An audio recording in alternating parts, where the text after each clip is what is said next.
All right. Hey,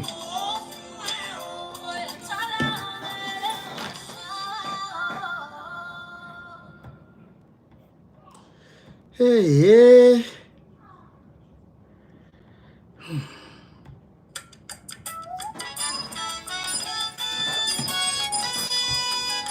Good morning, good afternoon, good evening from wherever you are watching me live and direct. I greet you all on Facebook. I greet you all on TikTok. YouTube family, I appreciate you. As you're coming in, please, I would like to appreciate you. Like to be seeing your comments even on YouTube to appreciate you guys more for always standing by. TikTok family, I appreciate you. Facebook, Sister Omotola Odedupe, thank you. Remi Oduala, thank you so much.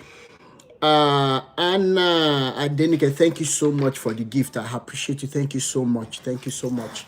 Think underscore humanity. I see your very hard work on this liberation issue. I know, like so many of you already know that my page, as much as I always like to dabble into so many things, like others, when it comes to this social media thing. Free thinker, thank you so much for the gift. I appreciate you. God bless you. I have decided that I would cut my wings, my excess wings, prune myself or thin myself according to the agricultural scientists, like they say, so that I don't grow out of my purpose for being on social media. It doesn't mean that I don't crack jokes, I don't play around so that at least others can laugh. I do that most especially through my Iyaseki series that I try to do. As much as it makes the series make people smile, laugh, happy. At the same time, I use the Iyaseki series to also pass across messages to couples out there, because I know it is not really easy. And at times I just throw out some jokes too, so that, but at the same time I make sure that when it comes to the major reason why my posts or why my pages are being established, I try to discipline myself, and that is why you won't see me run here and there when it comes to so many things that people chase clout with. Let's take for instance the issue of Mohbad, for example. I remember not less than 50 people came in my inbox. You're not going to talk about Mohbad more. I said, I'm sorry. It is not my thing to say, because I told them back then, I said, you're going to be saying different things, but if you want the peace of my mind, irrespective of your sentiment, irrespective of your love for that guy, I loved him too. In fact, it was after his demise that I got to hear some of his songs. It was really making sense.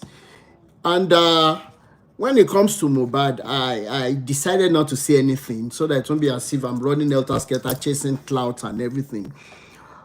But it doesn't mean that if I wanted to say something, I would not say it. For example,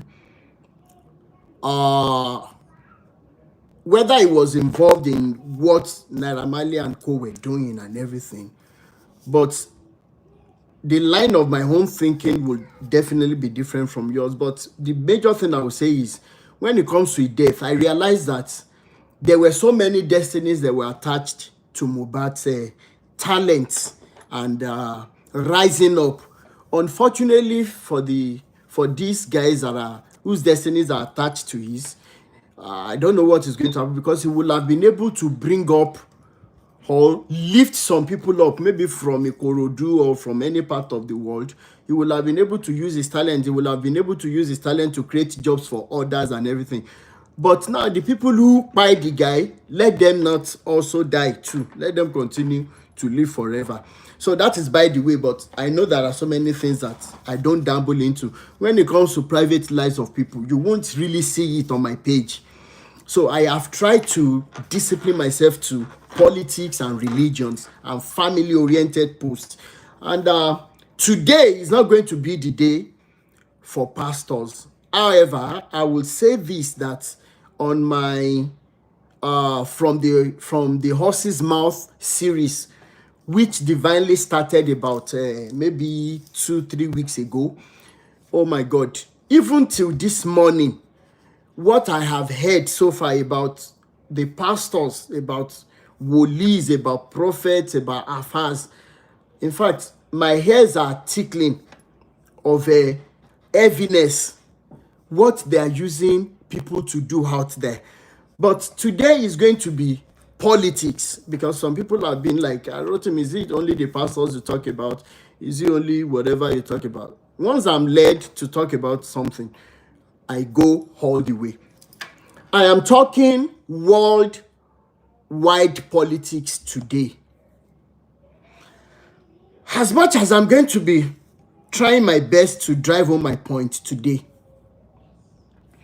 if I have only 50 people that will be watching me today, cutting across all the platforms, Facebook, TikTok, and YouTube, if only 50 people, and out of the 50 people, 25, 30 are saying, you know what this guy is saying, it calls for attention, then I think I will be fulfilled as a person. I will be. Sister Elizabeth Mojisola Sholarin, thank you so much. Remi Oduala, thank you so much. Brother Odedipe Olufemi Michael, thank you so much for joining us. I really appreciate you all. On TikTok, oh my God, I can't even begin to mention names now. There are so many people, but if you have your TJ Baba, Oyeladun, Rokibatoye, thank you so much. Funke Folarin, Yoruba.tiktok, thank you so much. Adenyinka Lasho Adura, thank you so much. Momsi Basit, thank you so much. My brother Macaulay Nix, thank you so much for joining. Duchess Charm, I cite you, sis. Eva Mayomi, thank you so much. How are you doing? Sparkling Beauty, I want to Shamak 11 here. Thank you so much. I appreciate you, sis. Nadenike, thank you so much. Think_humanity, thank you so much. And Oguns Baba, thank you so much. Baba Oguns, thank you. Aduke, fantastic. Okay.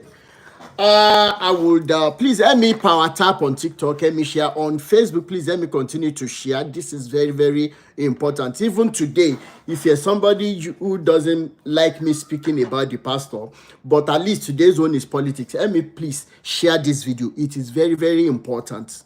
It is very, very important. By the time I dive into what we have today, Half-Rated, thank you so much for joining. I appreciate you. Queen Dida, I cite you too. Thank you so much. Uncle Yomi Fashlan, so I cite you, sir. Thank you so much. The worldwide politics I'm going to be talking about today, if they have the people who monitor, if they have people who monitor social media for them, probably I might be the next target for them, but I don't care.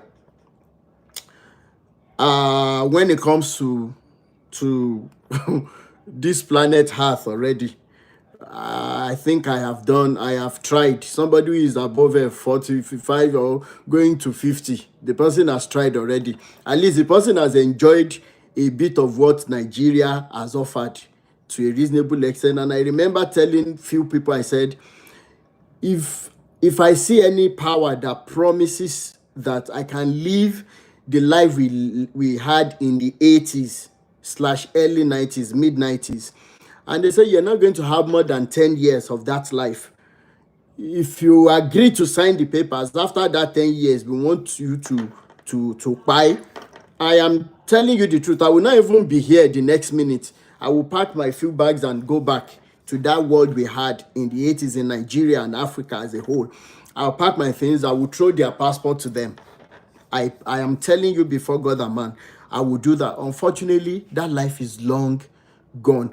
But because of what I'm feeling, because of what I've seen, because of what is happening now, and because of the very gloomy picture of the nearest future we're looking at, it's the reason why I'm putting myself out there to call a spade, and that's why I call it worldwide politics, the wickedness going on. And please help me share this. It's very, very important. And give me 1 minute.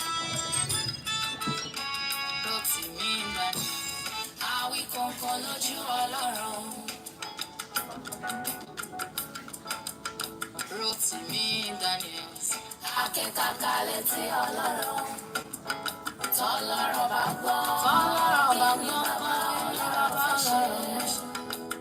Timi Daniels, ọkọ iṣẹ́ ọpọlọ, iṣẹ́ takuntakun. Bàbá ẹwà Olúwa,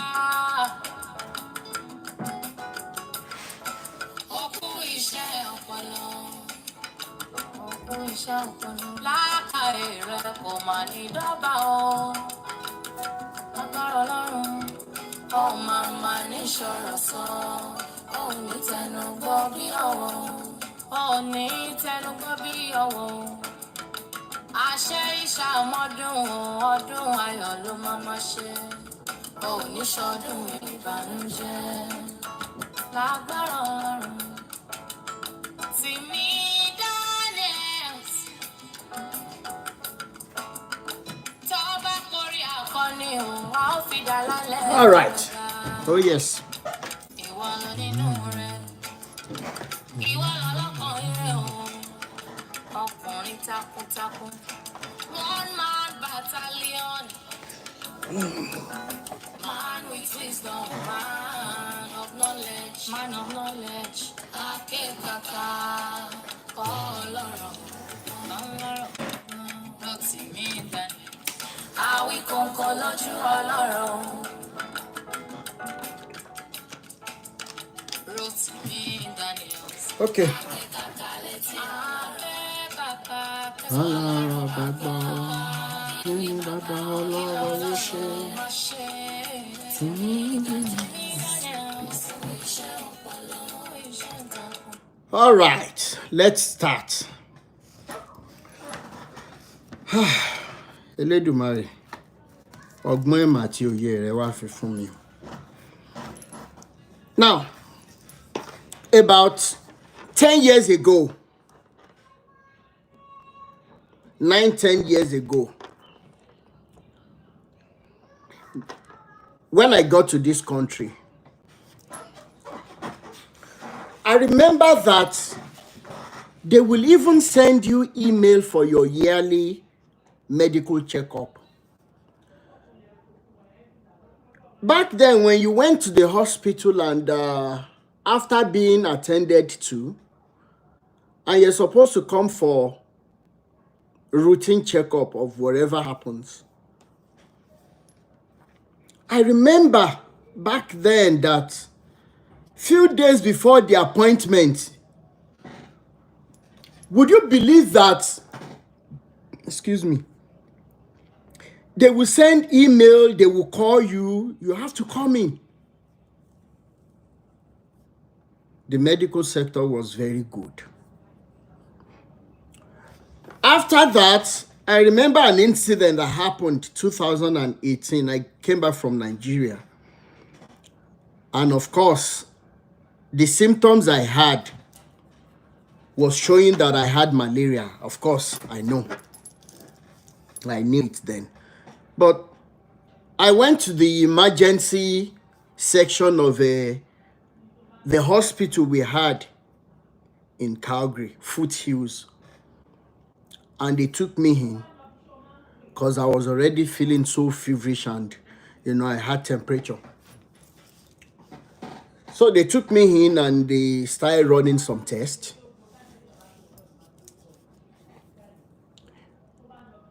And when it was about 1 hour, I didn't hear anything. So I figured out that I will go home.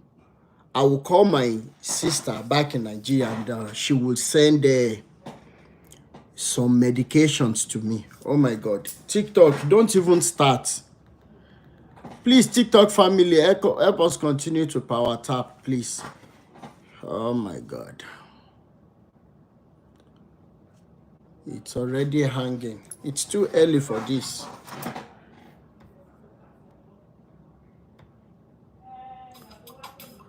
Oh my. What should I do now?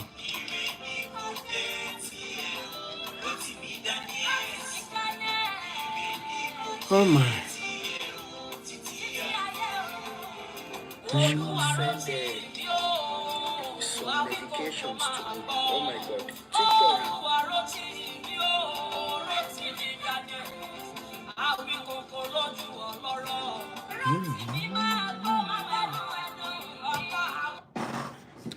All right. Please, TikTok family, help us continue to please power tap so that they don't flag us as much. I don't know what they're always afraid of. Anyways, back then I left the hospital after about 1 hour when I was not going to hear anything and I was already tired. So I got home, I called my sister to arrange and maybe send whatever she would want to send to me. So at the end of the day, I told her to send some medications to me. Could you believe that as at that 2018, after they did the test, they ran the test, and I think I got home, and after about 2 hours thereabout, I got a call straight from the hospital. They started asking, "Where are you?" I told them, I said, "I went back home." Said, "Why?" Said, "Nobody was attending to me and I was tired." They said they were sending ambulance right away. Ambulance. I said, "For what?" Said, "No, I have to come in immediately or they send them." And I know very sure, I was very sure that if they had sent an ambulance, I would be the one to pay. You know, you pay for everything to send the brand envelope to your house and everything. So I told them, I said, "No, I wouldn't need an ambulance. I could take myself to the hospital and everything." So I called my friend. Said, "Please, you need to drive me to the hospital right away." So when I got there, I thought it was something so serious. Okay. YouTube family, Mo, thank you so much. Onyema Felicity, thank you so much. Odubia, thank you so much. Adeyemi Folash, thank you. Razak Ademola, I cite you all. Thank you so much. Please, as they are joining, help me continue to share with people. This is very, very important. Now, I got there and I was afraid. Was it that I had something? Was it that something horrible was happening to me? Only for me to get to the hospital to realize that it was just malaria that I had, and they didn't want me to go around spreading the parasite and everything. In fact, they had to isolate me in the hospital where, you know, I had my own section, it was covered up and everything. So I was there for like 5 days. They made sure that I was okay before they left me to go. And my office, of course, they had to pay me for whatever sick pay. They call it sick pay. I got paid for the days I didn't go to work. And beautiful stories like that, yearly checkup, everything. I don't know if other parts of Europe are experiencing this, or people are getting carried away by the craziness going on social media. Let me say this. There are very, very important issues that are, oh yes, I was isolated. Big time isolation. Big time isolation. Now, I will quickly divert to this.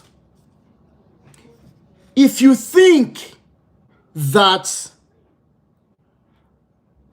I didn't even know your work insurance will have covered your, I didn't know, I've never used an ambulance before. I never even used so much of the medicals, whatever before, because I don't usually get sick. So anyways, when you go on social media, Facebook, TikTok, Instagram, you will see some special pages. What exactly do they post on these pages? These pages might belong to the person you are seeing the post, is or post. It might belong to a random person who randomly selects this post everywhere and put on social media. As I'm speaking with you now, you will bear me witness that when you go on such pages, you will see 100,000 followers, you see millions of followers, you see a lot of, you see a lot of followers, you see a lot of reactions. And let me say this, TikTok algorithm that they are using in China, where the originators are from, they have a different algorithm apart from the one they allow us to use in other parts of the world. And I heard it that there they are only allowed to post some certain things that are educational in nature. You know, a lot of things that they allow. But it was when I opened my Facebook page again that I found out that the reels that are being suggested to me, more than 85% of the reels on this same Facebook, it is nothing short of watching porn. Facebook actually allows people to post almost naked pictures of girls, and the girls who are posting it themselves. Majorly, out of this 85% that I'm talking about, only few are just very decent and whatever. Out of this 85% pages that are posting this madness, more than 75% of these useless pages that the social media allows, more than 75, you will see that it is only blacks that are the owners of these pages. And you will think that it is a mistake that a time like this has come right in our faces, where current grandmothers, current mothers, upcoming mothers have now become sources of income to social media handlers or owners through indecency and immodesty. And you will think it is a mistake that they allow it so much in Africa. It is not a mistake. It is one of the biggest diversion from the major problems we are having today. Let me buttress. How many of you know that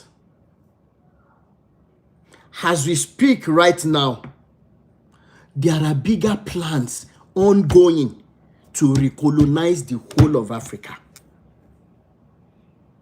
Yet, what do we do on social media? We are busy with frivolities. We are busy with...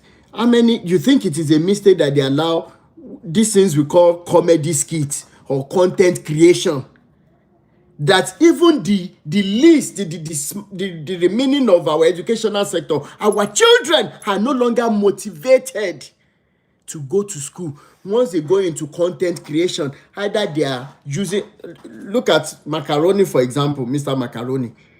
I remember a time he was so hot about putting out boobs and bum out there. You and I promoted that madness.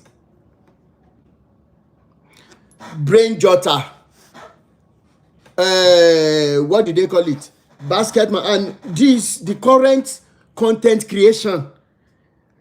Please, I want us to... But yeah, Emil, maybe I'm the only one whose head is not correct. If they do not post bum and boobs, what do they offer? Go and check all of them. Then, at the end of the day, we are being carried away by this content creation on the part of social media, and you will think these guys that are controlling us are making mistakes. When you post something that's supposed to be eye-opening, when you post things that are very, very educational and informative, hardly will you see 5-10 reactions. But let me come and post nudity, indecent and immodest posts. You're going to see so many. The question now is, who are the ones that are on these pages that I just described? Men like you and I. Worse still, fathers who have daughters at home. I told some ladies, I said, when you post any indecent or immodest picture or video of yourself, showing your cleavage, showing your thighs, And these men will come, they start making comments as though they are speaking in tongues. I said, please do me a favor. Go back to them individually and tell them to ask their wives or their sisters to post the same kind of picture they are appreciating you for, and listen to the response they will give you. That is, by the way, in order not to divert too much, I was talking about the medical sector. My brother-in-law, when they came in with my sister, we quickly did what they call the medical registration and everything. And because of the accident he was involved in last year, he still needs a kind of routine checkup for his legs and everything. And we quickly did everything, we registered, and he went to the hospital. Finally, they gave him an appointment 2 weeks to the day that he called the hospital that he would need to see a specialist. Finally, he saw the doctor. And they told him, after the doctor saw him, and then they said they will call him back since early July. This is almost the end of August. My brother-in-law has not been able to get somebody to attend to him. I am not talking about the medical sector back home now. That is even no-go area. We are talking about the Western world now. And so many of you will be like, it's not, why is it like that? Even our politicians, it has to be by paying big money to see the few specialists available now. Now, some of you will be asking, okay, what do you think it's the problem? This is where I'm going to be touching the Western world and Europe. There is a Yoruba saying that the parasites are killing themselves, but they presume that they are killing the dog.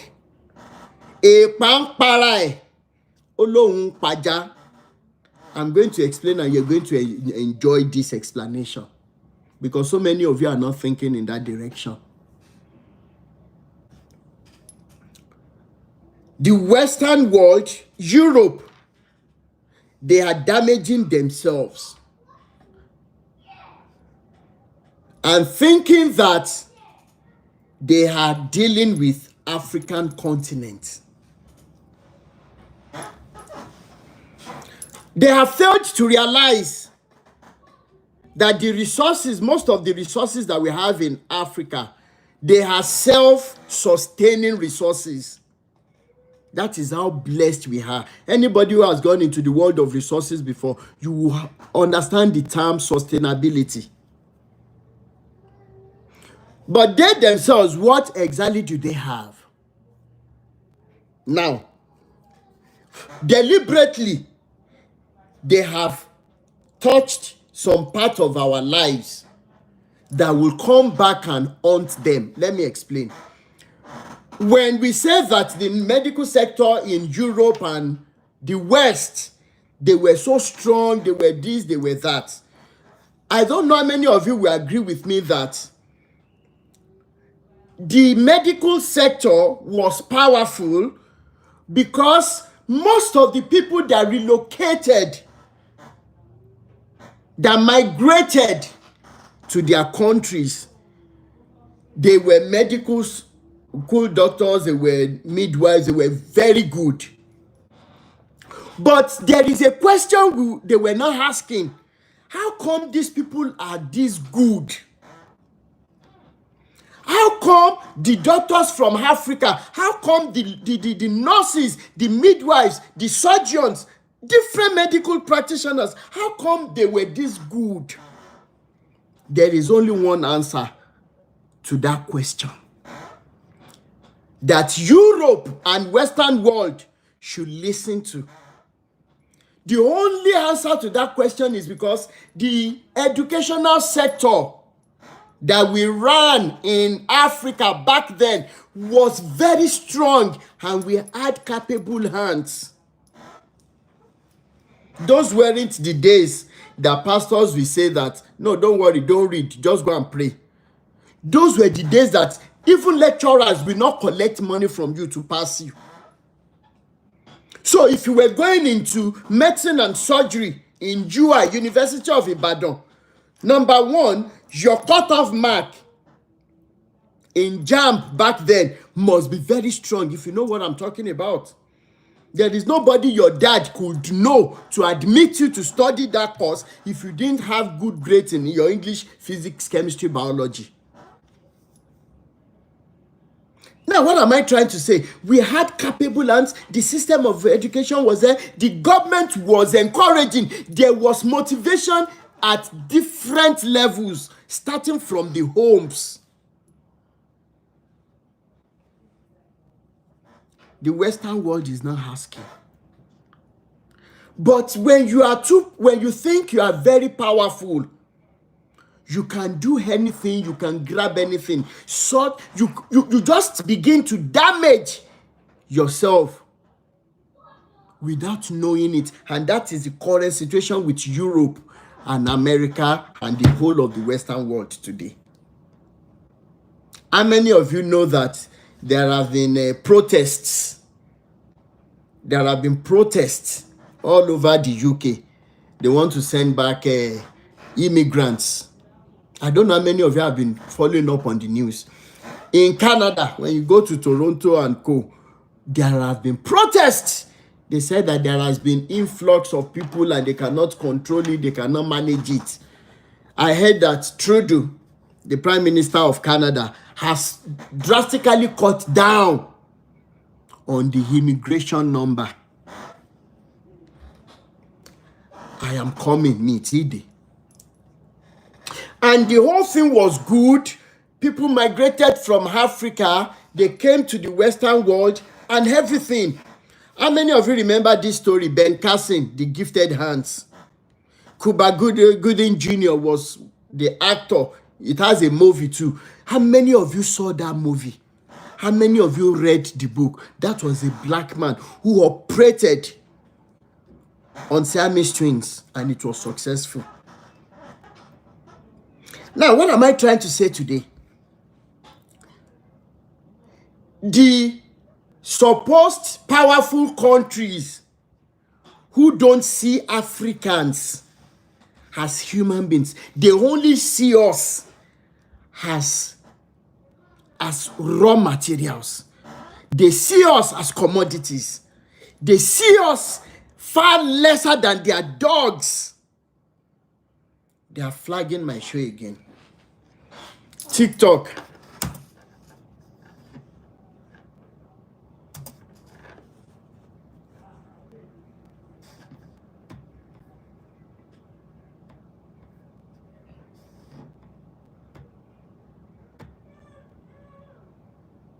What's happening?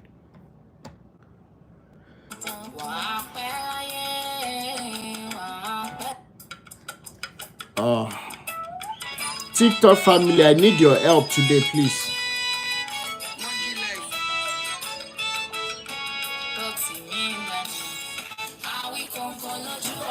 They are really flagging me.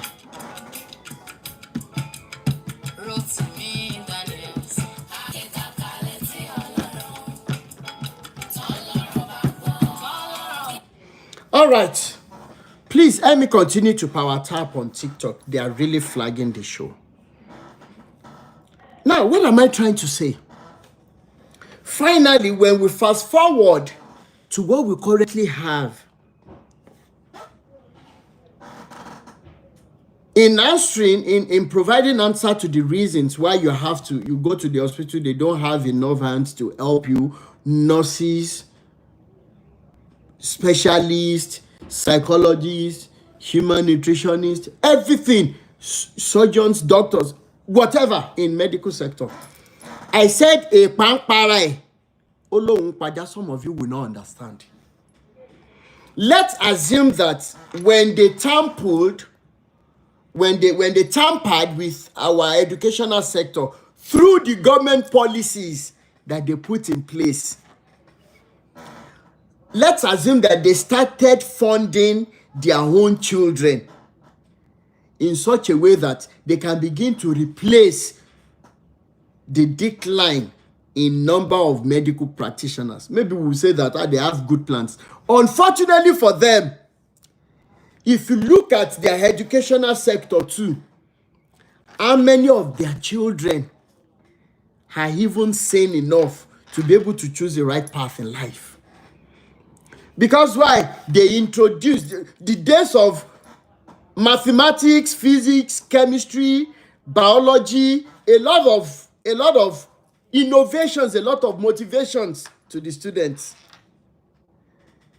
Those things are off the table. And guess what they are doing now, because currently where I am, some parents don't even allow their children to go to school again. Because why? What they begin to teach these children in schools, you don't even want to hear it as an adult.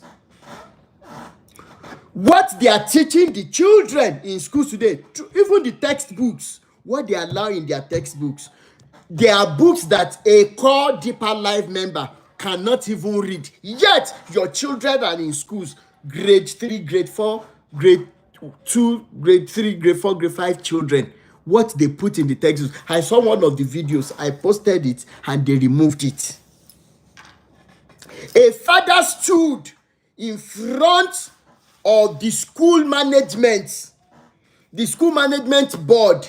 He said, I would want to read part of this textbook to you. I don't know how many of you saw that video. The man was standing on the right hand side. The board, they were on the left hand side. They were looking at him.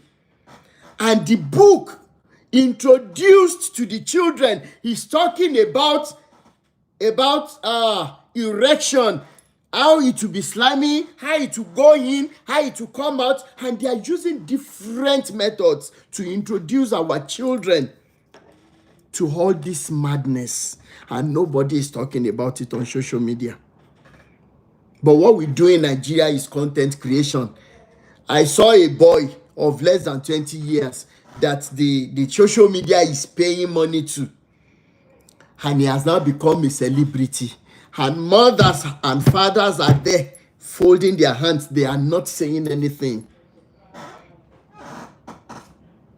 Somebody is saying the books are on Amazon. You can imagine.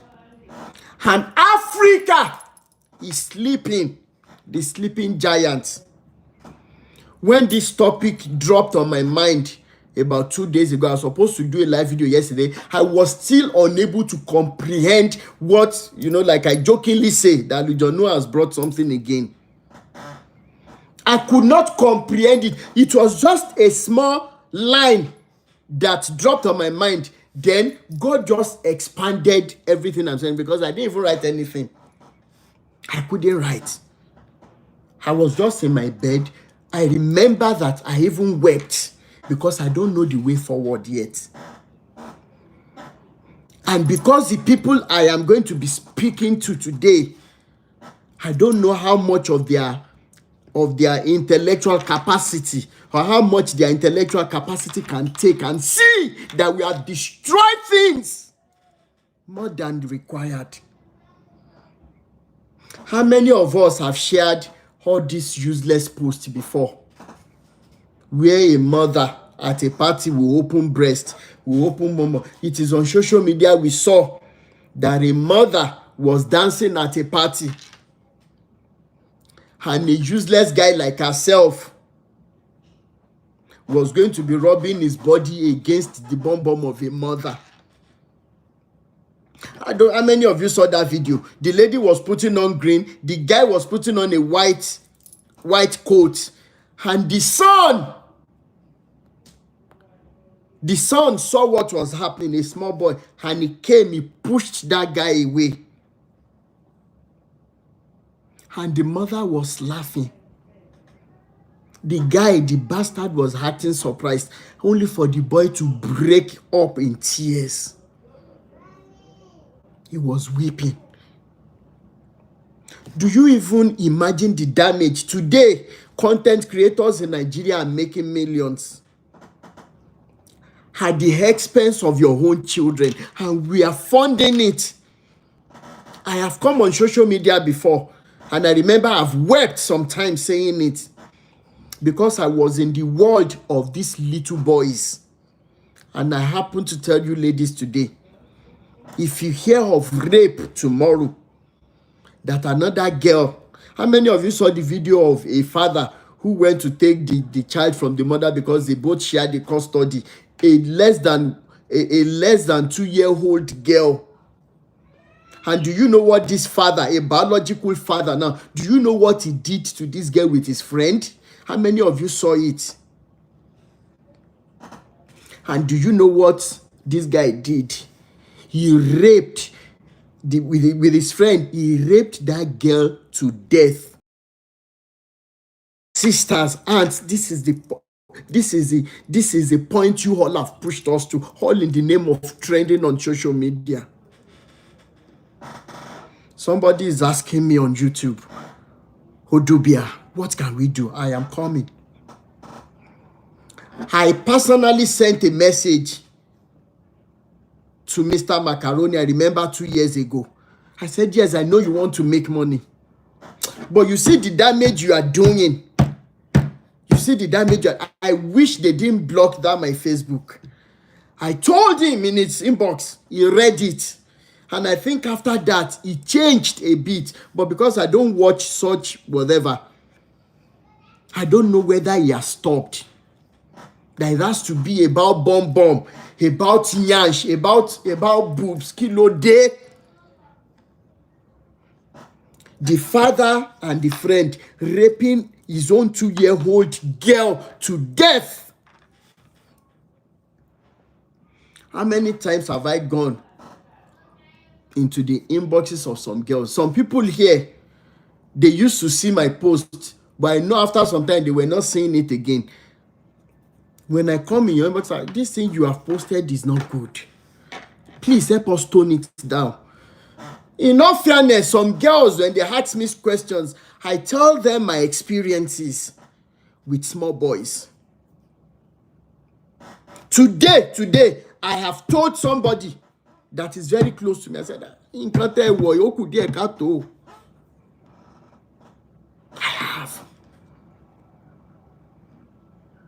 And at the end of the day, after speaking with them, they said they never thought of it in that manner. And they will go back and remove those things. About 10% have abused me, abused my mother before,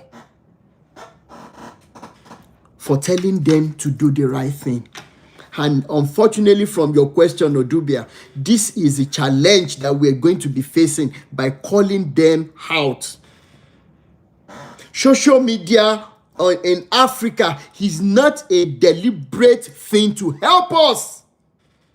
It is constituting more time wastage and indecency and a permanent damage on our culture. But we are not seeing it. The fact that they gave us fire doesn't mean we shouldn't know what to do with that fire. The same fire, you can use it for agricultural purposes, you can use it for industrial purposes, you can use it for domestic purposes. But if care is not taken, the same fire is about to burn all of us.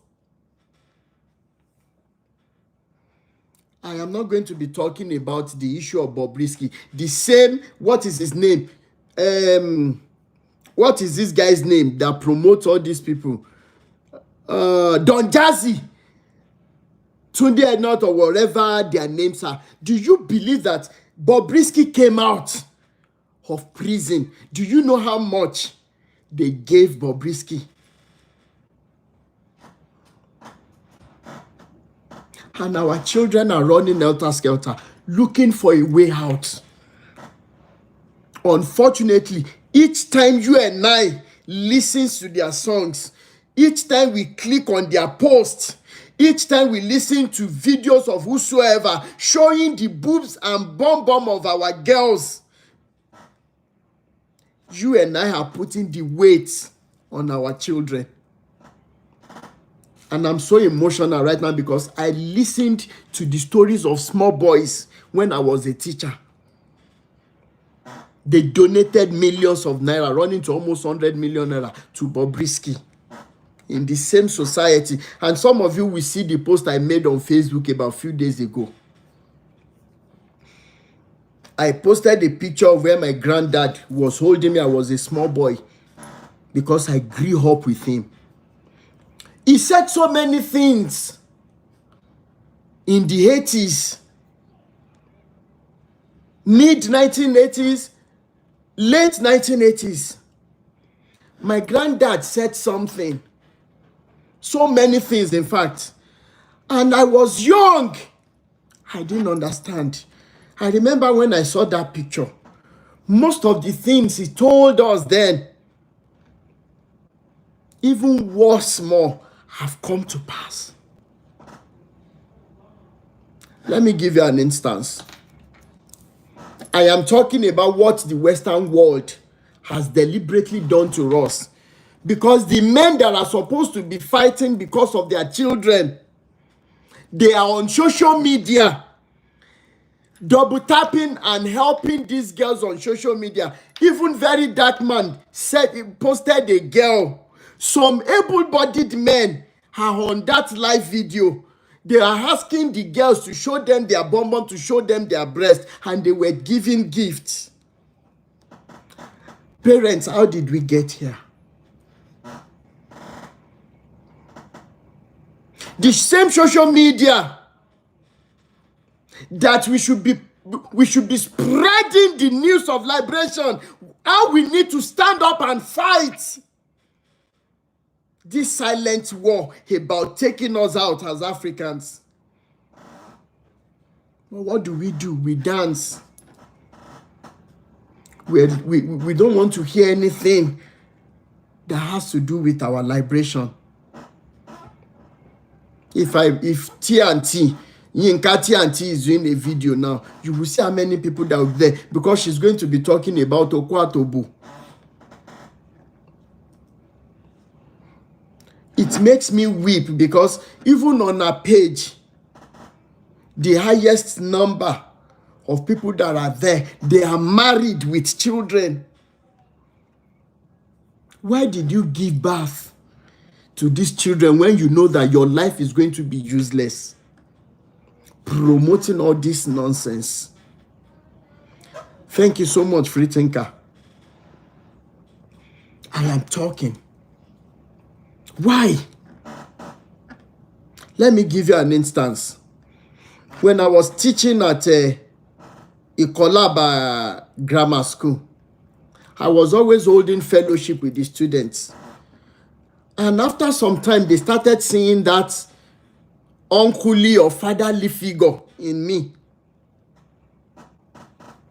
So the girls, the boys, they didn't have issue to come and tell me what they are going through.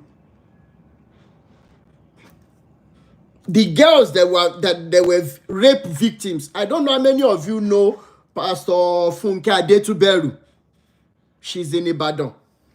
Our church will be around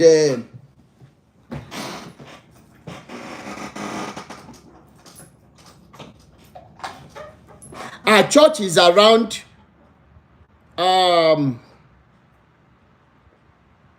Iyadoku. When you are coming from Aleshiloye, going towards 110 around Apata, or going back to Dugbe, that junction, the church is not far from there. It's just at that one. Pastor Funke Adetuberu. She was invited for a program, couples program in Redeemed Christian Church, Jesus Chancery. Back then, that was how we met. I was the one that anchored the program. I was the MC. Myself and one friend, a lady friend. So she liked the way I did the MC, how it was more spiritual thing and everything than just fooling around. So we exchanged numbers. When I was fully into teaching and these students were coming to me, would you believe that most of these children, though they are laughing, they are playing when I crack jokes while teaching them, there were some things burning them. Am I going to be talking about students, female students, who were always afraid to go home? So any opportunity they saw then to be away from home, they will always take it. Do you know what it means for a girl to be going home, to know that the father was going to be sleeping with her? Mothers, I know it is not easy, but ite dasile lo pọ̀jù. I saw tears, I saw pain in the life of these children. And God is my witness, I took so many of them to Pastor Funke Adetuberu, being a rape victim herself. Pastor Funke Adetuberu doesn't hide her story. How she was living with the cousins at the hand, living with the hands. The cousin was always sleeping with her. She said it. She's always saying it.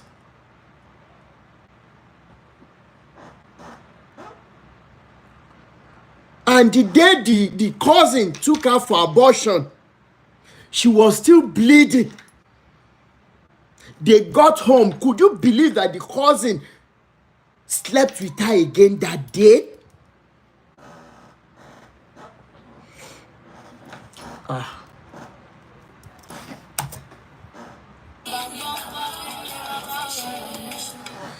TikTok family.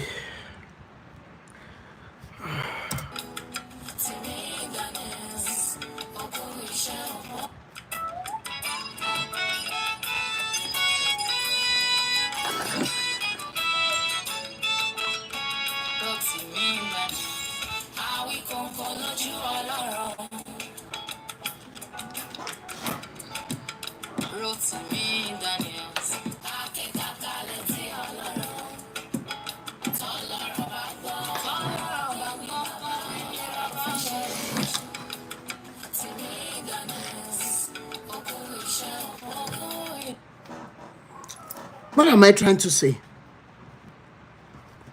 Coming to the boys. If I tell you today that I had JS3, SS1 boys whose mothers were just mere akara sellers, some pepper sellers, and everything. These children had access to social media. These children had access to Facebook. They had access to other sites. So, some of them confided in me and said that anytime they look at such posts, profile of ladies who had posted new, indecent, whatever, as human beings, they feel aroused. They wanted to feel what it is. They wanted to have an idea. And they will be stealing the mother's money, 500. They will steal 500, they will steal this thing. And guess what they were doing? They were always going to the brothel. I said, what? Where is the brothel? They said they would take me there. Anybody who knew me back then, I was using a green Mercedes-Benz V-boot wagon.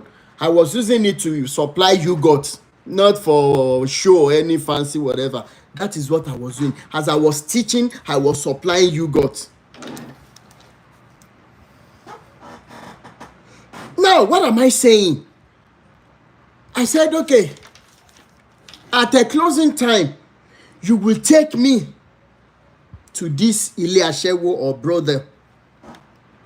When you go from Idiape as if you're going to Iwo Road, when you get in front of UBA, I don't know, there is one mosque that you have, the Arishekola or Kinikalani Ihun Mosque that you see on the right hand side. The hotel is just behind that place. God help me.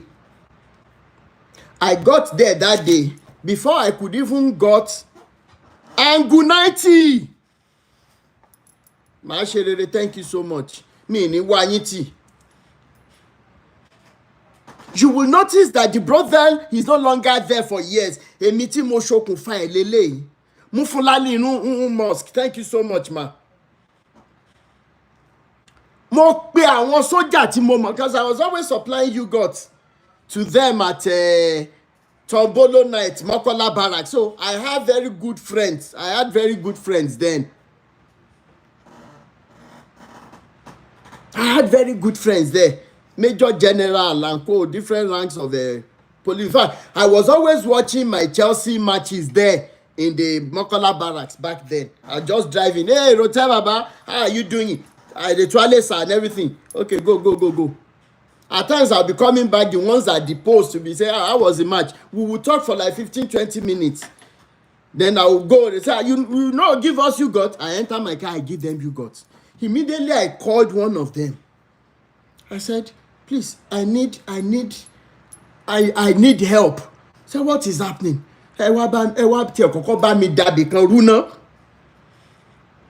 In less than 25 minutes, they came. That you accept as an Ashawo person, you accept 500 from a small boy to sleep with you. Where is this generation of Africa going to start?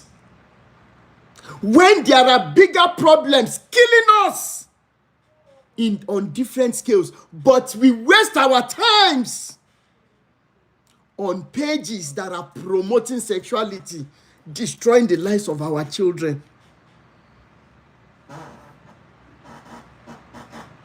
How many men, how many fathers are on such pages?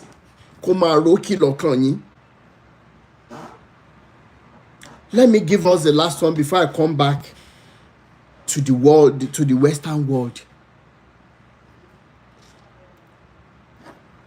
There was one about 2 years ago. She sent friend request to me on Facebook. And you know that there are some posts of the person you won't see until when you become friends. So I saw the few pictures. Then I accepted the friend request. Only for Facebook to now bring so many of her posts, of her pictures. Beautiful lady, light in complexion. If you see the way she carried her chest on social media. So while scrolling down, I found out that she has a son. She will open her mouth, she will wear some skirt. At times, she will be coming out from bedroom. She will put on only towel. You know, these short reels. The towel will be showing almost a bump. I mean, they were crazy. On social media. So I went in her inbox. I said, Sister Lagbaja, I just accepted your friend request. But please, I have a big request to make. And on her page, on her profile, you needed to see men. They were praising her. They were telling her, Ma Jolo and Wenye. Men that their profile will first tell you that they are sane. Unfortunately, they are insane. I am saying this from the bottom of my heart today. You mothers have destroyed things. If you're not posting it, but you have friends on social media that are doing it, and you help them to share, most especially on their birthdays. How many of you know that? I saw one. She went to the studio to take pictures. But she I won't lie to you. I abused them. And I went to the lady.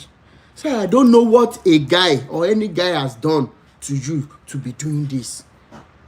But please, as a mother, I am begging you. If anybody scrolls down my page on TikTok, I should bring that post again.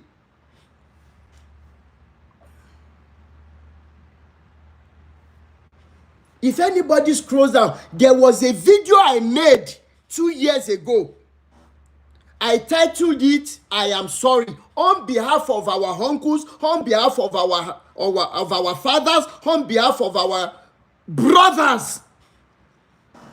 I was saying sorry because of what so many men have done to girls that have grown up to be mothers today. The guilt and the pains are still there. Let's call a spade a spade.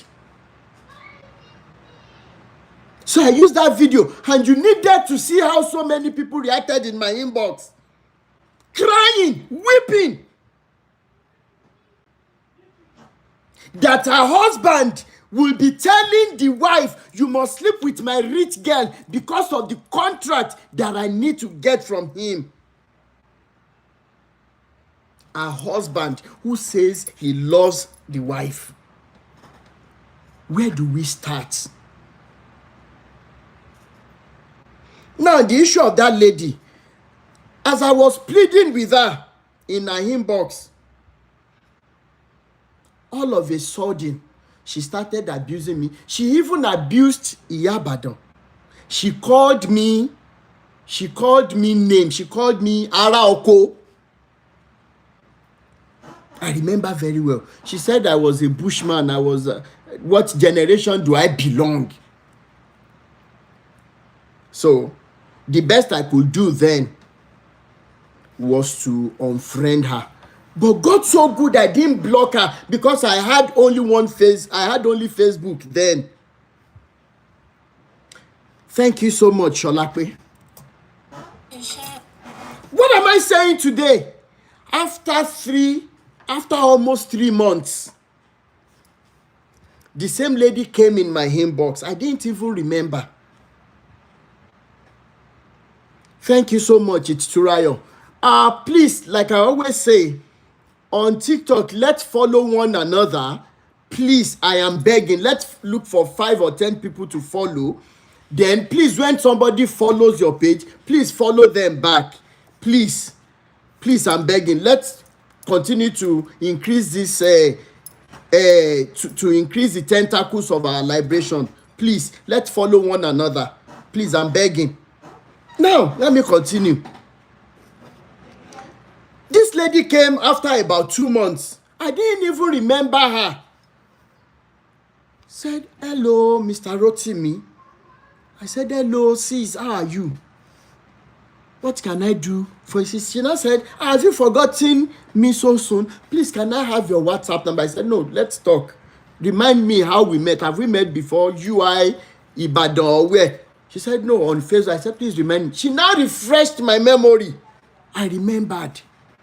I said, so you came to me after all the abuses that you rained on me that day? Sister Olubumi, thank you so much. She said, I should please not block her. I should listen to her. And I accepted that she will call me. She called me on Messenger, and she was crying. Wọ́n dẹ̀ lójú ló ń rojú ṣàánú tá a bá ń jà bí ká kú kọ́. I said, what happened? Please stop crying. She said, first and foremost, that she was sorry for everything she said to me. I said, èmi ti gbàgbé, àìmọye èbú, àìmọye èpè. Èmi ò rántí mọ́. I've forgiven you. So what is happening? Why are you crying? She said she will need my help to speak.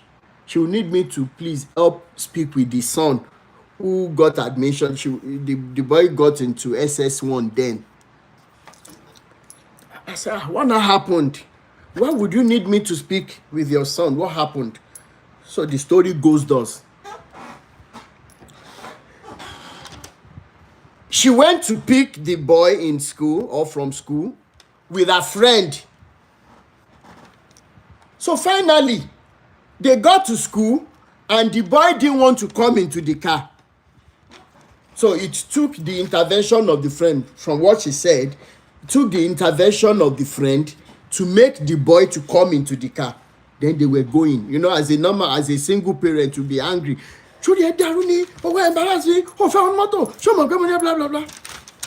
Angry. She was angry. And the friend too was helping her to reprimand the boy about the embarrassment. in school.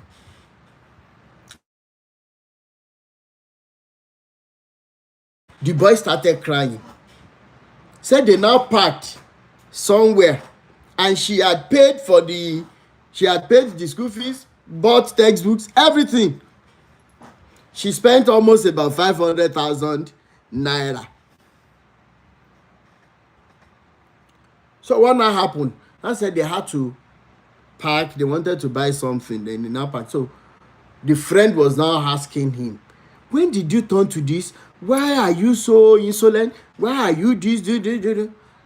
And the boy said, from her own mouth to me, the boy said, Mom, I regret ever being, how did she put it? Said, I regret having you as a mother. That came from her own son to her. That was when the friend now called her. Wow. Come and listen to what your boy just said. And the boy repeated it to her face. Mom, I regret having you as a mother. What happened? So they got home. Then the friend called the boy. Because she was angry. She wanted to beat the boy. She wanted to do everything. No, don't beat him. Let's listen to him. So said the boy told the friend that because of who he is or who he was always preaching using this Gideon Bible. The girl even showed me the Gideon Bible. Said the boy was always preaching to the colleagues. Give your life to Jesus. Do this, do that. Pray with them. Do everything. Lovely boy. And guess what happened? One of the classmates stumbled on the mother's Facebook page or profile. They became friends. The friend now saw all the pictures, now saved the pictures, did everything, now brought everything to class. Look at so person's mother that is preaching Jesus to us and salvation. The person that's supposed to be preaching to the mother is the same person that is coming to disturb us, Jesus in this class. And the boy became a source of ridicule.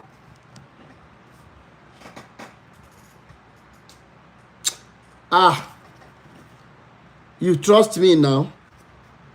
Oro adagbeyin ni baboro. Money, if I ever help you to speak with this boy, when I know that even me, I will never want to go back to such a school again. That my own mother now becomes what everybody in class, singing her boobs, singing stupid things about her. I will not go to that school again. Ọlọ́run wá fẹ́ mi náà lórí ọ̀fẹ́, mo wá gbé tébù àti chíàtì, mo sọ̀rọ̀ burúkú gbà. When I was telling you, then you even abused my own mom. Do you know who my mom is to me? Do you? If she even said it that èmi tó yẹ kí ìyá tèmi fi ṣe nǹkan oṣù dànù, èmi wá ń bá ń sọ̀rọ̀, ṣé mo mọ ẹni tó ń jẹ́ ni? Do I know who she is? Do I know? But me, sister, I was just telling you that these things you posted, they are not good. Let's go back to what the Western world is doing, if these examples are not enough. They themselves are destroying the lives of their own children, because America today can spend millions of naira, okay, for what? For changing the sexual orientation of their children. It is happening in Canada too. They can spend millions. We have seen, oh my God.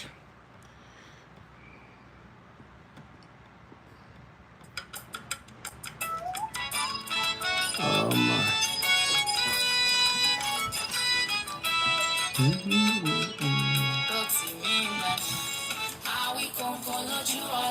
Of their children. It is happening. Rotimi Daniels.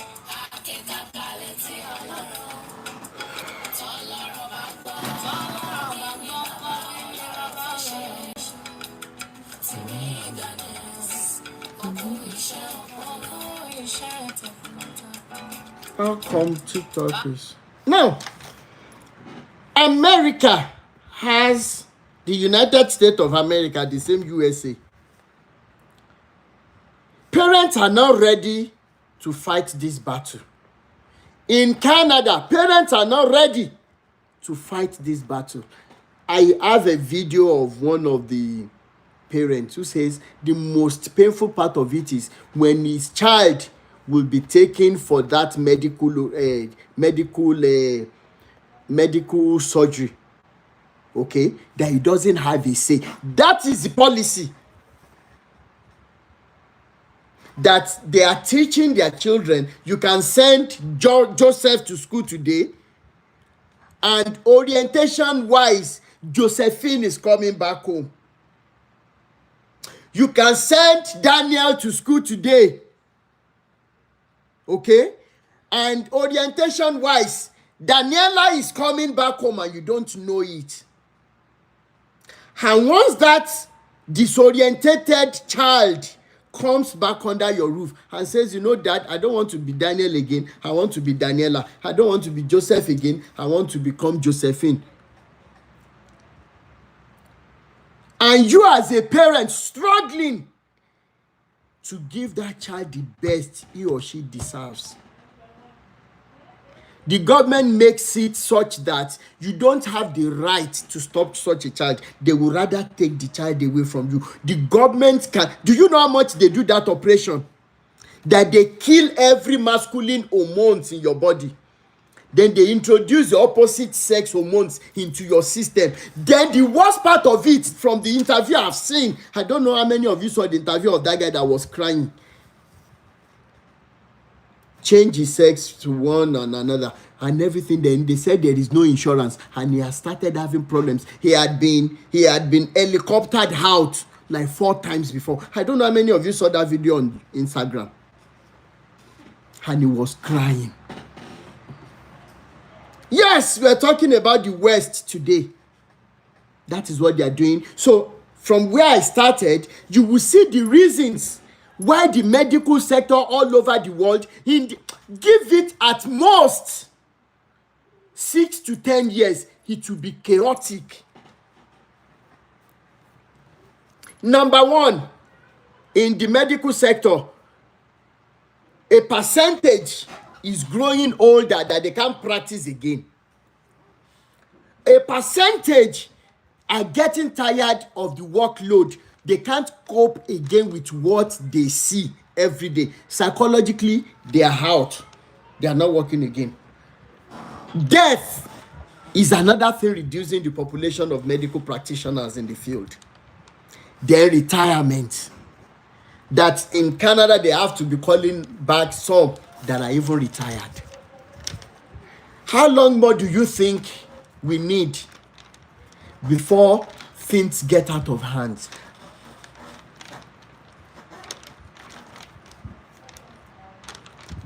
As chaotic it will be. Of course, they want to be using it to make money, man. You are not getting my point. They will control it to such an extent that if you want to see a doctor at all, your insurance must be strong. If you want to see a doctor at all, you must be somebody who is up there. They gave my brother-in-law appointment for the past 1 month. You want to tell me that rich people have not seen doctor for the same problem?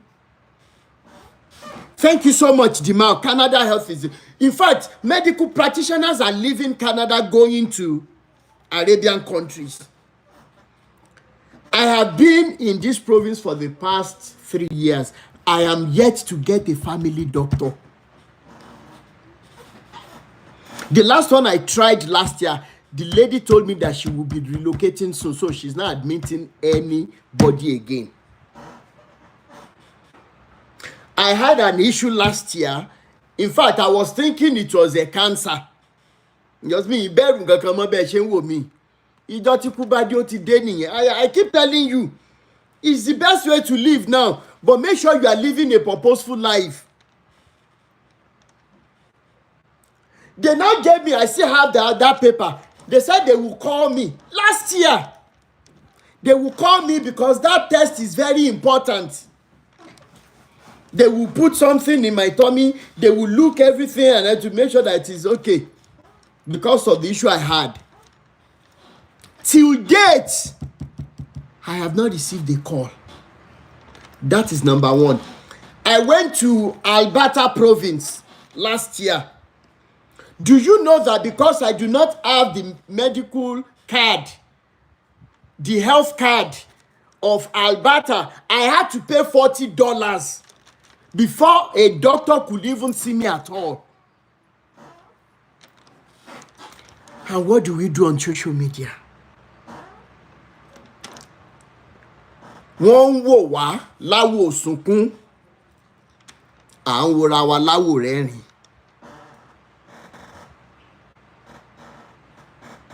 They're looking at us and crying that, sorry for these people. Especially when Bill Gates and some other countries are so much interested in what we have in Africa. We Africans are doing what? We are waiting to go to heaven. We are going to heaven, yet we are impregnating one another without solid plans. So when we give birth to those children, we are still going to be doing what? Without being ready to fight for them.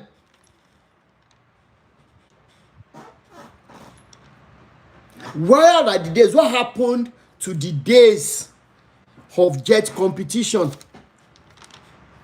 What happened to the days of Taloma? What happened to the days of Ultimate Search? What happened to the days of Tales by Moonlight? What happened to those days of mathematics competition? A lot of competition going on back then. Do you know how much Bill Gates has invested in Africa?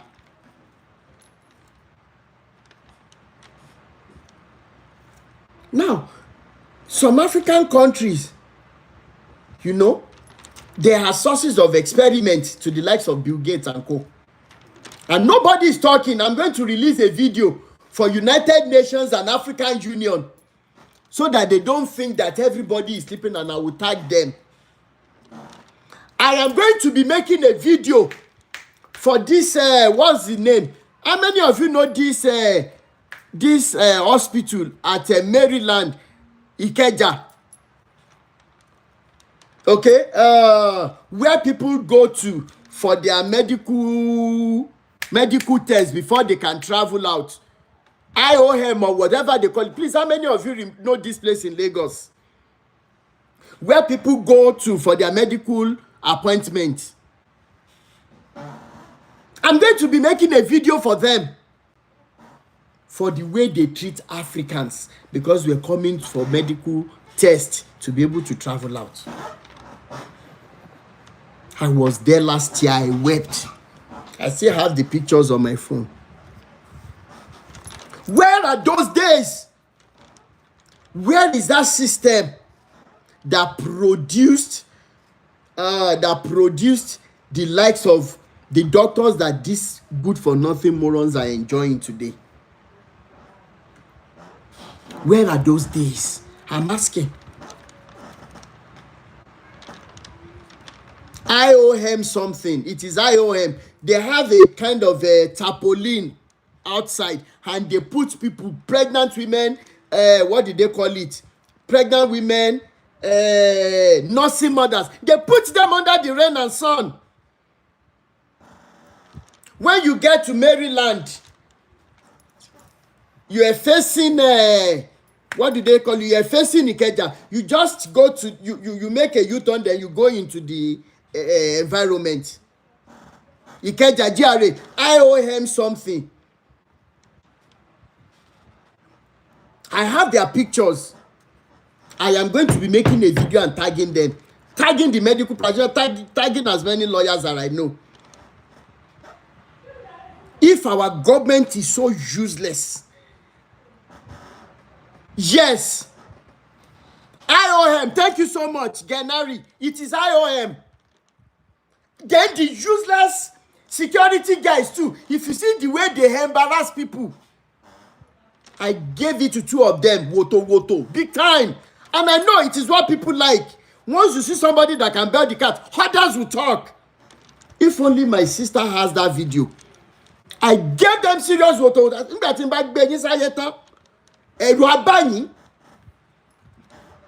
That you are telling people to be under this sun with all the money you collect for medical tests. Do you know how much Nigerians are paying?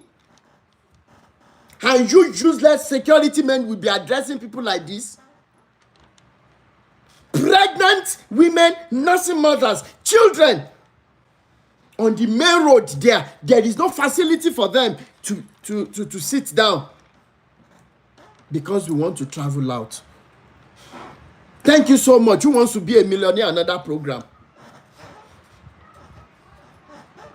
How did we get here? What is the way forward? Before I bring in people to come and contribute,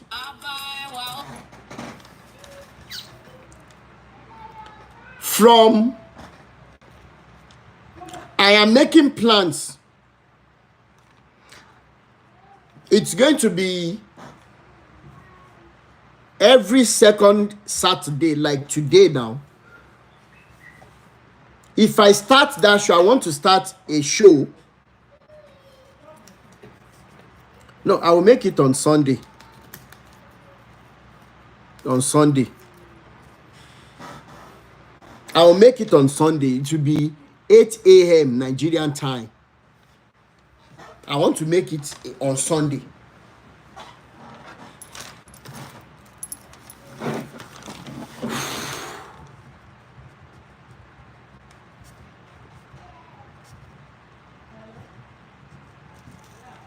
It's going to be because if we are talking, I want to start implementing the actions that I have so that I will be making my own little quarter. So please, as many people that are looking at me, if you have a child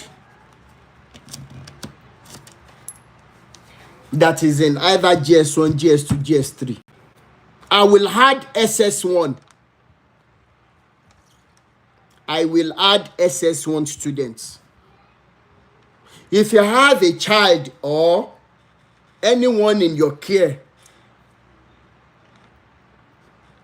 please listen to it very well. If you have a child, by then I will have had another phone for people to call in, especially from YouTube.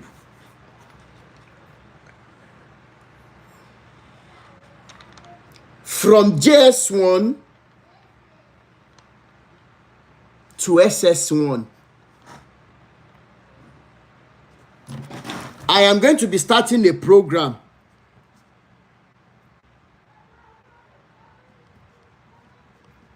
It's going to be running on Sundays.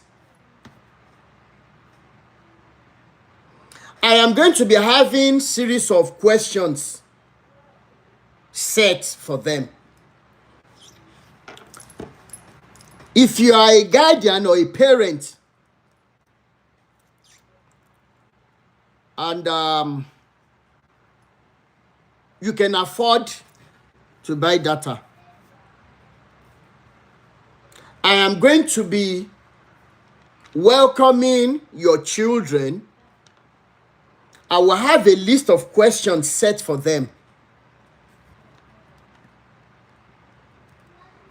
And when they come online like this, it's not going to be for adults. They will join on video. The ones on YouTube, once I'm ready, they will be able to call on WhatsApp video call. However, before the day, I will already get the students that I'm picking for a particular Sunday. So they are going to be picking from the questions that I'm going to be setting. When I do that, I will call out the question. I will give them like maybe 1 minute to answer the question. If they get it, I will be awarding gifts at the end of the show. I am hoping that I can start this month. No. I'm hoping that I can start by this September, all things being equal. And I'm going to be using the gifts to encourage these students. Yeah, if it is not September, then I will package myself very well and start by October, depending. But whenever I'm going to be starting, I will let us know. I'll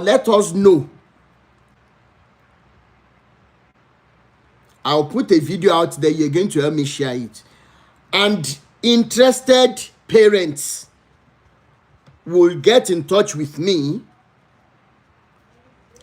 and I will register. I will note down the names of the students. So for each show, I might not have more than 10 students. Even the ones who are not going to get the questions correctly, for the fact that their parents have even tried to make them represent, right?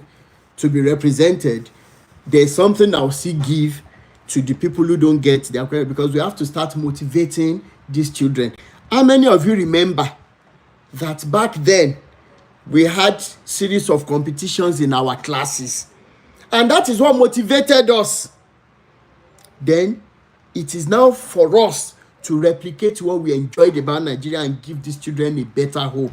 And if I need help concerning the gifts for these children, if it is cumbersome, because I will let some people know that if you want to support it, you're not giving me anything. But if I choose the winners, and we have decided that, okay, this is what we're going to be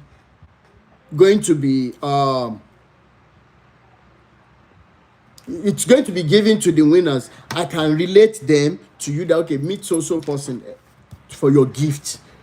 But if it is something I can do on my own, I will continue to do it.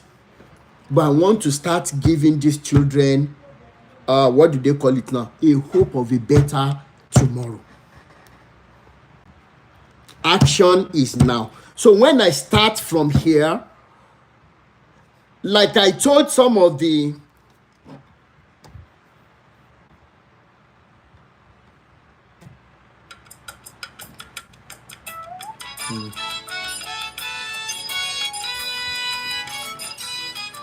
they really flagged me today. So when I start from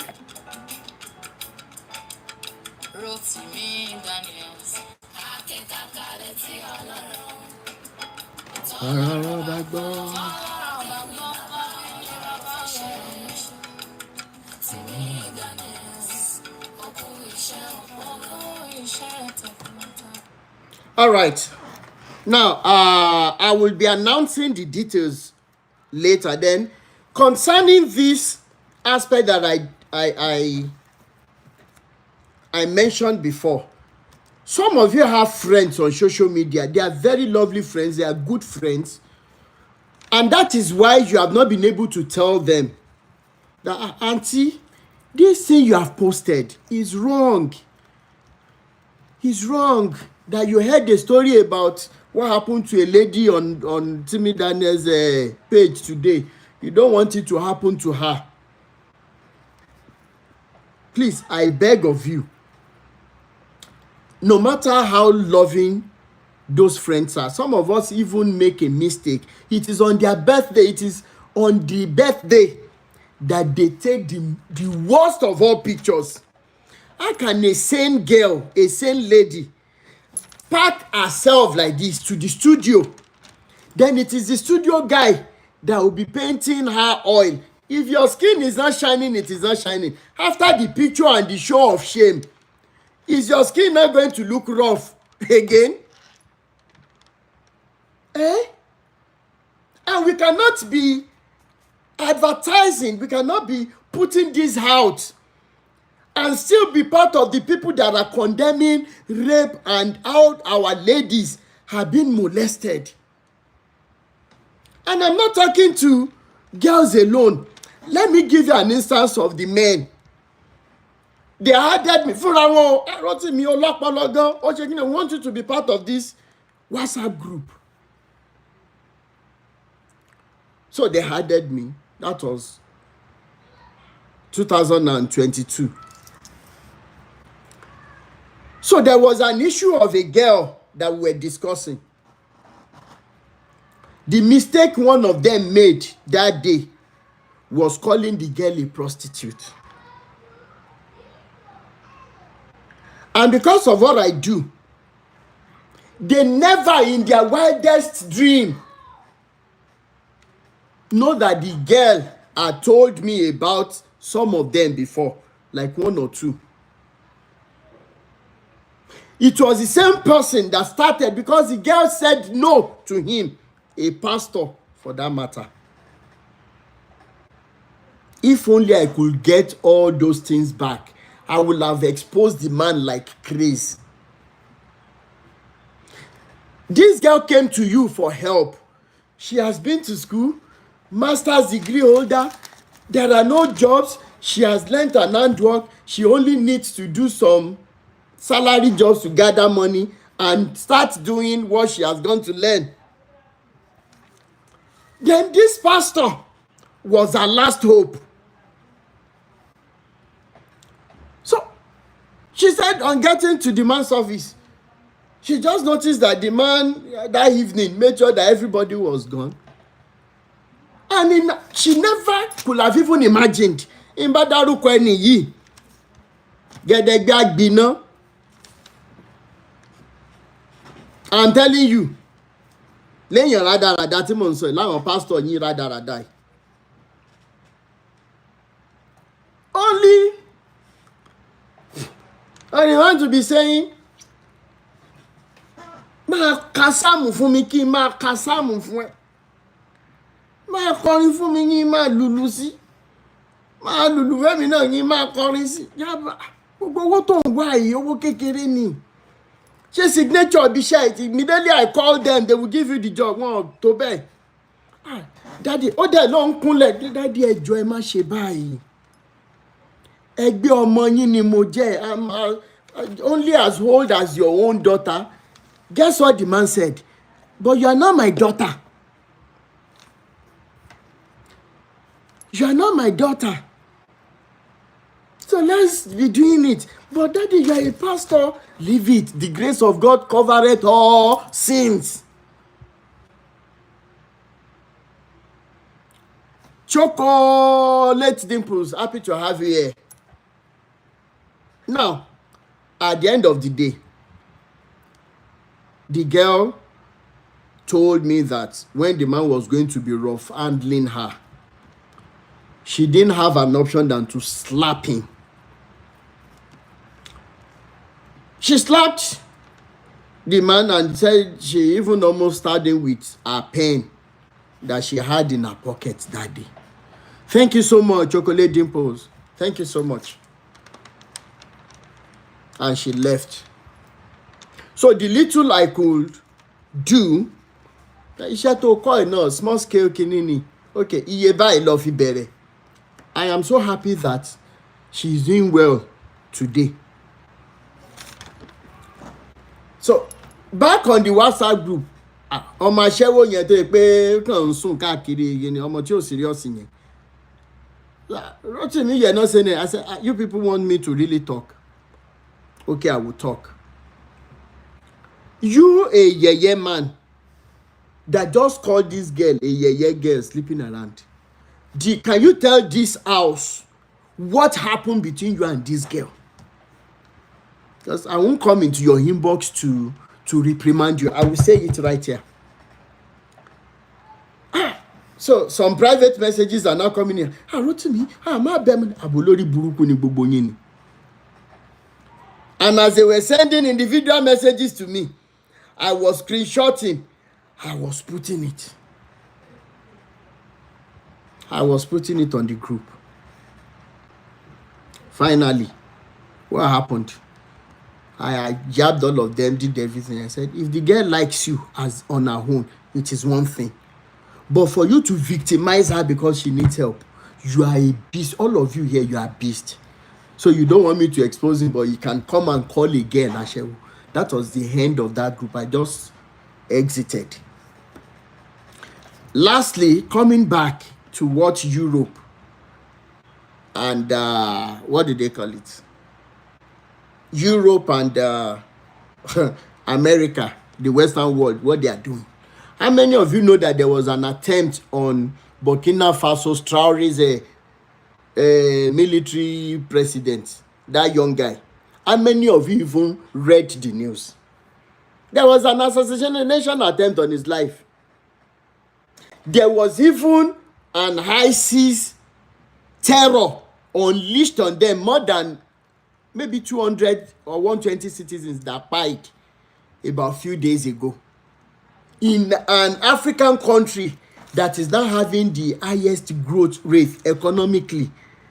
Then the question is, who are the ones sponsoring these Al-Qaeda or ISIS boys that are disturbing us in Africa? Number one question. I have worked in the firearms department before. I have my firearm license. I know how they check for signatures and everything. Unless if the weapons they are giving to these ISIS guys, all these terrorists disturbing us in Africa, unless the country of production didn't put their signature. But there is no firearm, legal firearm, that will not register the country in which it is made. We don't make firearms. We don't make sophisticated weapons in Africa. Maybe they will start tomorrow, I don't know. Then nobody is asking, how do sophisticated weapons get into the hands of local terrorists, local boys in the north in Nigeria?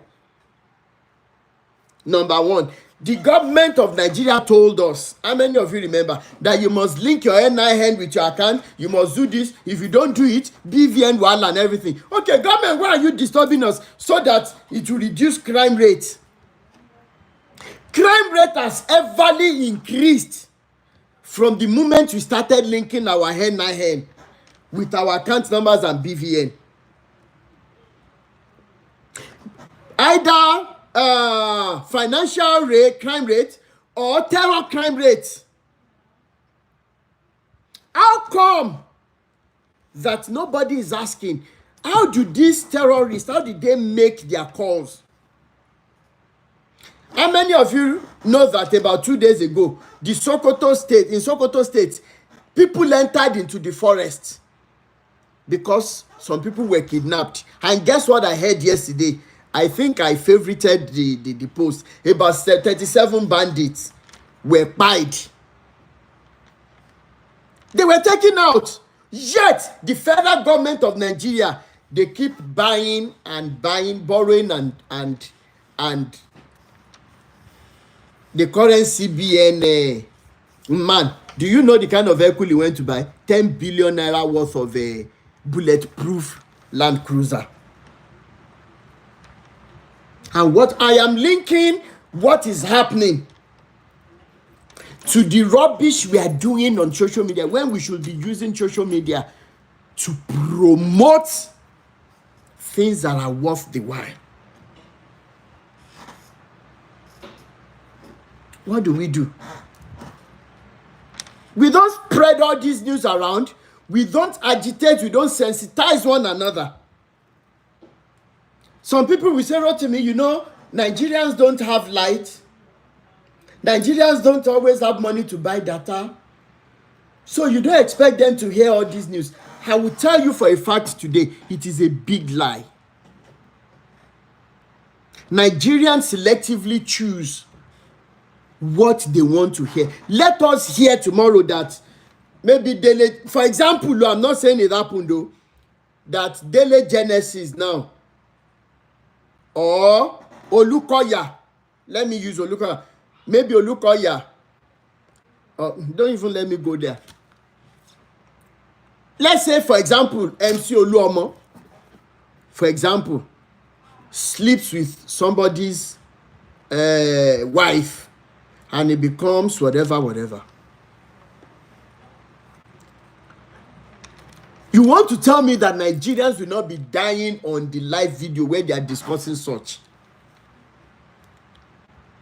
Because we love frivolities, and that is the essence of the social media they allow.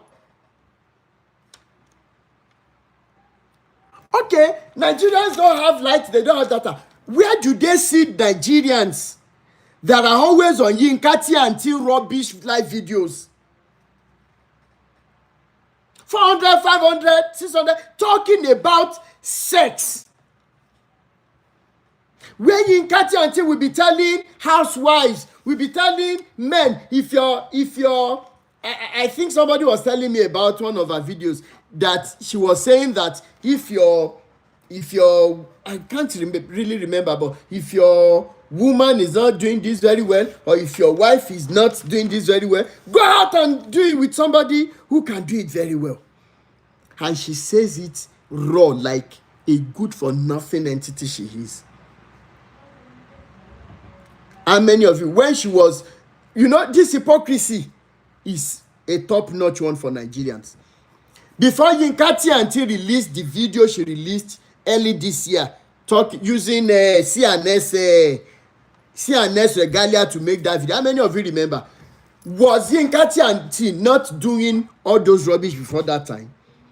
Were pastors not always on her page? Are they not there? But because she used CNS, Eriwoya, this thing for her son, they started talking. They told her to bring it down. Where do we start to correct these abnormalities? What is the way forward? Concerning one of the things destroying us on social media that divert our attention, please, if you're a lady, I know you want followers on TikTok. I know you want to be on people's good pages. But I am begging you, think inwardly about the next possible victim of rape. If somebody is following you and they have all these posts that are crazy, showing this, if you tell them respectfully and they don't agree to change, please unfollow them and remove them. I have said it before. People thought I was joking. I said that you benita post rádaràda sórí social media. Ẹ̀yin ni social media fi ń jẹun. Ara rádaràda yín ni social media fi ń sanwó fáwọn content creators. How many of you know the series of the creations they make that a woman will be coming? Look at the shameful thing. And àwọn obìnrin náà dẹ̀ ló ń ṣe ẹjọ́. Ọkùnrin á máa wá fọwọ́ sílẹ̀ wọnú yàrá ẹ̀. Obìnrin á wá wọlé. How does this help our children? Or a woman is going to the bathroom. Wọ́n wá ṣú ọkùnrin. Ó lọ ń yọjú wọn domi sílẹ̀. Wọ́n wá ń léra wọn lọ. Content creation. And social media is pumping money into it. And lastly, another damaging one that the government is doing. We complain about education. We complain about the damaging genes that they are doing. Nobody is asking this question. Why will the government of the world pumping money into sports, yet the children that are going to be studying medicine and surgery are not motivated at all? Do you know how much each player gets?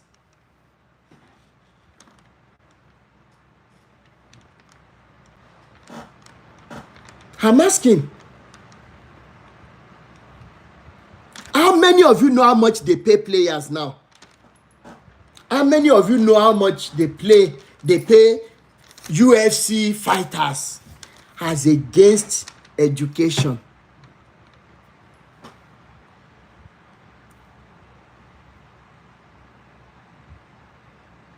àríyọ̀ ni tèmi, ṣé kìí ṣe mi ló ń bá wí? Torí mi rò pé mi àti bàbá ẹ pàdé rí débi pé máa bú bàbá ẹ. Tó bá dẹ̀ pé bàbá ẹ náà ń hùwà burúkú bí òṣì bí títì ẹ náà, máa gbé bàbá ẹ ré. àríyọ̀ ń tèmi, ẹjẹ bá mi fún ní wòtòwòtò, ẹjọ́ nítorí Ọlọ́run, ẹjọ́ ẹ má ti jò sá lọ. Tí bàbá àwo olórí burúkú yìí, jẹ́ ń sọ Yorùbá kí social media mọ́ gbé ohùn mi wálẹ̀. You said this guy ló máa bú ẹgbẹ́ bàbá ẹ̀. àríyọ̀ ni tèmi. Tó bá ẹ pé bàbá ẹ, ṣé bàbá tiẹ̀ l'Adébóyè? Ògún ló máa pa ẹ́, Ògún ló máa gbé ẹ̀gbìn. Tí ó bá ẹ pé bàbá ẹ, tí bàbá ẹ bá wà lára àwọn tó ń hùwà burúkú, tí mi ìbá gbére kó pè mí lọ́mọ àlè. àríyọ̀ ni tèmi, ò ní rí ayọ̀ dalẹ̀. Tí bàbá ẹ bá jáde bóyè, kì í ṣe ọ̀rẹ́rẹ́, gbé wá máa bú bàbá ẹ. Ẹ̀yin olè rádaràda ọ̀lẹ olè yìí, àwọn single mothers wà ń bẹ̀, wọ́n ń ṣiṣẹ́ kárakára. Mo ti ẹ̀ ń bọ̀ nà, ara àwọn tó ń flag mi nìyẹn. Mo ń bọ̀, mo ní time ẹ̀ wọ́n gbé tí mo mọ̀ jẹ dé. Wọ́n gbé tí mo mọ̀ jẹ dé, mo ń bọ̀. Kó o tó sá lọ. Kó o tó sá lọ. Orí ara wọn náà nìyẹn.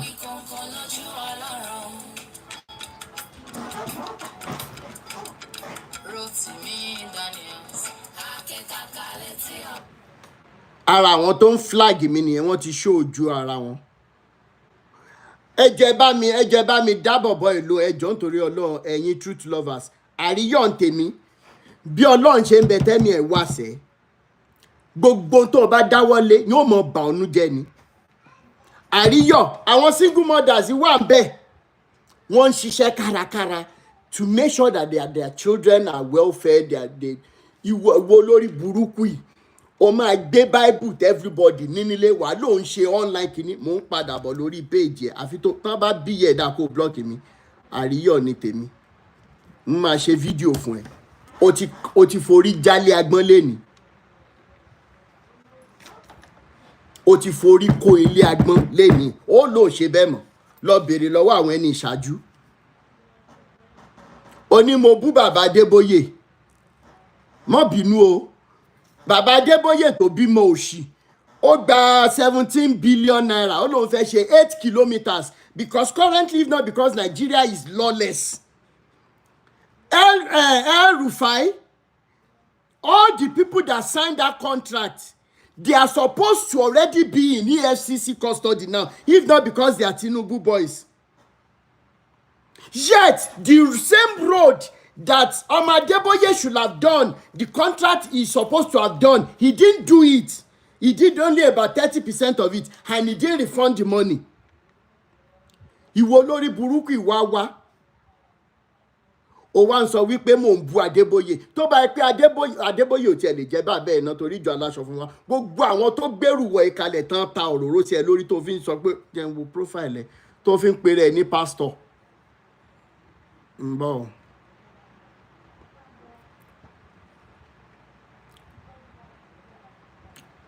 Mi tí lè wo profile ẹ̀ báyìí. So at the end of the day, you think you can come and throw tantrums. Ní ọ̀nà yẹn, ìwọ ló tún ọmọ sọ tó ń kó pọ́npọ́ bòyá ẹ̀. Ní ọ̀nà tí wọ́n ní kí ọmọ Adébóyè ṣe yẹn, at the end of the day, he didn't do it. Do you know how many people that have died as a result of road accidents in Nigeria? Mo bèrè ní ìwọ àríyọ̀ yìí láti wákàtí ìlọ tí wọ́n bá ń rí ẹ, inú àwọn èèyàn mọ̀ bàjẹ́ ni. Ihun tí wọ́n máa rí lára ẹ̀ tí ó mọ̀ bà wọ́n nú jẹ́, Èdùmàrè fi sáyé ẹ lẹ́ni. Kólókóló ayé ti wá bẹ̀rẹ̀ sí ní lù fún ẹjọ́ báyìí. O ò ní rí bá ti ṣe, ò ní rọ́nà gbégbà. Ọmọ Adébóyè náà tán gbé kọ́ńtrákì fún tó bá yẹ pé bẹ́ẹ̀ lórí tí ó dẹ̀ ṣe ásídẹ̀ǹtì tó ń pa àwọn èèyàn yẹn ni ó pa ìran wọn run. Àríyọ̀, mo tún sọ lẹ́ẹ̀kan sí i, àti gbogbo àwọn tó ń ràn ẹ́ wá o, àtiwọ́ tó wá, àìmọṣẹ́ kọ́ ọmọ rogùn ló jẹ́ kó korí bọ omi gbóná. Kì í ṣe ọ̀rẹ́rẹ́, àwọn òbí ẹ̀ máa rapó sí lórí ẹ̀. Gbogbo bó bá ṣe ń lù báyìí kò ní dún. Gbogbo yín àti Adébóyè fúnra ẹ̀. Ṣé ọmọ ọ̀dọ́ mi ìfẹ́ sọ̀rọ̀ Adébóyè lénìí rárá? ṣé o mọ̀ pé mo pẹ́ra torí politics gangan ni mo wá sọ lẹ́nu ṣùgbọ́n torí wípé ẹ̀ní jogun ó mí ó ti ṣorí burúkú látẹ̀ni lọ tó o bá ní ọmọ márùn-ún báyìí ó mọ̀ gbé wọn gbìn ní káwọn òbí tiẹ̀ gan tó gbé ẹ̀gbìn gbogbo àwọn tó ní ẹ pátá wọn ò ní rí bá ti ṣe wọn ò ní rọ́nà gbígbẹ èyí ló máa má kẹ̀wé pé o ṣìrìn òní ló máa má kẹ̀ ó ti wá ṣìrìn báyìí he wants publicity but the publicity has come to him today ẹ̀yin olórí burúkú má ṣàǹfààní ìjọ tẹ́bí bá ń pa ọ̀nà ló mọ̀ gbéra kó fẹ́ jáde kó jẹ́ òru ọ̀gànjọ́ lebi ń pa ọ̀nà ó lò fẹ́ lọ ra súyà kó jẹ́ ọ̀sán ní ebi ń pa ọ̀nà ìjọ ẹ̀ ló lò fẹ́ lọ rọ̀sán kó wálé gan kó má jáde rárá ọkọ̀ ó yàpá ẹ̀ ní ìwọ kan olórí burúkú yìí ṣe é rò pé mò ń bá yín ṣeré ni the other day I was saying it tó bá ṣọ̀ fún yín gbogbo ẹ̀yin tó bá ṣọ̀ fún yín ẹnikẹ́ni tó pè mí ní June tó fi 200 million naira lọ mí ẹnikẹ́ni má hide number wọn tell them not to hide their numbers again let them call me directly so that I can trace their numbers tí wọ́n bá ń ṣe nǹkan gidi ṣé wọ́n máa fi 200 million naira lọ mí ẹ̀yin olórí burúkú aláyébàjẹ́ ẹ̀yin ọmọ ìran kíran ẹ̀yin ọmọ tí ìyá yín gboyún yín lábẹ́ gántà kí ló dé tẹ̀lé máa wù àbí afọ́fun gbé mu tó bá mọ̀ kó tó bẹ̀ jẹ́ ká rorúkọ ẹ̀ ń bì báyìí ìwọ lórí nèmẹ́ o ò ní followers o ò ní post débi pa máa mọ orí èèyàn tó jẹ́ àbámọ́ báyẹn máa treat ẹ gbogbo tí mo ti sọ sáyé lẹ́ni bẹ́ẹ̀ ló ṣe máa rí àti wọ pẹ̀lú Adébóyè fúnra ẹ̀ pẹ̀lú gbogbo àwọn ọmọ Adébóyè pẹ̀lú àwọn ọmọ tí bàbá àti ìyá tiẹ̀ gan bí kán jọmọ ọba kan ni ẹ mọ̀ parun ni àfi tó báyìí pé mò ń ṣe kí ni wọ́n wá gbowó wá fún mi mo wá gbà á wípé kí n má sọ̀rọ̀ mà àfi tó báyìí pé mò ń ṣe nítorí owó ló yá kù ò ní rí bá ti ṣe mọ̀ ní rọ́nà bó bá ṣe ń lù báyìí kò ní dún mọ́.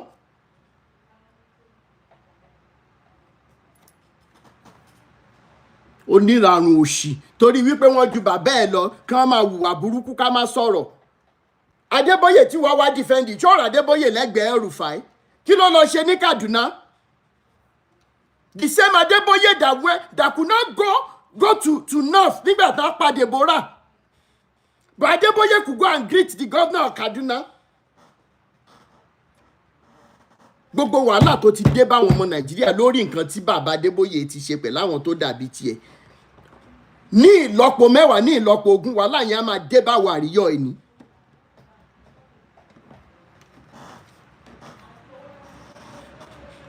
omi ẹran àtẹ̀já ara ẹ̀ wọ́n bẹ̀rẹ̀ sí ní fi dìẹ́ látẹ̀ní lọ ó di àrùká fún ẹbí àtàrà lẹ́nì. bí wọ́n ṣe máa ń rán táùtù káàkiri nìyẹn àwọn táùtù Adébóyè ni ẹ lọ wá ibi tó wà wá ẹ lọ pa tabalá mọ́ni ọ̀la là ń mú gbọ̀ngbọ̀n lòkè ni mo ti gégún ẹja sí gbogbo yín lọ́rùn tó bá ipá Adébóyè wà lára àwọn tádébóyè rán káàkiri kan lọ́mọ ṣiṣẹ́ bí yẹn ìwọ gan dì mú soléni ẹ̀yin wèrè játijàti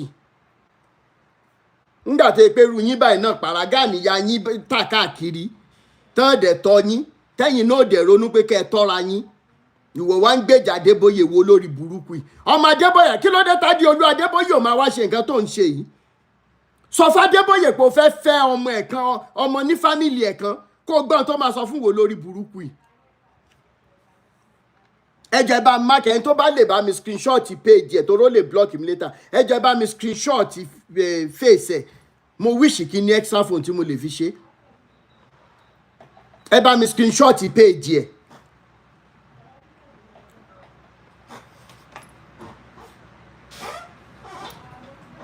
ẹ bá mi screenshot page ẹ̀ jọ̀ọ́ nítorí Ọlọ́run àtọjú ẹ̀ àti pictures ẹ̀ ẹ bá mi screenshot ẹ̀.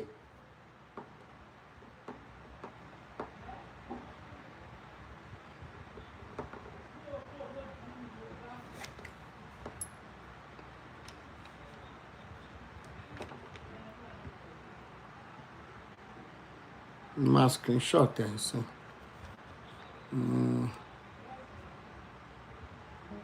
Okay, good.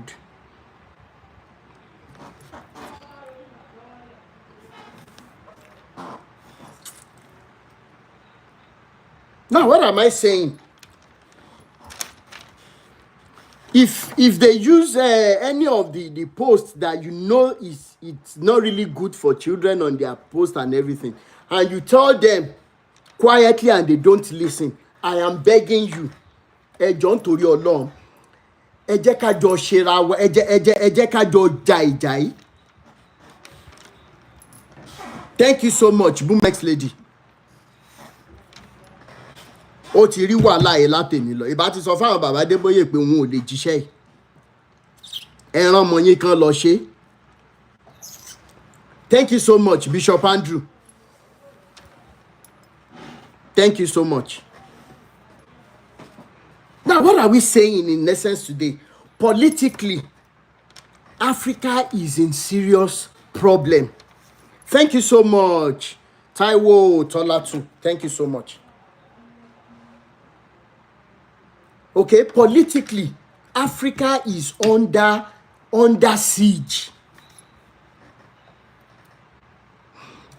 Let me round up with this, then I bring people up. Maybe this one will make sense again. Do you know that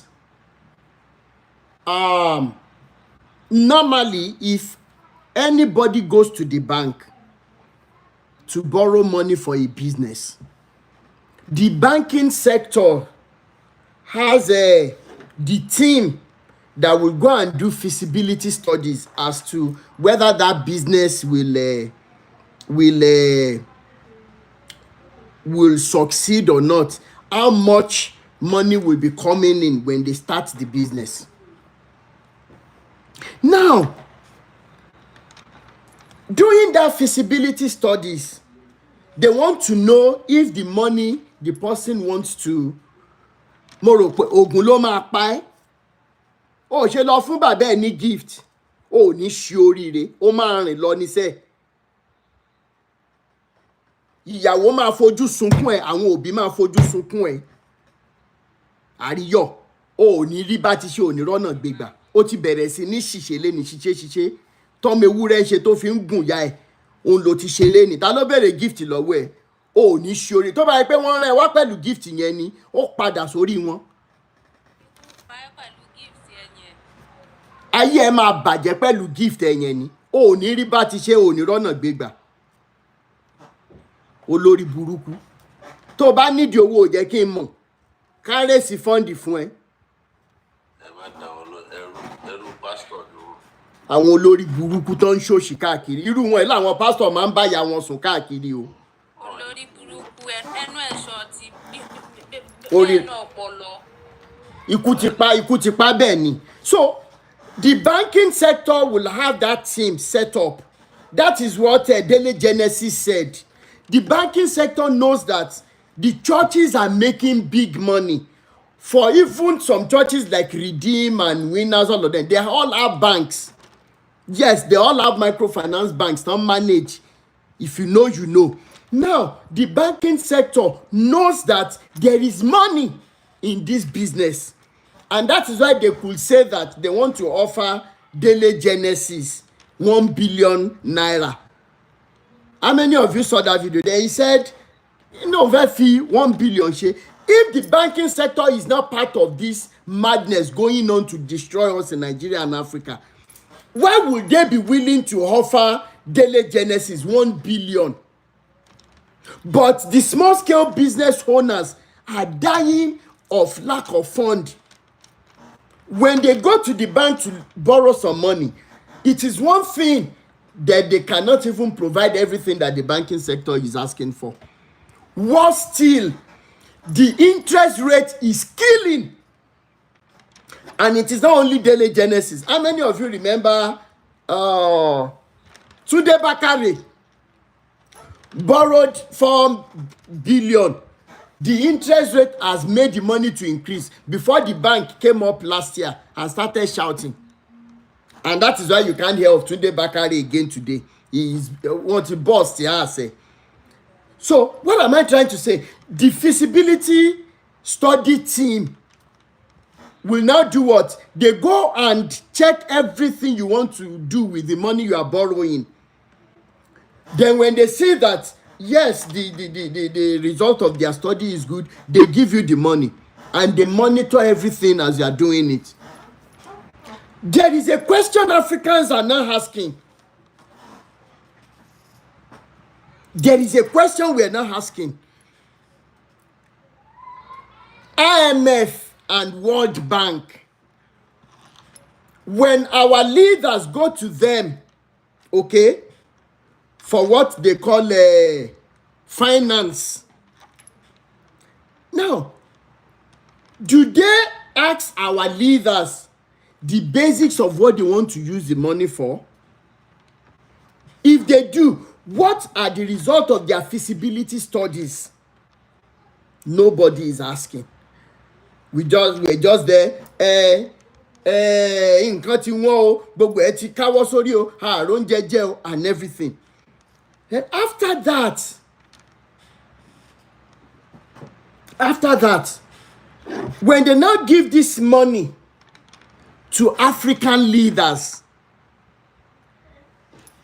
what exactly do African leaders use to stand in as collateral? Nobody is asking. Unfortunately, I posted a video of a guy yesterday. The video is not going viral because it is boring. It is not a woman that has her chest open. It is not a video that has a woman dancing, throwing bomb. If I re-edit that video and I look for the video of a girl with big bomb, with indecent look and immodest look, and I put it on top of that guy, you are going to see that the video will go viral. If you want me to do that test, I will do it. Ṣé wọ́n fi ṣe wá ni? Wọ́n ti kéèjì wá àdẹ̀mọ̀. So what are African leaders using as collateral? And in the video of that guy, how many of you saw the video where he said that Nigerian leaders have mortgaged our crude oil for another how many years? He saw some papers and he said no, he could not be part of this thing. And that was why he stopped being a staff. He saw the papers of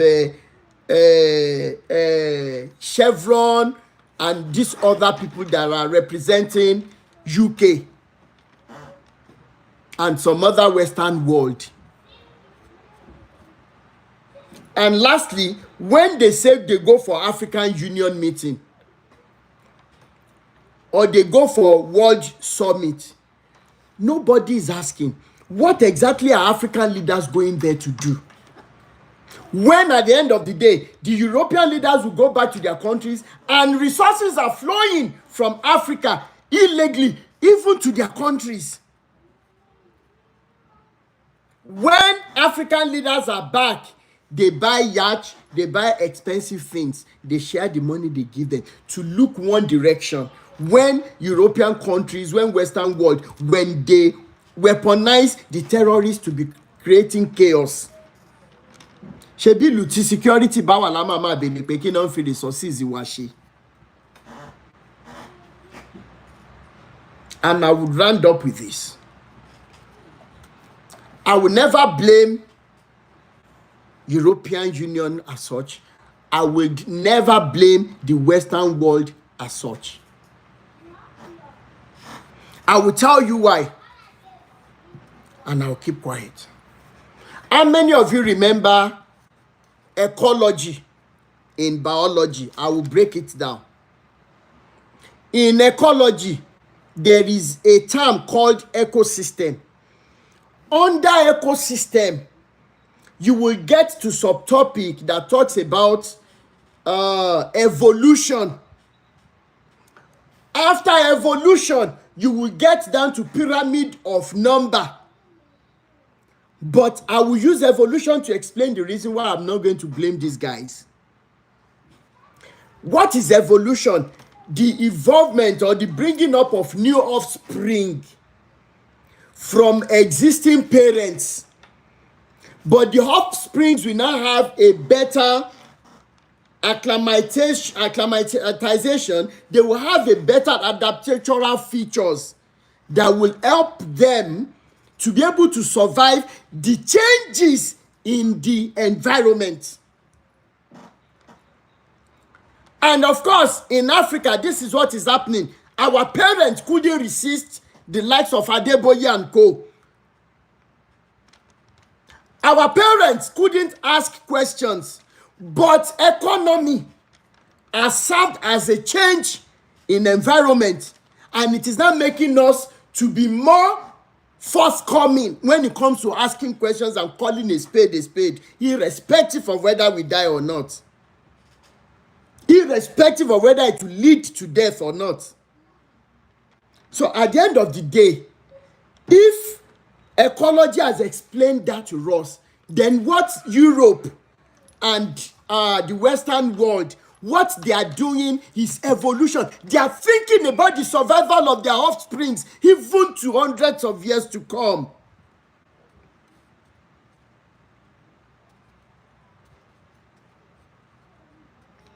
Okay? Even in the years to come, they have made plans. And my question now is, what are African leaders planning to leave behind when they are long gone, when their generation is gone? When their generation is no more, what are they planning to leave? Look at what is happening in Congo. They have, I can't even begin to describe. What about this other African country where they get lithium for batteries and some other, this thing they use for iPhone, this resource they use for iPhones? Look at what they have done to that nation when they create any medical supply. Congo, thank you so much, Bishop Andrew. Look at what, when Ebola wanted to break out, it started from Congo. Who is using these Africans as a test? Who is using them in Congo for experiments? Nobody is asking. African Union is not saying anything. United Nations looks the other way. Where do we begin? How do we sensitize our people? So I will keep quiet, and please don't forget, be looking forward to that video for the new program I'm going to be starting with our children, asking them questions and rewarding them in the little way I can to start encouraging reading again. I might even put out a video. If your child is going to have his hand on a so-so book, let them read. There will be question and answers on a show on this so-so day. So when they read it, when they come on my page on that day, I will ask them questions from that book. When I ask them questions from that book, anybody who gets the answers, I am going to be rewarding them. I want to start encouraging the little I can encourage so that they can go back to reading instead of this social media, whatever. And whatever questions I can be putting out there to start drawing our children away from just content creation. It is damaging. Yes, they are paying them heavily. That is why when somebody says he's creating content using the bum and boobs of our girls, after 1 year or 2 years, see what they buy up and down. They buy houses in Lekki. They buy millions naira worth of cars. They do everything just for making a disgrace, a shame of our ladies.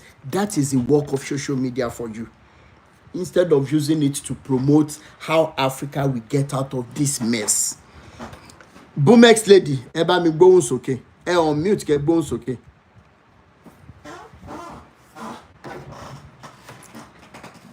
Boomex lady. Bra Rotimi, is there any hope of you discussing the current Yoruba Benin Igbo saga ongoing? Hello, Boomex lady. Unmute the speaker. Okay. Free thinker, let me bring you on. Free thinker, please. come up.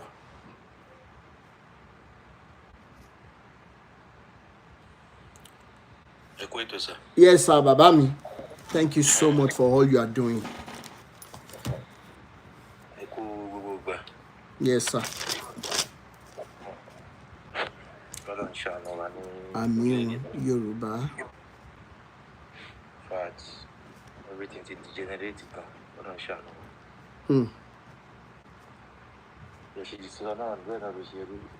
Africa is just a testing site for our Europeans. Benny. And our leaders also in Africa. Ẹ sọ̀rọ̀ sókè káwọn ará lè gbọ́ yín. Actually, àwọn tó jẹ́ olórí wa náà, àwọn náà èèyàn tó burú ni wọ́n sọ. Bẹ́ẹ̀ni. Àwọn people yẹn náà jẹ́ ti understand. Wọ́n máa ti fà wọ́n lọ́wọ́ sókè, wọ́n mọ̀ pé wọ́n á deal pẹ̀lú wa dáadáa, so they will be able to do their own bidding. So àwọn ará wa náà fi ń punish wa. Àkàn assume pa gba independence ni. So àwọn náà ṣe ń control wa látọ̀dọ̀ wọn lọ́hùn. Because when you look at it now, kò sí nǹkan kan. Everybody náà ló fẹ́ make owó ní internet bẹ́ẹ̀ ṣe sọ yẹn náà lóòótọ́. Àwọn ladies wa kò tiẹ̀ sí ìtò lọ́pọ̀lọpọ̀ kan mọ́ lórí nínú wọn. Everybody fẹ́ go viral. I can remember one lady like that. Tó sọ pé ó ní làpálàpá tó go viral ní time kan ní TikTok. Èyí náà lápá tó kò sí time yẹn. So later ni mo tún gbọ́ tán sọ pé kò ní làpálàpá, ó kàn fi yẹn gain sympathy àwọn èèyàn àbí báyìí ó fi gain, ó fi go viral, ó ṣáà fi gain attention àwọn èèyàn ni. So ní ìsìn báyìí náà òun náà ti join gang wọn bẹ́ẹ̀. And there are a lot of them bẹ́ẹ̀ náà tí wọ́n náà fẹ́ dàbí wọn bẹ́ẹ̀. So they are just looking for every means láti pé káwọn náà ṣáà máa make owó ní content creator.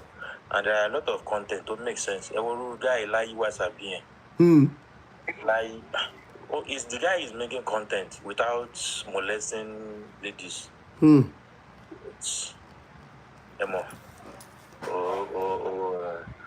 Manager man put here. If you be more you pass so that. So you back on me, but oh you come before me, me person. So Ọlọ́run aṣáà máa fún yín ṣe ṣá. Àmín. Nǹkan tẹ́ gbé lọ́wọ́ yìí nǹkan tó lágbára ni. A lot of people àwọn tí inú wọn ò dùn sí tán ń wò nígbà tó yẹ pé wọ́n kàn ń wò yín níbọ̀ kò sí nǹkan kan tán lè ṣe fún yín, wọ́n á kàn máa kùn sínú náà ni. Bẹ́ẹ̀ni. Wọ́n máa gbin sínú, wọ́n máa ṣe náà kò sí nǹkan kan tán lè ṣe.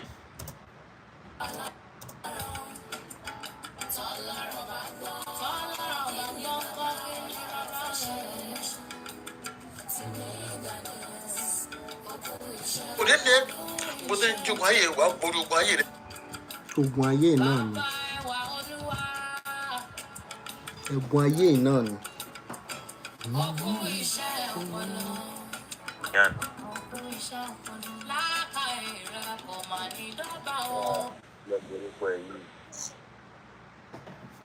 Ká screenshot ẹ̀jẹ̀ òun náà ń jẹ nídìí ìbàjẹ́ yẹn ní if not wá kó sọ nǹkan tó fún ẹ. Ẹ bá ti rẹ́ níbo tó bá ti ń dìfẹ́ǹdì àwọn kan tó jẹ́ irọ́ táwa ti mọ̀ pé irọ́ ni ẹ lọ wo òun náà ń jẹ níbẹ̀ ni. So bẹ́ẹ̀ ni òun náà ń jẹ níbẹ̀ ni tí o bá jẹ́ pé ó ń jẹ níbẹ̀ kò ní máa dìfẹ́ǹdì irọ́. Because ìwọ̀n Adébóyè fúnra rẹ̀ gan àbí àwọn gangan fúnra wọn mọ̀ pé irọ́ làwọn gbé dání. Wọ́n kàn fi ń sàkámà jẹ àwọn èèyàn. And pẹ̀lú with the help of this social media náà ṣe báyìí a lot of people ṣì wà tó yẹ pé ọpọlọ wọn ò tí ì máa ṣiṣẹ́ náà wọn ò tí ì rí pé kọ́ táwọn ń ṣe gbogbo gbà yìí tí ò yí the positive result yìí ó yẹ káwọn tún gbé gbàgbọ́ míì bọ̀ náà ṣe bí ẹni pé wọ́n ti rà wọ́n níyè ni ẹgbẹ́ kó tún dọ̀la báyìí nísìnyìí gbogbo auditorium wọn ló tún máa kún Ọlọ́run ṣàánú wa ni Ọlọ́run ṣàánú wa ni. Ṣé bàbá mi. Ọlọ́run á máa fún yín ṣe ẹkú gbogbo gbà. Ẹ ṣé. Ìyá náà ṣẹlẹ̀ sọ. Bro Emmanuel, ẹ jẹ́ kí n gbé yín sókè.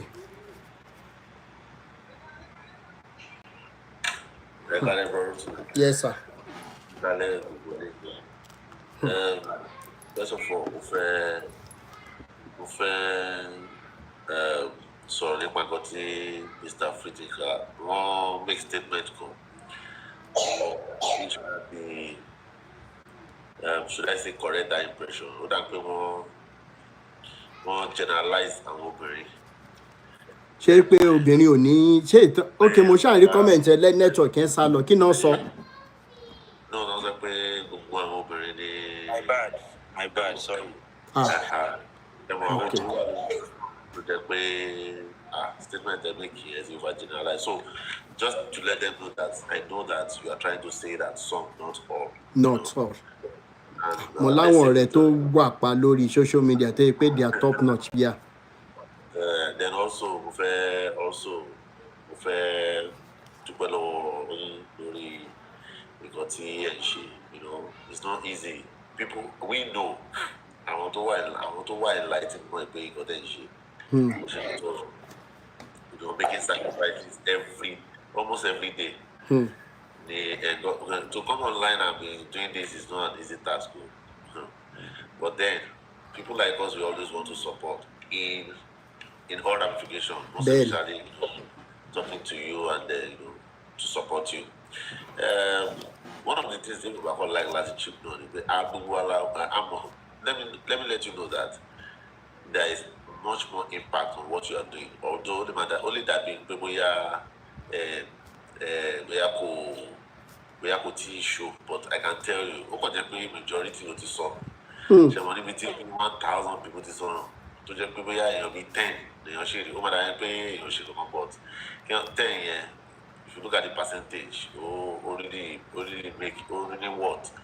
So and then you got to do even I want to see diaspora. They still allow this stupid, rubbish so-called God of men, temperament of God. You see, you will realize that they are these stupid men. I'm not sorry to say that because if you go you know, most of them read psychology. So one of the things that's one of their weapons. They know what to say that will move you. And it's just so unfortunate. But now they have moved their so-called how would I put it, their audience. Want to move audience on our Nigerians go, but they really focus on the Nigerians. They are focused on people in diaspora just because of this algorithm. Yes. You know? Yes. You will discover that when they need money, they just find a way to come and do one stupid program, one stupid convention or conference or whatever, just because they want to come and raise money in hard currency and take it back to Nigeria. You know? But people, it's just so unfortunate that people in diaspora now, they are still gullible. Very gullible set of people. But I don't know. Because basically you will realize, okay, in Canada. I don't understand. And at the end of the day, they come and be saying stupid with it. Wọ́n tẹ̀ pọ̀ lórí TikTok. Bẹ́ẹ̀ni, bá a ṣe ń sọ̀rọ̀ lọ́wọ́lọ́wọ́ ẹ̀ wọ́n pọ̀ gan. Bẹ́ẹ̀ni. Èmi mo máa ń wo bẹ́ẹ̀ ṣe máa ń takùn wọn. Ẹni kan máa ń pa mí ní bá tutù rí mi máa ní olórí burúkú ẹni kò mẹ́ni tó ń bá sọ̀rọ̀. You know, wọ́n pọ̀. Wọ́n máa dẹ̀ máa tú àṣírí wọn. Àmín o. Àwọn náà kàn túra mú ni. They keep, you know that tẹ́yìn wọ́n ṣe ń mú wọn, wọ́n ṣe ń bọ̀ wọn lórí kìnìún báyìí náà lọ tún ṣe kìnìún kan bí ẹ̀yin Yorùbá ṣe máa ń sọ. À ń gé wọn lọ́wọ́ wọn ń bọ̀rù ká. Bẹ́ẹ̀ni. Kátẹ́ kọ́kọ́ pàtẹ àwọn politician tì. Ṣé ní tó bá lè religion yìí tó ń gbé wá sí Nàìjíríà yìí táwọn olórí burúkú yìí ti fi cash out yìí ó ti sọ àwọn èèyàn sínú ìdè gan. People don't know. And the funny thing is that they don't know because they believe that God ti sọ fún wọn yẹn ní láì ṣe rí làwọn ṣe rò bó ṣe sọ yẹn bó ṣe rò bó ṣe rí.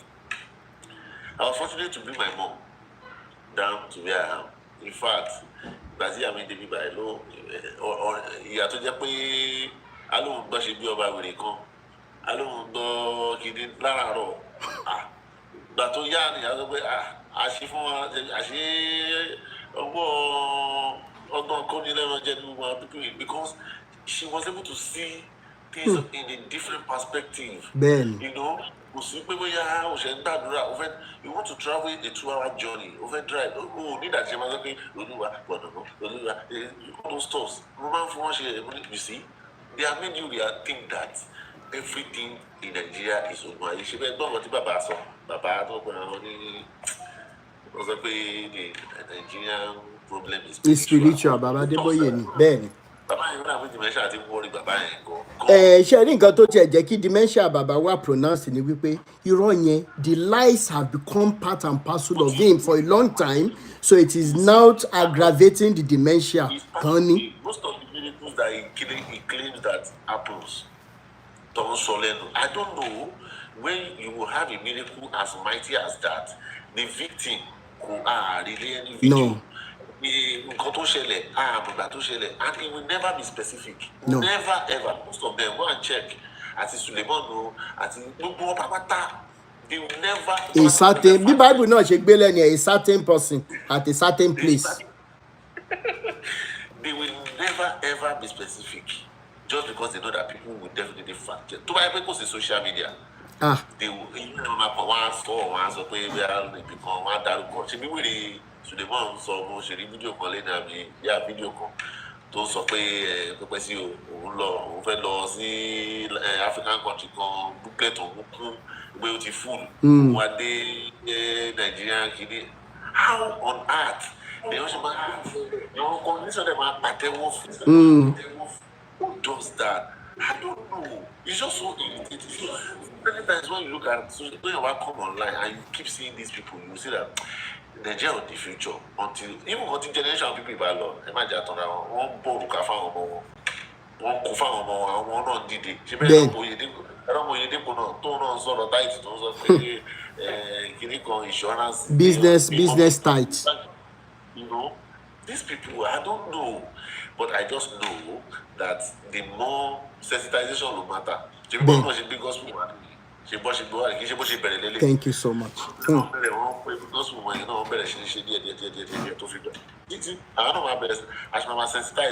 Ben.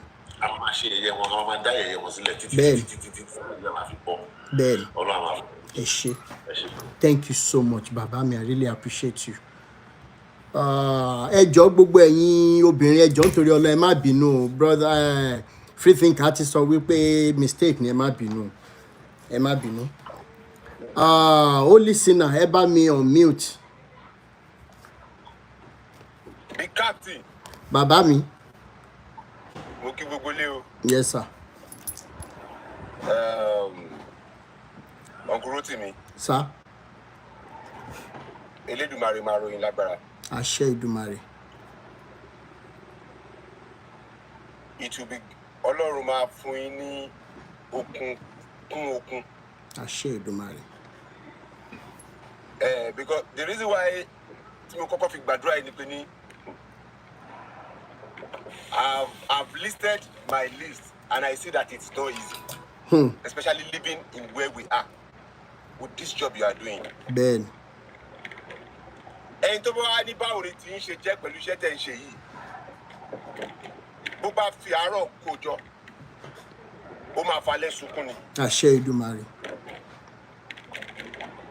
Because liberating people go easy. Go easy o. Everybody must be in a question sometimes ago that how do you deal with your parents? Everybody must be in a question maybe Ben. Even the little I am doing. See me, but a moment face. But as Mosheman saw all the time, Ejo, Awata Walori platform here. Let us start this thing from our home. Bẹ́ẹ̀ ṣe gbé wá nìyẹn. Bẹ́ẹ̀ náà làánà ṣe máa jù sílẹ̀. Religion starts from our home, from our individual homes. Ben.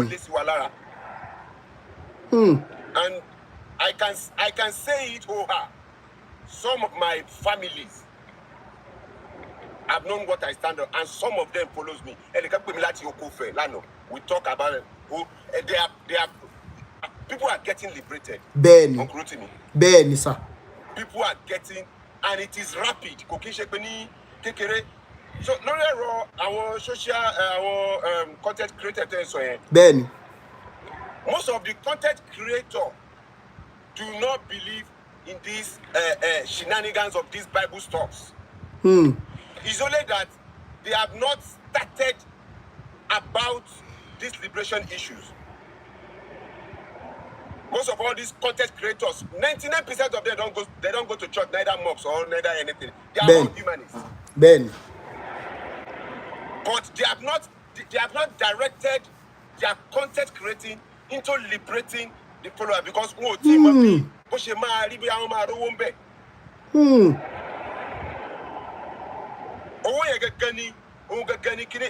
only driving force in one. Only driving force one. Look at Very Dark Man Shensi. Ben. If you see Very Dark Man is diverting into liberation. Yes, I noticed.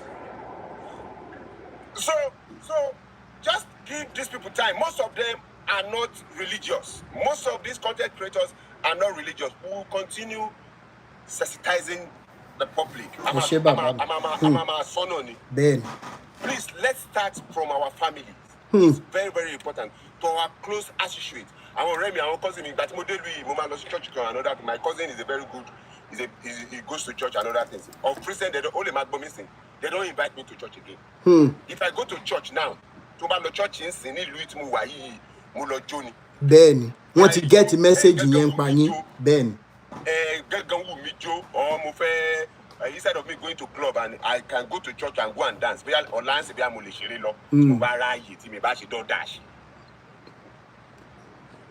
So please, my point of view, my major point in this place is that let us start with our families. Ben.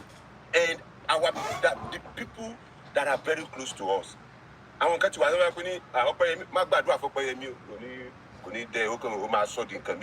they have known me. I don't believe in the power of prayer anymore. I believe in the power of actions. Ben. Most of my friends have known me. Instead of praying, that wishes you wish. Prayer is just like that wishes you wish. Why don't you act it? Exactly. Leave prayer alone. It is a common wish. If you wish it, if you can think it and say it out, act it, practice it. It will work.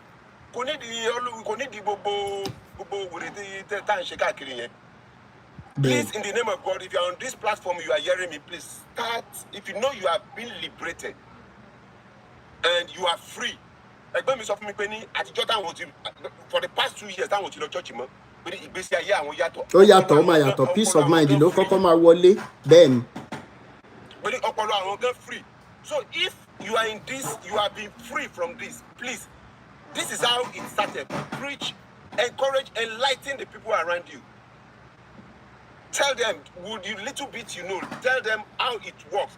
God exists. Nobody say God does not exist. Exactly. But it is not the God they are preaching to. It is not the God they are preaching to us. You summarized my purpose. Ben. That is not how God operates. God is not a lazy person. God doesn't encourage laziness. They encourage laziness. And that is why we are stagnant. Every religion encourages laziness. Being a human before religion. And everybody should believe in the truth. And you love each other. Thank you so much, Baba. Thank you so much. Thank you so much. God bless you. Yes. Mama, Bumex lady, somebody asked a question and I love that question about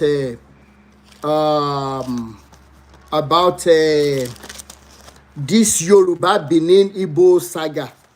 Thank you so much for that question. I think Brother Godwin asked that question.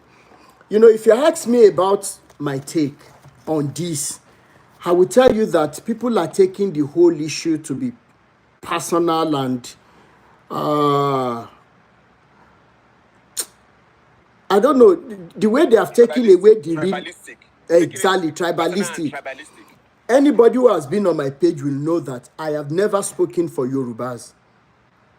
I have never spoken for Igbos. I have never spoken for Hausa or Fulanis or the South people. I speak as a Nigerian. And I will tell you my reason. It's not something that I'm forcing on you. Brother Godwin, I believe you're listening to me.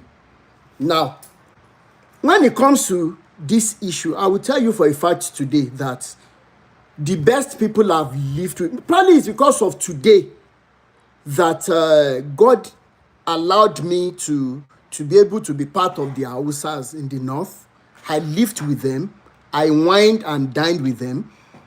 And I have Igbo blood in me. My dad's mom, late Mrs. Edna Ogundele, I'm telling you, she was from Anambra State. So I have Igbo blood. Now, when I saw that video, Obomi Tutu Similokon, I felt bad that an Igbo woman would say this. But unfortunately, how do I first make this lady and her likes that are tribalistic to know that, you see, when we say the Hausas are killing, they are the terrorists and everything, or the Fulanis and everything. Number one, the Hausas are actually the best people I have been with. They have their rules, they have their culture. They don't joke with their culture. To the extent that in 1997 or 98, I was in Bauchi State. I was supposed to attend Abubakar Tafawa Balewa University, ATBU. But for some reason, I didn't go. But anybody who has lived with Hausas, you would bear me witness about what I'm saying. Now, my neighbors, or our neighbors then, they were 2 girls and 1 boy. The boy was the one telling me, they wanted me to come into their house, but the dad too was telling them that any day I will come, they already know the rules. When you want to enter their house, they write Ba Shiga. Ba Shiga means don't enter. Yes, to somebody as a man that is above 18. The boy himself too doesn't have, or he couldn't see the mom again. Anytime he wanted to speak with the mom, he would be behind the wall, the mom will be in the room, and he was going to be speaking with the mom. So I asked him, I said, that is their culture. He couldn't give me explanation. And I was very young then too. And they told me a lot of things. In fact, you cannot be with Hausa and think that they will put poison in your food. Back then, they were open, loving people. So when the other tribes are saying, the Hausas are killing us, so that you have to think inwardly, you have to know what you're doing before you jump to that conclusion. That's number one. Coming from the Igbo side, I know that the Igbos, most of the younger ones, wọ́n ní tọmọ ekere ò bàbá tán àbárọ̀bá ìtàn rádaràda làwọn ọmọ Igbo gbọ́ lọ́wọ́lọ́wọ́. Because if I were to go into details with Igbo people, I would tell them that what Ojukwu, as much as I loved the life of that man, he also pied one Yoruba soldier that was a loyalist to him. They pied him in the east. Why should the life of Igbo be like that in such a way that I can't even describe it here? However, it is not anybody's fault. It is the fault of our leaders. They have sown the seed of tribalism and religion. Unfortunately for we, the poor masses, we are the ones watering and fertilizing the seeds of discord, of tribalism and religion that have been planted by them. I will tell you for a fact today that Brother Godwin, you see this tribalism and fighting for superiority is one of the biggest tools in the hands of our politicians. And if I can use this medium and social media to let us know as Nigerians that we cannot be liberated until when I look at the face of a Nigerian, irrespective of location, and I see a brother or a sister in that person, rather than from the perspective of language and religion. And I want to use this medium to also pass across a message to our federal government politicians. and at different levels. Today is your own. Tomorrow comes very soon. The song that will be sung tomorrow, nobody knows. Today, our religious leaders are happy that the politicians can increase the level of poverty in the land, so we can always run to them for miracle. Tomorrow, we don't know the song that will be on the lips of Nigerians. And lastly, some people have asked me, why are you always hammering on religion? Why don't you like talking about the politicians and everything? I will tell you simply, because I believe that it is a religious liberation that will definitely give birth to political liberation that we so desire in Nigeria and Africa as a whole. And lastly, if only the federal government, if only they make our constitution to make multiculturalism number one resource, such that Hausas are known for what they can produce and provide, bring to the table. The Igbos are known for their manufacturing power, and the Yorubas for what they can also provide as resources. Any right-thinking government will definitely look into power of multiculturalism. Other countries that joined us together, they wanted it to be what it is today, that will be killing one another. But if we have a good government in position today, it's going to be our greatest source of power. I can tell you that there is no juju, there is no this that can work against that fact. Unfortunately, if they have divided us at the top, we are dancing to their tunes, then why is it that it's very difficult for us to go our separate ways? That is going to be the answer, the question to all of them. And that is my say concerning what that girl said. It is what they have been fed with, that they want to be killing Nigerians, they want to be killing Yorubas, Igbo, Beninians, and whatever. I am not going to go in that direction with them. And I wish I could have a live video truly that we're going to be discussing that, but not today. Boomex lady.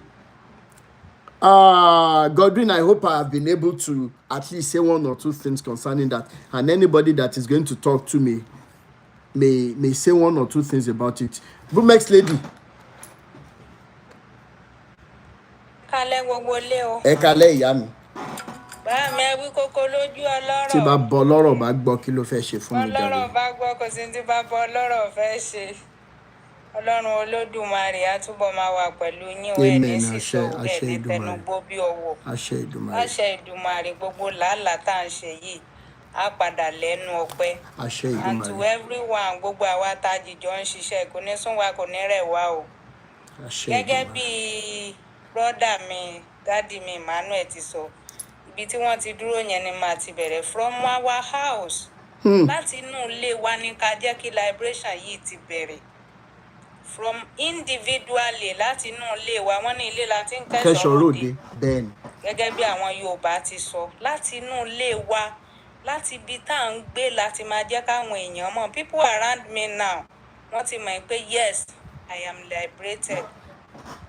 Fídíò tẹ́ ṣe tí mo padà repost lórí TikTok mi, like 6 or 7 of my friends, mo tún fi ṣe status lénìí. Wow. Wọ́n bẹ̀rẹ̀ sí pè mí, ṣé lóòótọ́ ni? Sister Bùnmi, ṣé lóòótọ́ ni? Ṣé ọmọ bàbá Adébóyè, ṣé lóòótọ́ ló ṣe bẹ́ẹ̀? Whereas àwọn tá à ń sọ yìí, they are redeemed ushers nínú ìlú ìtajìjọ wà. Àsìkò tó bá yẹ kán fi lọ síbi iṣẹ́ wọn láwọn ní mẹ́ta, àwọn fẹ́ lọ gbá church, àwọn fẹ́ lọ ṣe. I don't care, kò kan ayé mi lọ ṣọ́ọ̀ṣì. Adébóyè kọ́ ló ń bọ́ mi. But you let your people know, everybody tó wà lára àǹdí wa, tán bá ti mọ̀ pé a ti wà liberated, day 2. Ọpọlọ wọn máa ṣí díẹ̀díẹ̀. My daughter called me like some days ago, Mommy, I want to go to camp. Which camp? In CAC camp. And they built them 9,500 each. Mo ní which camp? They are going to Osogbo to go and do something. Mo ní tán bá bí ẹ̀dá, tán bí bàbá ẹ̀dá.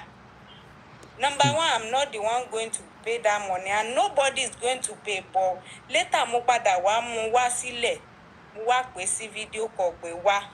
Láti ìgbà tó ti ń porúkọ Jésù yẹn kí ló ṣe fún ẹ? Òkè lọ gbé abọ́ wá, mo wá ṣe example fún pé gbé abọ́ wá. Ó gbé abọ́ yẹn sílẹ̀. Mo ní kó orúkọ Jésù sínú abọ́ ẹ̀. Kí 9,500 yẹn kó jáde sínú ẹ̀. Àwọn onímọ̀ mi kò possible now. God will provide. God tó fẹ́ that Jesus will provide. Ṣùgbọ́n wọ́n mi ló ti fẹ́ gbowó yẹn o. So kí ni differentiation tó wà lẹ́rìn Jésù tó pè sínú abọ́ àtèmi tí mo fẹ́ fún ẹ lówó? Ṣé bẹ́ẹ̀ mi mò ń ṣiṣẹ́? I'm telling you that religion kò sí nǹkan tó ṣe fún wa. Jésù ẹ tó ń pè yẹn kò sí nǹkan tó ṣe fún wa. Èmi kíní burúkú ló fẹ́ fún ẹ lówó. In that case, we are not going to any camp. And from now, so mọ̀ pé mo sọ fún ẹ ní December pé gbogbo à ń ṣe Jésù yìí, your mother is not a Christian anymore. Ó ní really mom, mo ní yes. Ìyá ẹ̀ ò kì í ṣe Christian mọ́. Now my daughters already know. Mommy, now I understand. I call Jesus' name. The money did not come. But if I call you now, you will send money to me. So ti rí pé yàtọ̀ síra wọn. So ti rí pé the differentiation yẹn yàtọ̀. My own mother, ìyá mi ti rọra ń já díẹ̀ díẹ̀ bọ̀ ṣe mọ̀ pé àwọn ìyá yẹn. Kò easy láti gbà wọ́n. Ó lé láti ṣe kinní yẹn. But little by little, ìyá mi náà ti understand from our house, from people around us. Gbogbo ẹni tó súnmọ́ mi sì mọ̀ pé dádì yín Awíkókó ń kọ́ ìyẹn èmi. Péèjì Awíkókó láti lè rà àǹtí bòmí. Ẹ lè rí wọn níta mọ́. Àwọn eléyìí ti kúrò ní kinní. I accept. Ká jẹ́ kí everybody wà liberated because tá bá ti free from religion, ọ̀rọ̀ wa ti níyanjú. Bẹ́ẹ̀ni. We begin to think straight. Tá bá ti lè free. Ọ̀rọ̀ wa ti ṣe kí ni ó ti níyanjú, so I'm not going to say much because everybody wà online. So mo gbàgbọ́ pé Elédùmarè á ṣàtú gbogbo wa sílẹ̀. Àṣẹ Èdùmàrè. Thank you so much, ìyá mi. I really appreciate you. Kí Bishop Andrew tó sọ before he says anything. One of the ways that, like I said, it is a religious liberation that would definitely give birth to political liberation that is needed. However, let's look at the policies of the West and Europe against us in Africa. You know that during election campaigns and everything, nobody is asking, why should our politicians always go to the UK, Chatham House or whatever they call it, for meetings and everything? What are they signing? What papers are they dealing with? People know these secrets, but they are afraid to talk, or they are also reaping a lot of money from it. Now, it is one thing that IMF and what did they call it now? IMF and the World Bank, they are actually facing for the European world and Western world against Africans. Tonyori, thank you so much. Olabisi Kuka, thank you so much. Emmanuel Lawrence, thank you so much for joining on YouTube. Olukemi Omolara, thank you. Maloe Bachari, thank you so much. Now, it is one thing that they even give out this money and they sign out our resources years ahead, okay, to all these people. Look at what Chevron, look at what Total, all of them exploiting our oil in Africa, in Nigeria. Look at what they have done to our environment. In the next 50 years, that problem is going to still be lingering. And I thank the likes of RMD and Co. They had the movie Black Book or something like that. It's on Netflix. They actually made the video they actually made a movie concerning that problem where RMD was having revenge on those that are ripping us off. Now, when they get this money, do you know that the policies allow that our politicians, when they get that money, irrespective of the African country, all of them are allowed to steal that money and bring back to Europe and Western world? I keep saying these things and nobody is saying this. Nobody is talking. Now, in their own country, common engine oil drips on the ground, or you park your own car, the car that you are paying for, that you have in the front of the house, you are paying every mortgage. They can give you tickets for parking where you're not supposed to park. That is environmental sustainability. Why should they come to our own country and all of the waters in the south, they can't even carry out fishing activities again. The oil has destroyed everything there. So when you look at all these things put together, there is a whole lot going on against us. Unfortunately, we that are receiving this treatment, we don't care. We just want to live our life and just die like that without thinking about the next generation. The black book. So when you now, when they take that money, the same nations that are calling us poor countries, that are saying that we are third world countries, we don't even know which ones are the second world countries. But look at the gap between them and us. First world countries, third world countries. Which countries are occupying the second position? We don't know. Then you call us poor countries, we accept. But when our leaders bring millions of dollars to your countries, sunshine. When our politicians bring the millions to your countries, you allow them to bring it in, such that Abacha's looted funds still being returned to Nigeria since 1998. How do we get out of this situation? Yet, or worse still, when we were growing up, they told us that prevention is better than cure, right? They said prevention is better than cure. But our constitution allows our politicians to continue to hold positions even when they are looting heavily. Then where do we start? Where do we begin? And that is why I am mentioning the issue of the content creators for creating a lot of diversions from the things that all of us should be weeping and crying for. Bishop, Comrade Andrew JP, please unmute your mic, sir. General Overseer of the Liberation Assembly Worldwide. Boki, everybody on the platform. Good evening, everybody. Good evening. First and foremost, is Holy Sinner Bro Demao? Bro Timmy. Kilawi? Holy Sinner. Is he the same as No. Brother Demao? No.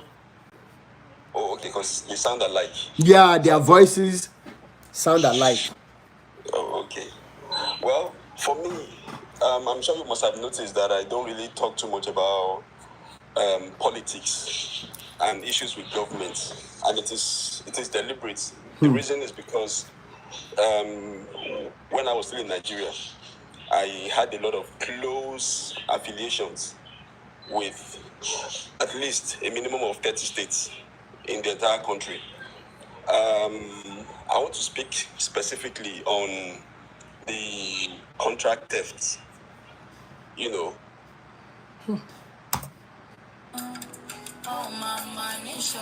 They are flagging heavily.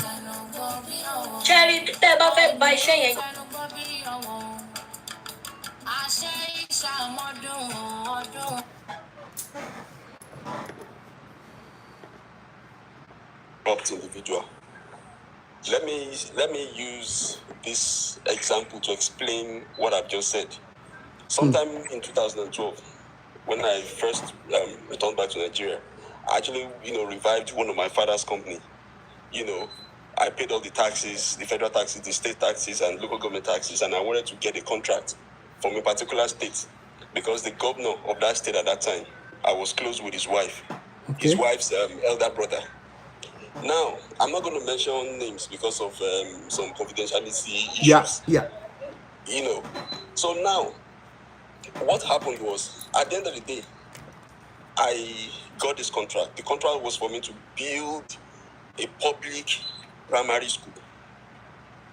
To build a public primary school. Now, the money was 350 million at that time. That was 2012. But when I now got the contract, the sharing formula was what made me to abandon it. Why did I abandon it? 20% of the entire contract sum, that will be, although they don't pay it at once, they will mobilize you maybe with 30%. While the project is ongoing, they will now begin to pay by installment. But that particular project, even the state government itself did not want to execute that project, but they want to award the contract. Now, the sum of 350 million was approved as far back as 2012. But I was told that 20% will go to the state governor, 10% will go to Commissioner for Works, and that 10% will go to finance, 5% to one special advisor. At the end of the day, what I had left for the project was 35%. Out of three, oh my God. 35% of 350 million, that was what is left. I'm trying to explain this so you can marry it into what Adeboye's son must have done. Why he couldn't execute the project. That's what I'm trying to explain. How corrupt he is. Now, 35% was left. So I was like, I did my own feasibility study, my own due diligence. I'm like, this money can't even do anything because I was supposed to build schools, get carpenters to make tables and chairs, blackboard, build toilets and all that. How will I do it with this amount of money that is going to be left with me? So the company secretary was my late dad's friend. He was a lawyer. So I went to meet him and I told him this is what is going on. He said, technically what they are trying to tell you is that if you two you cannot do the project, take the 35% and disappear. I said, I cannot do it. So he said, if you can't do it, just go and draft a letter and send it to the state government directly that you want to pull out of the contract, that they should, re-award the contract to somebody else. That should just find a reason to give to them and say, oh, I won't be able to execute that contract. So in the same tone, if you now marry this whole story that I just told in summary to what Adeboye's son must have gone through, 8 billion. For El Rufai to have come out to expose this shows that El Rufai was not even in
are coming, I wonder what their life will be.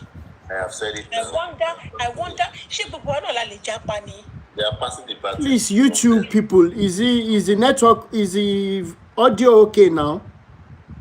Yeah, very okay. No, on YouTube. Please let me check. Oh, I'm just saying the comments now. Ṣé gbogbo wa náà la máa japa ni? If the pastor's son can do such, now what I want to sense is this, my brother. This man that was giving 90 billion for Muslim pilgrimage subsidy or whatever, nobody had been able to say anything. If it were to be the other side, you will see how there will be commotion everywhere. Everywhere has been silent. Over 90 billion. Following, go and miss your money, please. Everybody kept quiet. 90 billion. And somebody withdrew 3-point-something billion cash to do what? I think Nigeria should wake up. Our youth should wake up and do something. I can bet you I cannot spend the next 30 years with my age. Add 30 years to my age, that is 93.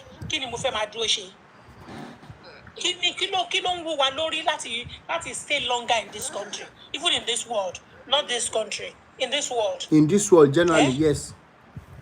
The future of our children is not secured. Ṣé obìnrin kan máa wò kí òun ní graduate of over 5-6 years nílé láì níṣẹ́ kankan? Kò níṣẹ́. A boy of 42 years tó dẹ̀ lọ sí school tó good gan because you are not connected. You are not highly placed. You cannot fix this. You cannot fix your children. It's very, very disheartening, honestly. Thank you. In forum like this, we just talk. That's when I see people like Daddy Freeze or whatever. We just talk, no action. We talk, no action. Go to Lekki now and see what is being built. Tí o sẹ́ni kankan nu building yẹn. You count. Where are these people that owns this building? Where are they? Láwọn lẹ́yìn àwọn exotic buildings kò sẹ́ni kankan bẹ̀ bó ti ń wù kó mọ̀. Wọ́n dẹ̀ tó lọ rẹ̀rẹ̀rẹ̀ bẹ́ẹ̀. You count. Look at everything, and in fact, we have missed it, Sha. Ọlọ́run á ràn wá lọ́wọ́. Àmín. We have missed it. Madam, We have missed it. Madam, you are absolutely correct in your submission. I said you are absolutely correct in your submission that we have totally missed it. And how did we miss it? Even the ones ahead of us, all these so-called Baba, and Baba Radara wọ̀nyí. Àwa tá wà ní finance at accounting, by virtue of the nature of my job, mi ní Lamole, Oye Bodaruti mi. Ben. There are certain information that is open to us. Things that we see. I can categorically tell you that there is but out of all these popular so-called pastors, based on the information at my disposal, Ben. you know, be open to me. Sherry, Teba G 100 billion, low, but Teba G 100 billion, low by Teba fell long die. I'm out on by 25%, I'm out on by 20, I'm out on by 15%. Am I against or lost it? I want you to by 25%. I want contribute to the devaluation of our currency. Because if you are spending billions of our own naira to purchase a particular currency, you are taking value away from our currency and you are giving it to the other currency. Yes. That is what it means. When I owned it shaking it for many years, that is why they keep saying to people that we are not spending your tithe. You think it's your money. What on ni share to kilo she lójoojúmọ́ to ra jet only pastor only general overseer kan mi fẹ́ dárúkọ ẹ̀ but brother to me menti mo sọ tí bá say something ẹ máa menti mo sọ ìgbà tí mo sì jẹ́ auditor lẹ́kọ̀ọ́ àwọn jet tó náà fi ń ṣe evangelism yìí bẹ́ẹ̀ni èmi ń sọ fún yín lẹ́nu pé business of ṣe torí mo rí àwọn audit reported. Bẹ́ẹ̀ni. A particular popular general overseer, the cheapest jet tó ní, the cheapest tó ní was $30 million. Bẹ́ẹ̀ni. The cheapest. Wọ́n ti sọ di pure business nísìnyí. Ó dẹ̀ ní mẹ́rin at that time. Bẹ́ẹ̀ni. In 2012, mẹ́rin ló ní. So téèyàn kan bá lè fi $30 million ra nǹkan ẹyọ kan. In fact, the most expensive tó ní nígbà yẹn was $43 million. But the cheapest was $30 million. Nǹkan ti ṣe wá. Mo add gbogbo ẹ̀ pọ̀, it was over $100 million. Over $100 million kí ni mo ti sọ, about $120 million. Èèyàn kan péré jẹ́ẹ̀tì ló fi rà. Àwọn olóńrẹ̀ ti jẹ́ẹ̀tì. Gbogbo àwọn customer yẹn list àwọn customers yẹn Muslims, politicians, wọ́n pọ̀ rẹpẹtẹ. Àwọn olóńrẹ̀ ti jẹ́ẹ̀tì yẹn. Ẹ̀yin wá ń sọ fún àwọn ọmọ ọjọ́ pé evangelism lè fi ń ṣe. Irú evangelism òṣìwò. Ṣé ẹ̀ tó ń fẹ́? Is it not evangelism? Ṣé bí ara ẹ̀ náà fi rí ti òrìṣẹ́jà fún mú lọ́nà South Africa? Bẹ́ẹ̀ni, 150 million. Tó ń bọ́ wó nínú ẹ̀ àti weapons president jẹ́ ti odidi pastor. Sẹ́rí ọ̀rọ̀ nǹkan tẹ̀mí mọ̀ tó máa fún orílẹ̀-èdè Nàìjíríà ṣe. Owó ní kí gbogbo wa ká retrace steps wa back to our original practice, which is ìṣẹ̀ṣe. I'm not recommending it, but based on my own observation, wọ́n bí anybody dá kó ló fẹ́ di president kan ní kò mú mi ayélujára kó fò kúkúra kó jùlọ kó ṣe otherwise. Tó bá gbé láti fún mi sìn pé kí n kóra pé mi ní ṣe máa ṣe kò lè sí nǹkan tó máa ṣẹlẹ̀. Torí pé fake ní báyìí, fake ní Quran. Ma? We are going to convert our naira to cowrie. We are going to convert our naira back to cowries again. Yes, let's see who can carry a juice bag of cowrie. Kolon fell under and it's convertible. It is, of course. I am a researcher. I know what I'm talking about. You understand? Ben. When you talk about cowrie shells, Kawa went to fell under. If you're not in the system of the cowrie shell conversion, you cannot spend this. You cannot spend it. It's because our money is so accessible. That is why. Look at what our youths are turning to. Who told our youths pé orí èèyàn àbí apá èèyàn wọ́n fi ń ṣòwò nílùú bo? Ẹ̀sìn bí nǹkan tó ń ṣe náà làwọn náà ń follow. You see what I'm saying? A kàn ń sọ pé àwọn ọmọ yẹn bákan bákan. Àwọn náà wọ́n lú èèyàn. Àwọn ni because iṣẹ́ dédòrúdòrú tí wọn ò lè rán àwọn ọmọ tó bí ni wọ́n máa ń rán àwọn ènìyàn. In fact, when I look at this country, it is not this country I grew up. The same thing lèmi gan ṣe máa ń wò pé ṣé ìlú yìí náà kọ́ ni gbogbo wa ti wà tá ti wà tipẹ́tipẹ́ tó ó bàjẹ́ náà kò kàn wọ́n síta tó bẹ́ẹ̀ ni. The first UK I went, I bought Nigerian Airways air ticket for 12 naira. Look at that. 12 naira. First UK tí màá kọ́kọ́ lọ láyé mi, 12 naira. Mo lọ ra ticket Nigerian Airways. Kí ló wá ṣẹlẹ̀? What happened? The same thing. No, I was saying, in fact, ọ̀rọ̀ owó yẹn. Are we conco? Does it mean people like Yakubu Gowon? Yeah. Does it mean they cannot come back on a round table to speak to these people? God forbid. Do you think wọ́n máa tiẹ̀ fún àwọn èèyàn àwọn bẹ́ẹ̀ yẹn ní àyè mọ́ ṣá? Ẹ jẹ́ ṣe báyìí. Ẹ ní sùúrù.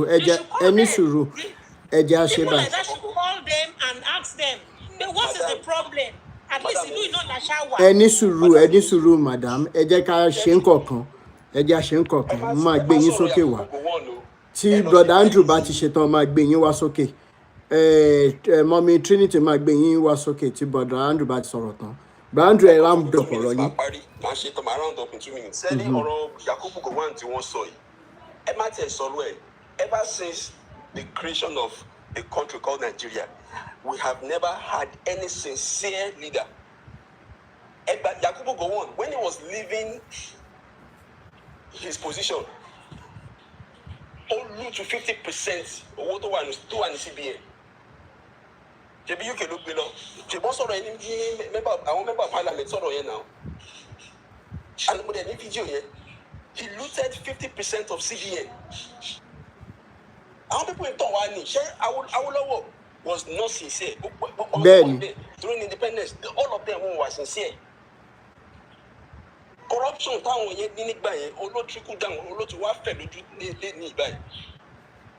Ẹ má tẹ̀ sọ̀rọ̀ Yakubu ká àwọn pípọ̀ wọ̀nyẹn olórí burúkú ni gbogbo wọn pátá ní that statement tó wà sincere. Mo dẹ̀ sọ unapologetically.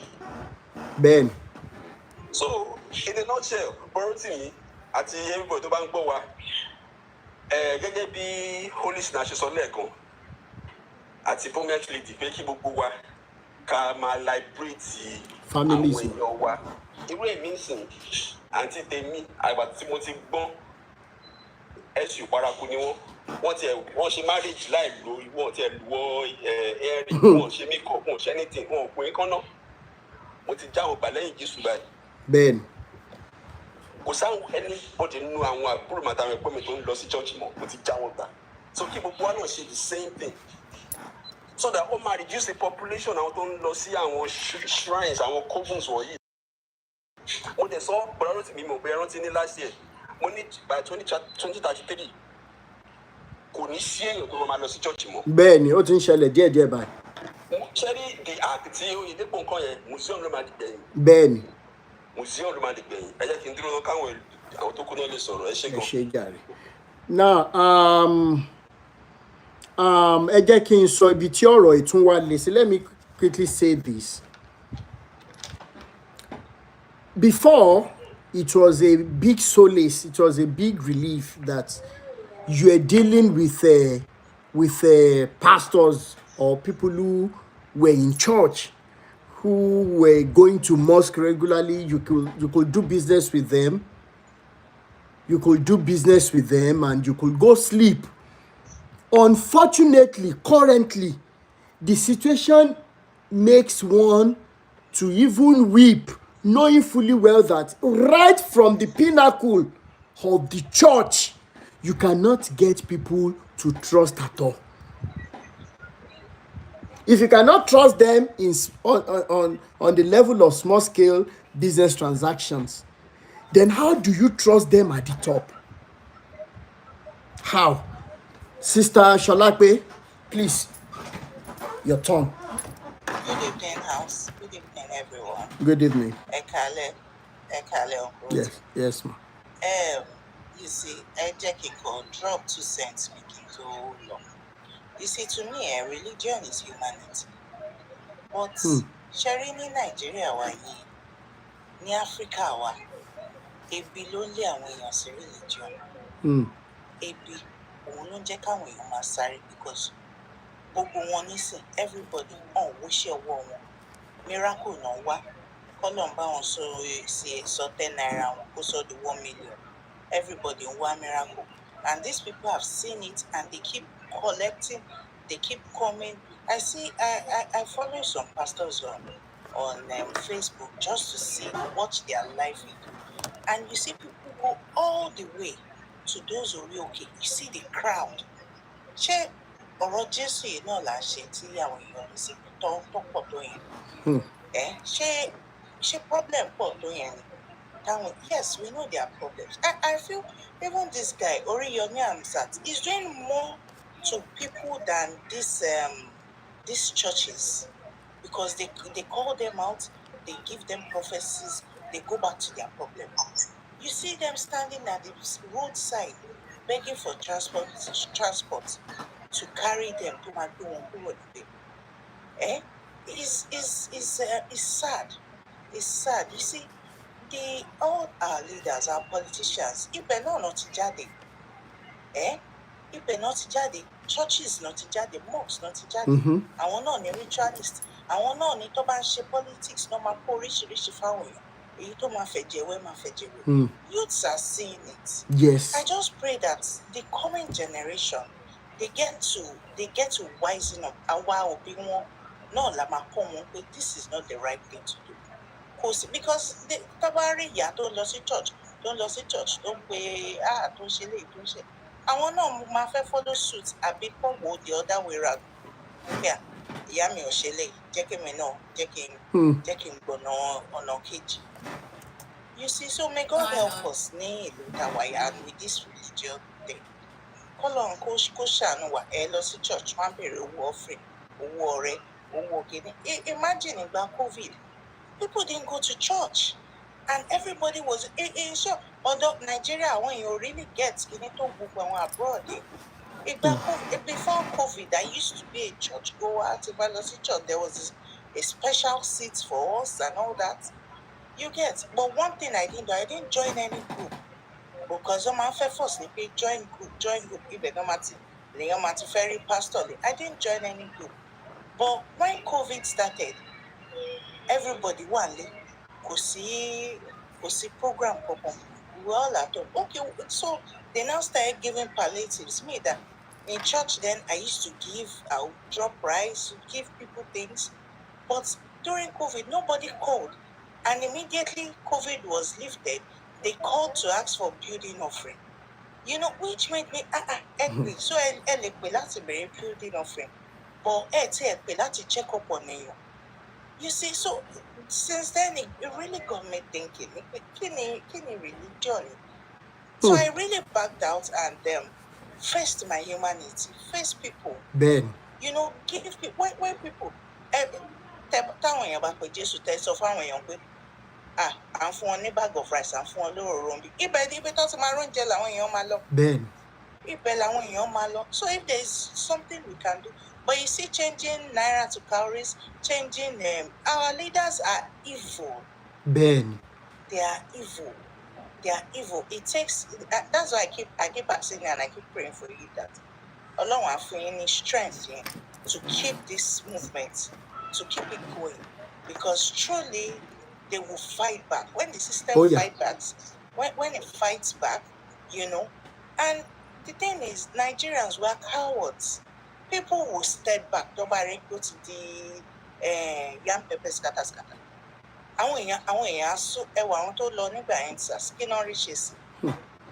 So it is a system of fight back, but we just have to keep moving.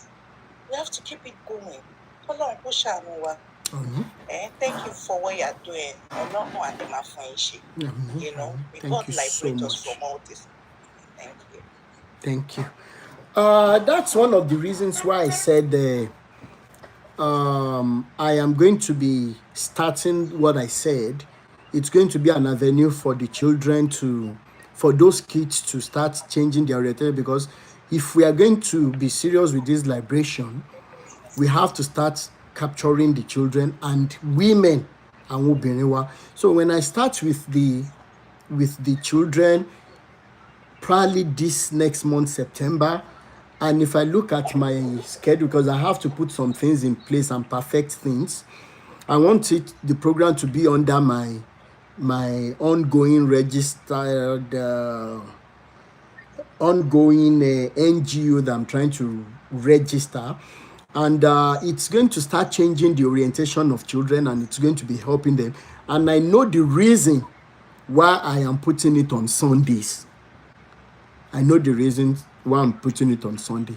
There is no child that would have an avenue. If you remember when we were young, we're always looking for where to have that kind of LD competition. Book. Ask this question, you ask that question. Okay. Now, so if I'm going to be starting that, it's going to be on Sunday. So the parents know that this child must attend the live video that Mr. Rotimi is organizing. He or she must answer questions and everything. And of course, once the children even know that they're going to be winning some prizes, monetary prizes, you know, definitely I know that it will grow, and we're going to be liberating them so that these churches will not going to be having anything to fill the vacuum that is going to be created. They won't have anything to fill it up, and their children will go and look for jobs to do tomorrow. We won't open our eyes for our children to serve their own grandchildren. It will be over my dead body. I won't allow it. Dave K. Okay, sir. Yes, sir. from the man following man inú ajẹ́rìí làwọn àdàgbà sí.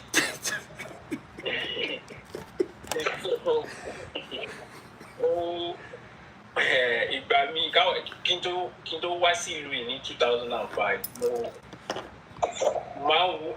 mo ti kúrò nínú ajẹ́rìí o. Ẹ̀gbọ́n tó sọ̀rọ̀ tán sí yẹn ẹ̀gbọ́n wọn sọ̀rọ̀ tán JP tí wọ́n sọ̀rọ̀ lẹ́ẹ̀kan yẹn wọ́n mú àwọn solid point kan jáde. Bẹ́ẹ̀ni. Pé mi ò lè lóòótọ́ mo lè kéré ní 1986 bọ̀ ìgbà tó lúrìn wà ní orí oyè mo yìí rántí. Torí tẹ́wọ́ bá ní kéèyàn wò àwọn bíbù yìí gangan tó jẹ́ lẹ́sìn yìí àwọn ni wọ́n lọ bá àwọn lóòótọ́ bàbá mi náà wà lára àwọn tó wà lára àwọn báwo mo ṣe fẹ́ pè lórí ìjọ nínú ajẹ́rìí bọ́ wọ́n mú un lọ ní torí wípé ọmọọba ni òun ò mọ ó kàn gba ẹ̀sìn lójijì ni. So kìíní yẹn ti wá wọnú ẹ̀ to the level tó jẹ́ pé àwọn fẹ́ ṣe corruption bọ̀ bàbá yẹn ò jẹ́ wọ́n láti gbá bàbá yẹn sẹ́gbẹ̀ẹ́.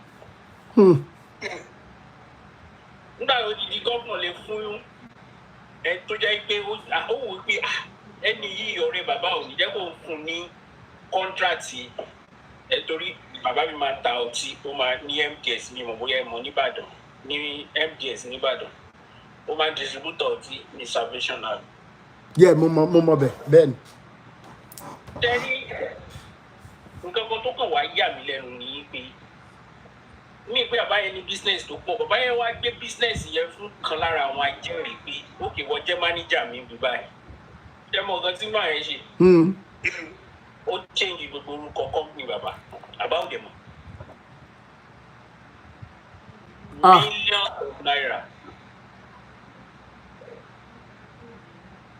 So bàbá yẹn láti lose gbogbo owó yẹn nígbà tí wọ́n fẹ́ gbé lọ sí court àwọn tó jẹ́ bí ọ̀rẹ́ bí àwọn ọ̀rẹ́ bàbá wọn ńlá gbà wọn ẹ wò wípé ẹ̀sìn yẹn ti wọ bàbá lọ́kàn wípé yóò gbọ́dọ̀ gbé arákùnrin ẹ̀ lọ sí court. Madness millions of naira ló wọlé yìí wọ́n láti ṣáà pé bàbá wọ́n pe ẹni yẹn náà jókòó pé kí ló lè fi help bàbá kí ló lè fi ṣe kinní kan business yẹn wọlé gbé o.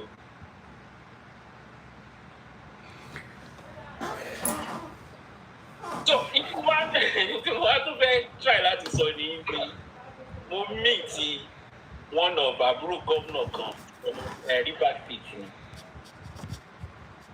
nítorí pé ó nù àdúrà mi ní business ní ìmọ̀ bóyá ẹ mọ Primark tó wà ní Oxford ní London ní Primark tó wà hotel tó wà lẹ́yìn ibẹ̀ ní bọ̀bọ̀ yẹn there is a big hotel ni ọjọ́ tí wọ́n ní pé owó ọ̀dà kan wá ní kí n lọ gbé gbogbo àwọn nǹkan yẹn fún owó ẹ̀ pọ̀ gan báyẹ̀ lọ gbé fún ṣe ní gbogbo àwọn tí mo bá ń bẹ̀ pásítọ̀ ní gbogbo. Wọ àwọn pásítọ̀ kan ò mọ̀ pé mo mà wọn bọ̀ mo láti ṣáàmà wo gbogbo wọn ó dẹ̀ ṣe tán ó ní kọ́lídé ẹ̀ fún mi ní owó tí màá fi wọ tẹ́gí ìyẹn dẹ̀ ka £500 fún mi wọ́n á kúrò rẹ̀. Bọ̀ mo mọ̀ pé gbogbo báàgì tí wọ́n gbé kalẹ̀ yẹn owó ló wà bẹ́ẹ̀. £500 láì lọ sọ́run. So ọjọ́ tí mo wá bá bẹ̀rẹ̀ ẹ̀gbọ́n mi tó tó sọ̀rọ̀ mo wá ní kí ni rí sí tó fi bá wọn ìpínlẹ̀ ọmọ ìgboro lèmi èmi lè ṣe business ló wá ó ní mi ò lè understand ó ló mọ̀ ọmọ ìjọra òun ni pásítọ̀ lẹ́gbọ́n mi náà ó ní bí wọ́n bá lè ṣe èmi lè no òun ò lè jẹ́ kí orúkọ tóun òun ò ń ṣe òun ní business ara òun ò lè jẹ́ kí politician kan spoil orúkọ òun torí kó fẹ́ gbé business ẹ̀ wọnú ìjọ. ẹ ti get the point. bẹ́ẹ̀ni. ṣé wọ́n pé àwọn tó bá ní business ń ta láàrin àwọn pásítọ̀ yẹn irú nǹkan tí ọmọ àdúgbò yìí ṣe yẹn irú ẹ̀ náà ló fẹ́ ṣe wọ́n ti wọ́n gbà pastor yìí ní business tó jẹ́ káwọn máa lo business ẹ̀ tó wà ní London láti ṣe báyìí. Ìyẹn wá kọ̀ fún wọn pé náà n tó jẹ́ kí ẹ kọ̀ fún wọn ojú pé ọ̀rẹ́ ẹ̀ kan pè é ní pé ọ̀rẹ́ ẹ̀ yẹn òun náà pásítọ̀ ní pọ̀ ó ti bá máa yìí ṣiṣẹ́ rí ti second man Abacha tí wọ́n kí lórúkọ máa yìí mọ orúkọ. Mohammed tó jẹ́ security àbí? No. Díyà. Ó ti bá Díyà ṣiṣẹ́ rí. So òun ti mọ iná náà ó ti gbogbo àwọn olóṣèlú. Ìyẹn ló wá pe ẹ̀gbọ́n mi pé kó má da gbogbo àwọn olóṣèlú yẹn lóhùn. Ni wọ́n máa fi díì lọ o. Ṣùgbọ́n kó má try kó má jẹ̀bi bọ̀. Nítorí pé ìwọ tó ti ń bìdì orúkọ ẹ̀ tó fẹ́ káwọn èèyàn mọ orúkọ ẹ̀ wọ́n á yẹ̀yẹ́ orúkọ ẹ̀ tùdí lẹ́wù tó jẹ́ pé àwọn tó ti ń bẹ́ẹ̀ ṣe bísíǹsì gan sá fún un. Bẹ́ẹ̀ni. So tẹ́gbọ́n mi ò gbé òkèlè jíjẹ pẹ̀lú sùúrù jẹ́ kó ra kó máa manage ara o. So ẹ wá worú adúrú àwọn tó ẹ̀yin náà tó tẹ́ bá mọ ibi tí mò ń sọ yìí ní Oxford Circus hòtẹ́ẹ̀ tó wà lẹ́yìn Primark yẹn ẹ wòye tí wọ́n máa san pàdé bí àwọn fẹ́ lọ́ọ̀dù síbẹ̀. Wọ́n á pèrè ayé pásítọ̀ iṣẹ́ wo lẹ́ ń ṣe tẹ́bí rí adúrú owó ẹ̀ ó pèrè pásítọ̀ ó dẹ̀ lọ́ọ̀dù sí irú hòtẹ́ẹ̀ yìí. Èyí ló gbà. Nígbà mo béèrè lọ́wọ́ ọ̀rẹ́ ẹ̀gbọ́n mi kan ó ní kó má parọ́ fún ẹ ó ní owó tí wọ́n san bẹ̀ yìí ó ní Diamond Hotel ó ní tó bá dé sí Diamond Hotel ní Paddington ó lóun máa ná ó ní òun máa lóṣù 6 ń bẹ̀ tí wọ́n lù lọ́jọ́ kan nù hòtẹ́ẹ̀ tí wọ́n sọ fún mi mo ti gbàgbé orúkọ mi máa dárò kọ́ ni. So ẹ̀gbọ́n Ọlọ́run á máa ràn yín lọ́wọ́ Àmín bàbá mi. Tí wọ́n ètè ìgbọ́ràn possible pé kí church èmi tiẹ̀ anything ẹ̀sìn mi ò like rárá ìgbà mo débì ni mo tó rí pé camouflage ni ajẹ́rìí.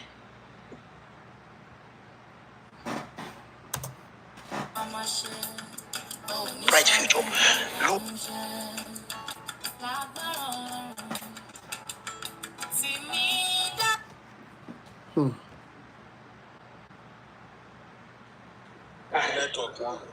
Ó ti padà. Bẹ́ẹ̀ni network ẹ̀ wọ́n flag. Okay. So Ọlọ́run á máa ràn mí lọ́wọ́. Àmín bàbá mi. Ẹ ṣé gan. Thank you. Trinity Disciples ẹ sáré bá a gbóhùn sókè pàápàá. Ẹ on mute speaker yín.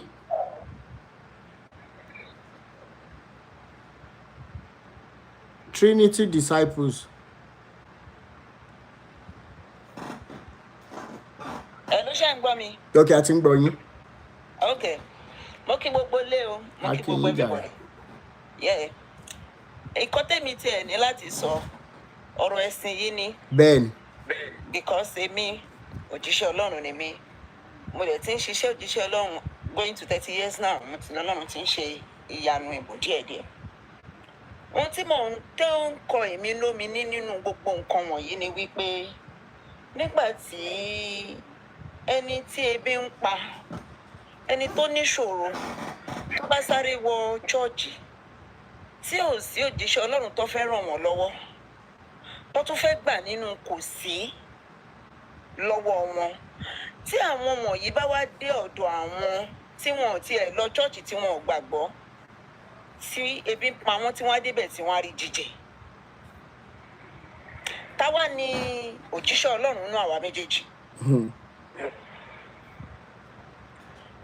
Nítorí mo máa ń wo gbogbo bí wọ́n ṣe máa ń ṣe pé láti kékeré ta ti ń bọ̀ ni wọ́n ti nítorí mo mọ bí redeem mo mọ gbogbo ibi tó ti ń bọ̀ most especially olórí redeem yẹn ìdàpọ̀ mímọ́ mọ́ gbogbo bẹ̀ yẹn àwa ti kéré dájọ́ pé gbogbo ẹ̀ láwa náà ṣe kíní bọ̀ ṣóyè yín because Muslim paraku lèmi tẹ́lẹ̀ kó tó di pé Ọlọ́run pè mí sí bí mo ṣe wà yìí. Kójú tó là pẹ́ mo máa ń follow yín gan, mo máa ń wo gbogbo nǹkan yín nípò mi lè má sọ̀rọ̀ ńgbà mí. Màá tún lọ lẹ́yìn, màá lọ wo gbogbo fídíò, màá gbọ́, màá ṣe gbogbo ẹ̀, màá ṣe nígbà tá ṣẹ̀ṣẹ̀ bẹ̀rẹ̀ gan gbogbo ẹ̀ náà ni mo máa ń lọ, ni máa ń tẹ̀lé màá ní wẹ́ Ọlọ́run ọba tí bá ní ṣiṣẹ́ á kún yín lọ́wọ́. Àmín o.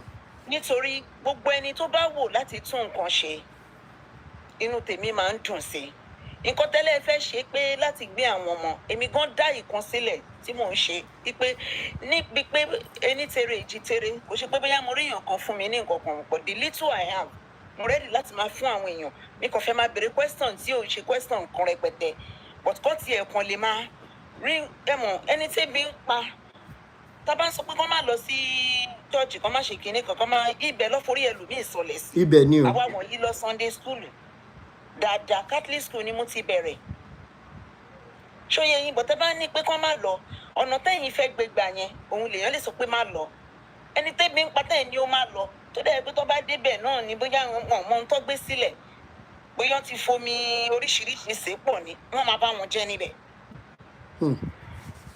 òun ni but àwọn ọmọdé wọ́n máa like question and answer ìpè kan gba owó lórí ẹ̀ kan gbọ́n kan fún wọn ní reward èmi ò tiẹ̀ ṣe ní tọmọdé èmi ṣe pé àgbàlagbà tẹ́nibọ̀dì ó wà lórí Facebook mẹ́ tí mo ń sọ mo tún máa béèrè lọ́wọ́ ọmọ pé bí èlò tiẹ̀ ni mo lè máa ní kí fún ọ mo lè lọ sórí TikTok yìí mo kàn máa rí i pé mo wá rí àwọn tó wá ń ṣe bí pásítọ̀ tó pọ̀ lọ́jà brata máa ní ibi ló máa ń pa àwọn ẹni yìí wọ́n lọ́rùn. bẹ́ẹ̀ dẹ̀ náà fi ràn wèrè yẹn dá lérú náà fi ń bá àwọn ọmọ ẹni ẹlẹ́ni sùn. ṣé ọ̀nà tí àwọn tó ti wá síwájú wá gbà àwọn náà wá ń ṣe jìbìtì lọ wọ́n wá ń ṣe jìbìtì lọ nígbà tó lọ́rùn ò sọ gan wọ́n á ló sọ nígbà tó lọ́rùn ò wí gan wọ́n á ló wí just because pé wọ́n fẹ́ rí owó èmi kàn lè bọ́ sórí TikTok ńgbà mi máa kàn ṣẹ́ iye pounds tó bá wù mí máa kàn máa fáwọn èèyàn ní ìgbà nítorí mo mọ̀ pé ebi ló ń pa wọn. bẹ́ẹ̀ ebi ló ń pa wọn but àwọn ọ̀yá aláta ìyẹlẹ́kùn tó struggle nínú ata àtẹ̀pọ̀ wọn tó fi dáwọ́ sí church táwọn ọmọ wọn wá rí school gidi lọ adẹ̀ni apẹ̀rẹ̀ wa ní pastor èmi ò bá pásítọ̀ kankan ṣe o mo dúró pẹ̀lú Kristi ni mi ní anybody because ìlú òyìnbó tá a wà yìí gan a ti rí wọn ti wà ní church kan rí tó yẹ pé in fact èmi ń jà jaburata báyìí ni níjọ́ náà tí pásítọ̀ yẹn máa ṣe ìgbà ṣe ló mú ọwọ́ tó fi ń gbanú ó ní olúgbòhùn tó wà nù mo ní kí ló ń jẹ bẹ́ẹ̀ mo ní kí ló ń pè bẹ́ẹ̀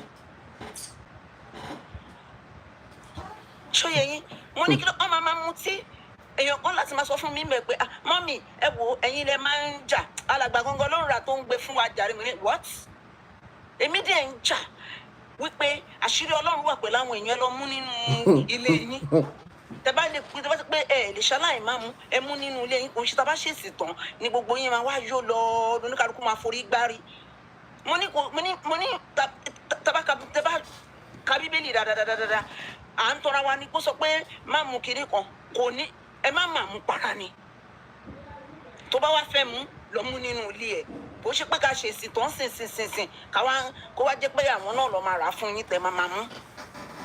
There was this church now tó dìídì pè mí bẹ̀ pé mọ́mì bẹ́ẹ̀ ṣe máa ń ríran yìí kíní wa mọ́mì ìjọ wa wọ́n máa fún yín ní 1,000 lọ́sẹ̀ mo ní tó bá ti jọ́lọ́run ló pè tó jọ́lọ́run ló pè mí gbá fún òun náà ní 2,000 torí mi ò mọ ohun tó ní kálukú gbé sábẹ́ pẹpẹ mi ò lè forí balẹ̀ fábẹ́ pẹpẹ anybody.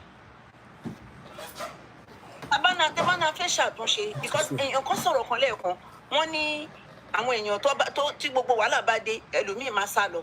Yes, that is one thing tí mi like nípa àwa Africa most especially àwa Nigeria àwọn Yíbò máa ń dúró tira wọn gan àwa Yorùbá à ní dúró tira wa. ọ̀nà òtọ́rọ̀ tó fẹ́ sọ o mo gbọ́ àwọn tó fún yín ní convention mo rí àwọn a lot of people báwọn kan ṣe jáde tó fún yín àwọn kò ní lè bọ́ tàbẹ́. èmi ò ní ìkọ̀kọ̀ sí mo máa sọjú pé àdúrà ìpè kí Ọlọ́run jọ kó bá mi gbé yín ró kó fún yín ṣe àtàwọn kọ̀ọ̀kan tó tún ṣe náà tó ń wá pé kó lè dá kọ́lọ́run kó fún wọn ṣe. Every Sunday on TikTok mo máa ń wò pé ṣé mo báwọn èèyàn mọ bó ṣe ń dúpẹ́ mọ́ ṣé mo pé wọn mọ bó ṣe ń dúpẹ́ mọ́ lọ́wọ́ adẹ́dà àṣẹ̀dá tó dá wa yìí lásán wọn ò ní kẹ́ wá sanwó ẹ kàn jẹ́ àti ẹ̀kan máa fọ́pẹ́ fún. They don't know how to do it anymore.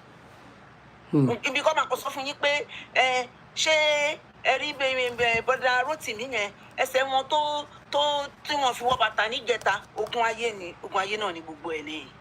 It is well, Yam. Ọlọ́run á fún yín ṣe Thank you àfún yín so lágbára much. I really appreciate onírẹ̀yìn you. agbára ẹ̀mí mímọ́ Ọlọ́run á tọ́ yín sọ́nà Àṣẹ ìtawà bá Èdùmàrè. lè ṣe a máa tẹ̀lé yín díẹ̀díẹ̀. Thank you so much. Ẹ ṣé gan. Ẹ ṣé. Yeah. Pastor Ṣẹ́gun Ọládòkun.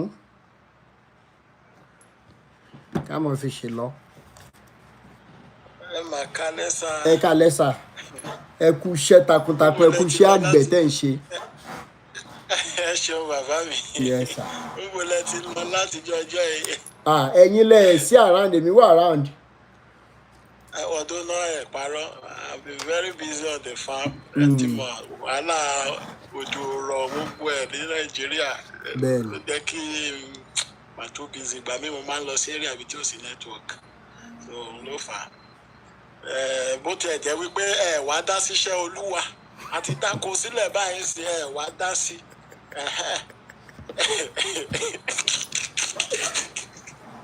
Olúwa máa fagbára dọ̀tún. Ẹjọ́ ṣe Olúwa ni àbí ṣé èèyàn? Iṣẹ́ Olúwa ni iṣẹ́ oko. Iṣẹ́ oko. Iṣẹ́ yín ni ìkò kí n ṣiṣẹ́ Olúwa sá. Ibi ò gbọ́dọ̀ pa humanity kò tí ì yé ó lè sinà ẹ káre. Trinity ẹ kúṣẹ́ ẹ pẹ̀lẹ́ sà ẹ pẹ̀lẹ́ máa jáde mú láìka ohun tẹ́ ẹ sọ ẹ máa bá èmi ṣe ń bọ̀ lórí live lọ́la lágbára lọ every Sunday. I'm coming up to continue the gospel. Ṣé mo pé mo stop ṣé mo pé mo stop for a while. So the gospel will continue. The thing is, Ọlọ́run á túbọ̀ ràn gbogbo wa lọ́wọ́. Àmín o. Ó ní ẹ̀yin tí a ti gbàlà, ó ní ẹ dìde fún ìgbàlà àwọn ẹlòmíràn. Brother Rótìmí ti rí ìgbàlà. Wọ́n dìde fún ìgbàlà àwa ẹlòmíràn báyìí. Bẹ́ẹ̀ni o. Ẹ̀yin tó kù náà tẹ́ ti rí ìgbàlà. Ẹ ti dìde fún ìgbàlà àwọn ẹlòmíràn. And ìgbàlà yìí is a way to save the innocent from this captive of the mighty. I call these religious leaders the captive of the mighty. So they are slave masters. Àwọn amúnisìn ni. Because ní àárọ̀ yìí ránṣẹ́kùnrin kan wá ṣiṣẹ́ fún mi nínú compound wa bí. So àwa ń sọ̀rọ̀ mo wá jẹ́ kí àwọn nǹkan kan yé nípa ẹ̀sìn. Ṣé ló dẹ̀ ń wò mí bí ẹni pé kò gbọ́ àwọn nǹkan kan yẹn rí. Mo ní wọn ní wàásù òtítọ́ ọ̀rọ̀. Mo ní normal book ní Bíbélì. Mo ní bọ̀tún wọn ní wàásù àwọn òtítọ́ ọ̀rọ̀ tó wà ń bẹ̀ fún yín. Mo ní òun ló fà á tó jẹ́ pé a fi bára wa nínú ìyà tá à ń jẹ lọ́wọ́lọ́wọ́ báyìí ní Nàìjíríà. Ṣé mọ̀ pé ọ̀pọ̀lọpọ̀ wọn ò mọ gbogbo wọn ò mọ̀ pé àwọn nǹkan kan wà tó jẹ́ pé ẹ̀tọ́ wọn ni ṣùgbọ́n pastors ti fi bóyá Olúgbòhùn náà ni wọ́n ń lò gẹ́gẹ́ bí màmá Trinity ṣe sọ o I don't know wọ́n dẹ̀ brainwash wọn wọ́n dẹ̀ máa tẹ̀lé ohun tí pastor yẹn sọ wọ́n dẹ̀ máa tẹ̀lé ohun tí wòlíì yẹn sọ wọ́n dẹ̀ máa ní ohun tí táwọn máa ṣe nìyẹn. Wọ́n á jẹ́ kó yé mo ní kọ́kọ́ lọ bèrè lọ́wọ́ pastor church yẹn tó bá ti dé church lọ́la ìbá ṣe Sunday school ìbá ṣe nínú ìsìn ṣàmọ̀ pé wọn kì í jẹ́ ká béèrè during ìwàásù mo ní bọ̀tí wọ́n wá ọgbọ́n kó béèrè pé ń bo ni Jésù tí wọ́n ń wàásù ẹ̀ pé ń bo ló ti hold the Sunday service nínú Bíbélì ìyẹn number 1.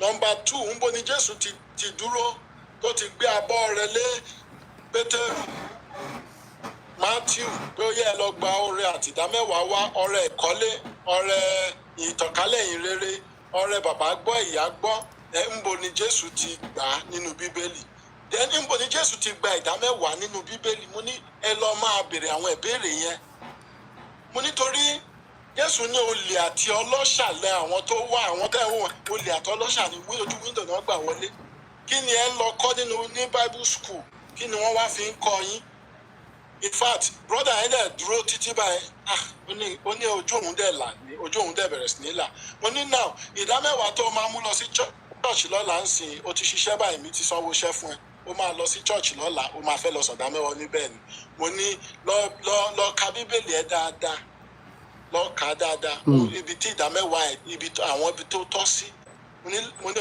o ti kọjá lára ọ̀pọ̀lọpọ̀ àwọn opó aláìní àwọn ọmọ aláìní bàbá tí ìyá ń jẹ gidi gan o ti kọjá lára wọn mo ní àwọn tó tọ́ sí ìdá mẹ́wàá yẹn mo ní go back to Deuteronomy 26 mo ní but wọn ní wàásù òótọ́ yẹn fún ẹ ṣùgbọ́n wọ́n máa gbé yín lọ Malachi chapter 3 láti ẹsẹ̀ 9 wọ́n wá sọ fún yín ẹ kó gbogbo ìdá mẹ́wàá wá sí ilé Olúwa mo ní olè àti ọlọ́ṣà ní gbogbo wọn mo ní náà wá sọ fún mi pẹ̀lú ìyà tó ń jẹ wá lọ́wọ́lọ́wọ́ báyìí CAC ni òun lọ mo ní tí CAC bá dá. Sorry, ẹ má bínú àwọn orphanage ní bíbélì sọ pé ó ní tithe àwọn ọmọ aláìní tí wọn ò ní inheritance àwọn tí wọn ò ní inheritance àwọn ni wọ́n ní tithe ṣùgbọ́n wọn ò ní kó lọ síbẹ̀ láéláé.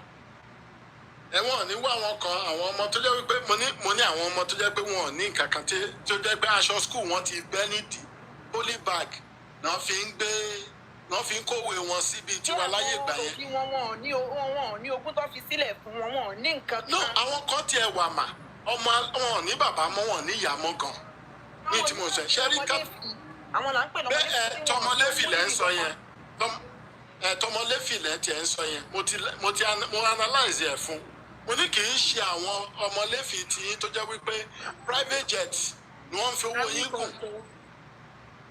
It's coming. Are we here to debate the Bible? Are we here to debate the Bible? We are exposing the truth, madam. We are both on the same line. So calm down.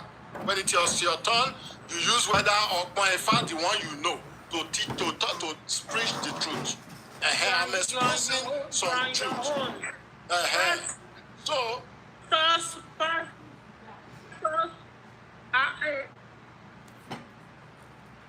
Back for years. So when you look more far, you're on your own.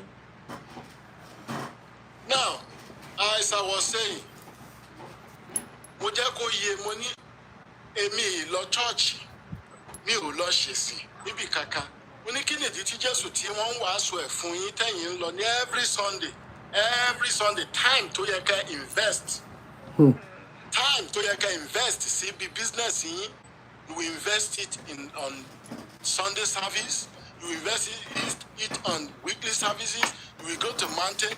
But mo ní bọ̀ Jésù fúnra ẹ̀ sọ fún yín pé kì í ṣe ní Jerusalem tàbí ní orí òkè kan lẹ́tí máa sin bàbá mo ní kí ló wá ṣe yín. Iṣẹ́ ló dẹ̀ ń wò mí bíi pé mo ò kárí. Mo ní but the same Bible tẹ́ ẹ kà náà ni Jésù ti sọ fún yín pé wọnú ìyẹ̀wù rẹ lọ kó gbàdúrà pé bàbá ẹ̀ tí ń bẹ lọ́run á gbọ́. Kí ló wá ń wá lọ sórí òkè? Kí ni mírèkù tó ń wá ká? Kí ni nǹkan tó sọnù? Tó fi débi pé wọ́n máa gba gbogbo tọwọ́ ẹ̀ wọ́n wá lọ máa live large àwọn beautiful hotels àwọn hotel tó bad tó jẹ́ pé òde ever expect pẹ̀lú àwọn ọmọ tó jẹ́ pé àwọn beautiful girls náà máa gbé lọ bẹ̀ pẹ̀lú owó ìdámẹ́wàá yín ní ẹ̀yà wa lọ máa ṣiṣẹ́. ní èní eléni tí mò ń sọ̀rọ̀ tó bá ṣe ń wúra wa yìí pásítọ̀ kan wà ní Àbújá yẹn tí máa ṣe kéèsì eléyìí ò tiẹ̀ kì í ṣe lọ kábọ̀ mo ti dẹ̀wọ̀n rẹ́dì báyìí ìwọ̀n yẹn dẹ̀ máa gbé tú sọ̀mù lòun máa ń wá káàkiri ẹni tó máa ń sọ fún kó wá obìnrin méjì fóun èmi àti yẹn mọ́ra dáadáa tú sọ̀mù ẹ jẹ́ rí ẹ mọ́ ti jẹ́ ń bẹ́ẹ̀. ẹ jẹ́ ká discuss kiri ní house náà ẹ bá ti cast ẹ. bẹ́ẹ̀ ni l'Àbújá yẹn ẹ wò ìtorí ẹ̀ ni mo ṣe ń sọ wípé sẹ́ àwa náà la máa gbára wa bẹ́ẹ̀ ni. á túbọ̀ bá wa ṣí ojú àwọn ènìyàn wọ́n á lè bọ́ kúrò lọ́wọ́ àwọn ajẹrankoko àwọn ìkòkò wọ́n á lè bọ́ lọ́wọ́ wọn. bẹ́ẹ̀ni. ọ̀pọ̀lọpọ̀ wọn tí wọ́n bóyá torí pé wọn ò jáde sórí social media ni o ṣe mọ̀ pé àwọn local places kan wà tó yẹ kí wọ́n sì ń rìn dáadáa so nígbà tó bá máa yá àṣírí wọn á bẹ̀rẹ̀ sí ní tú Ọlọ́run á máa wá gbà wọ́n.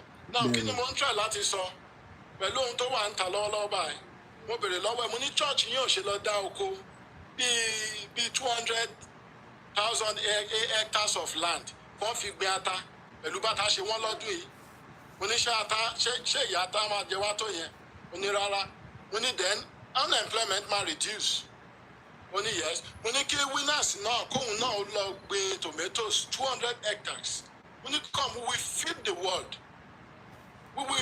world only us in Nigeria now we begin to feed some other countries mo ní bọ̀tú pastor yín wọn ò lè sọ òótọ́rọ̀ wọn yẹn fún yín ṣùgbọ́n wọn lọ ń fowó yín kọ́ auditorium ńláńlá ní ìmọ̀ tó tẹ̀ dárúkọ kínní lẹ́ẹ̀kan yẹn pé kínní náà máa fi ṣe gbẹ̀yìn museum àbí kí náà ti pè tọ́ so mo ní gbogbo ibi tó yẹ kí wọ́n fi dá factory sí òun ní gbogbo yín ti ní gbogbo ní àwọn churches ti wọ́n ti kọ́ ṣọ́ọ̀bù síbẹ̀ àwọn organizations wọ̀nyẹn wọ́n ti kọ́ ṣọ́ọ̀bù síbẹ̀ tó bá dijọ́ Friday wọn ní jẹ́ ká sùn wọn ì jẹ́ ká sùn microphone wọ́n jẹ́ máa kọlura ni from different angle now I now ask the person mo ní sọ fún mi ṣé Ọlọ́run tí wọ́n jọ ń ké pè mo ní ṣé Ọlọ́run ọ̀tọ̀ọ̀tọ̀ so kìíní ọ̀hún is too rampant and I know with this movement God will begin to open the eyes of this our African people, our Nigerians. God will begin to they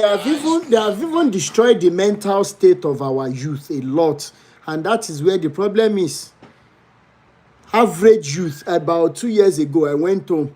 I needed guys to come and help me to harvest my corn and then later cassava. You will not believe it. They told me to my face they wanted to go to church. They had the service. They would not have time until after about 2-3 days. And me, I was in a hurry. That was why I made that video on the farm. Then the same set of guys now came later. Ẹ̀gbọ́n mi ẹjọ́ àbárí owó díẹ̀ ń bẹ̀ yẹn. Àwọn ló jẹ́ kí n ṣe fídíò tí mo ṣe yẹn. You went to church during the week. Then you wanted me, tí mo lóko tí mo tún lọ ṣiṣẹ́ oko. You wanted me to give you from where are the ibo láti rí àwọn pastors ìtàn raise? How did we come about these men, these mentally sick men? How? It's a fraud. It's a fraud mentality. It's a scam mentality. Now using it like they have. Tuesday, Wednesday, Thursday, a friend's mother, she got liberated on my page. Then she was telling the mother, Mommy, all these things you're doing, it is not even what God requires of you. You're supposed to be enjoying with your grandchildren. The grandchildren were supposed to be with her about 2 weeks ago. The elderly woman had already made plans to entertain the grandchildren when they will come, want to see them, want to share everything. The Tuesday before, she was going to church early in the morning. If you had prayed very well on Sunday, what are you looking for again on Tuesday morning? By 6:30 a.m., the woman was knocked down by a car. Jesus. Oh, yes. Anglican setup. How did we get to this point in life? Let's I even forget the nítorí ẹ̀yin olóyìnbó. Now, a sister of mine had an accident yesterday, sir. Ìgbà tó máa pè mí, ó ní wọ́n mú òun lọ sórí òkè lọ́wọ́ ni. Olóhùn lọ rí òkè kan lọ́wọ́. Ní àná, accident yẹn máa fatal díẹ̀ o, but mo dúpẹ́ lọ́wọ́ Ọlọ́run. Ó wá ṣé ẹ mọ ohun tó wá sọ? Ó ní láyé òun ò tún lọ church mọ́. Ó ní òun ò tún lọ sórí òkè mọ́. Mo ní ìyẹ́ ti ṣí báyà àbí? Mo ní ìyẹ́ ti ṣí. Mo ní now ohun tó fẹ́ lọ gbàdúrà lórí ẹ̀ tó ń tìtorí ẹ̀ lọ sórí òkè. Mo ní kó o ṣe wọnú ìyẹ̀wò ẹ kó bọ́lá sọ̀rọ̀. Mo ní ò lè l'accident. Yes. Bẹ́ẹ̀ni. Because ìgbàgbọ́ ẹ kéré ò lè l'accident. Gbà nínú yàrá ẹ̀ wà á rí Ọlọ́run. Mo ní bọ̀ nísìnyí kan Ọlọ́run wá jẹ́ kí accident yẹn o sì ní àwọn pastors tí wọ́n jọ ń lọ bóyá wọ́n pè mí o mọ́ ó ṣáà ní òun ò lọ́mọ́. Tí Ọlọ́run á túbọ̀ ṣe wá nílé sá. Àmì ẹ ṣé bàbá mi. Ẹ ṣeun sá. Thank you so much. Appreciate you, sir. Yes, sir. Yes, sir. I will be in the comment section, sir. All right, sir. Popsi Nomotayo, sir. Ó dàbọ̀ ma. Yes, sir. Yes, sir. Kí ló dé tó drop me? Popsi Nomotayo, sir. Rántí mi báwo ni? Fine, sir. Quite an age. Yes, sir. Ó dà pé busy lẹ́nu ọjọ́ mẹ́ta ẹ̀ sí lórí ẹ̀ sí online. I was terribly sick. Getting back on my phone. Sorry about that, sir. Báwo lára ń sìn, sir?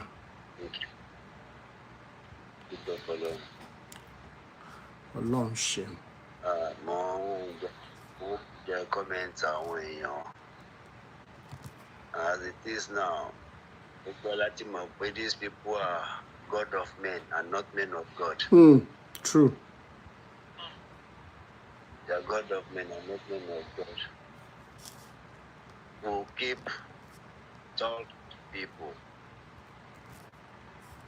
That's what I did then. But the majority of our youth were not in the issue.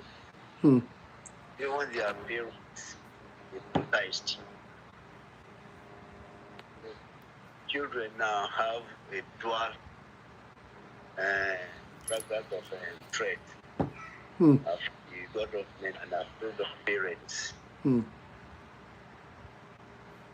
But for them to get out of the gulag is going to be a bit tight. Our leaders will continue to tell them, but you are no Christendom, no and Islam, no. Ben. Look at Islam, are easily checkmated.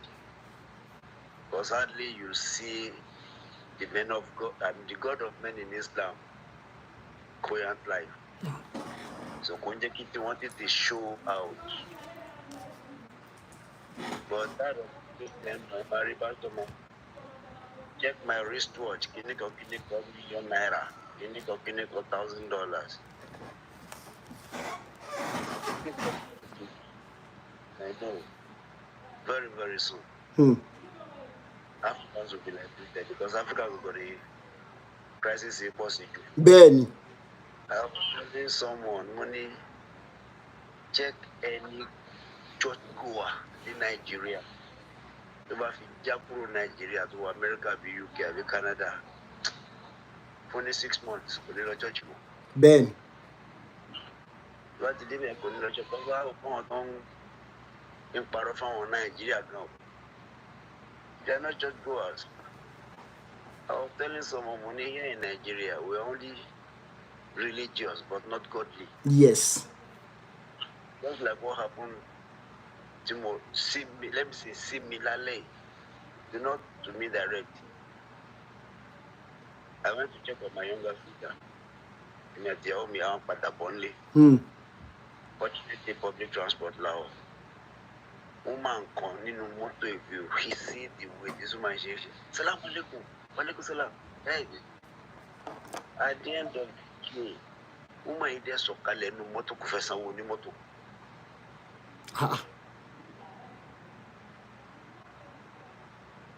Driver yẹn wá lọ bá wá ní ẹ kì í ṣe èèyàn lọ.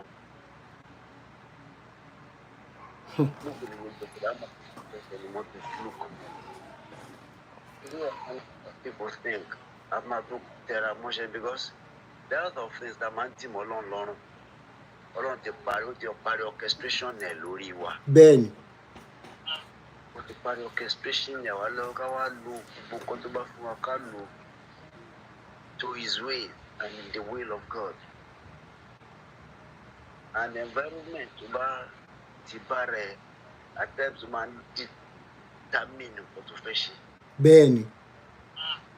Environment man determine àfi tó lọ́n bá pẹ̀lẹ́ tí fọwọ́ tọ́ ìwọ̀kẹ̀ ò ní join bandwagon. So I want to continue saying a very big thank you to you. Thank you, sir. And to everybody that is your follower. Thank you, sir. Like I continue to say, we are 100% on ground for you. Thank you, sir. Mo mọ̀ pé mi àti àṣẹ máa ṣiṣẹ́ kíní NGO tí mo sọ fún yín yẹn ṣe rántí. Ẹ lè believe pé mo lọ kó sọ́wọ́ ẹni tó jẹ́ alliance fún kí náà ń pè MFM kìíní mo ṣáà Ọlọ́run ṣáà ti ṣe ṣá ó máa tó yanjú by God's grace títí ká tó rí end of this week tá a máa mú lọ́la yìí máa yanjú ẹ̀. Next door neighbor He's a senior staff in CAC. Imagine. I told you then. Torí pé mo ti lọ commit ara mi sọ́dọ̀ ẹni yẹn ni. So ìgbà tí mo wá sọ fún pé in fact mo ṣáà inú mi ṣàdùn kan wá gbé wọ́n lọ gbé fún lọ́ọ̀yà tó mọ̀ ti fún tẹ̀dọ̀ ẹ̀ṣà. So by God's grace títí eléyìí tó waste time bẹ́ẹ̀ ni 2-week publication in newspaper. So ó máa tó jáde tó bá ti wá jáde a máa resume a máa bẹ̀rẹ̀ iṣẹ́ a máa strategize action máa bẹ̀rẹ̀ bẹ́ẹ̀ ni awareness and sensitization ti bọ́ síta dáadáa so action máa bẹ̀rẹ̀ lágbára Ọlọ́run. Nàìjíríà ò béèrè wa. Àwọn àbúrò mi ní ẹ mọ nǹkan tó ṣẹlẹ̀ bóyá kí n tẹ̀ sọ fún yín lẹ́yìn ìsìn mo máa sọ fún yín lẹ́yìn ìsìn because èmi ò mọ̀ pé tíkẹ́ẹ̀tì wọn ó ti lọ wọnú ìgbà tèmi wá wọ́n dẹ̀ máa wọlé so èmi ò dẹ̀ mọ details mo ti gbàgbé so bí mo ṣe ní láti sáré change details mi nìyẹn so ká ní mo padà lénìí àwọn wọlé níjọ́ kejì torí kò sẹ́ni tó máa receive wọn bẹ́ẹ̀ ni tó nǹkan tó ṣẹlẹ̀ ni ẹ má bínú mo ṣàmọ̀ pa máa ra mo máa padà wá ilé ọba bọmọ kì í bọmọ lẹ́rù tí wọ́n ló ṣòro kọ́nà òkun tó dé abẹ́rẹ́ á máa lọ ní ṣá. Ẹ ṣe gan sa ẹ ṣe kí ni bàbá ńlá kú bàbá ọlọ́rọ̀ fẹ́ ṣe sí kò sí. Yeah. Thank you, sir. Sister Abe, kẹ́ tó sọ̀rọ̀, ẹnìkan béèrè question kan lọ́wọ́ mi. When the issue of, I'll quickly say this, when the issue of Baba Adeboye's son came up and everything, and the person asked me a sincere question because the man happened to be one of the people that antagonized me about 1 or 2 years ago and everything. So when this issue happened, his eyes opened. But he asked me one simple question. He said, why is it that this men, where I hope when it comes to money, why is it that these men don't consider humanity? They don't see Nigerians as human beings. I told him, I don't know whether he's online now. The response that came to my mind, I will say it now, that it is not their fault. But they should have waited when they said God called them.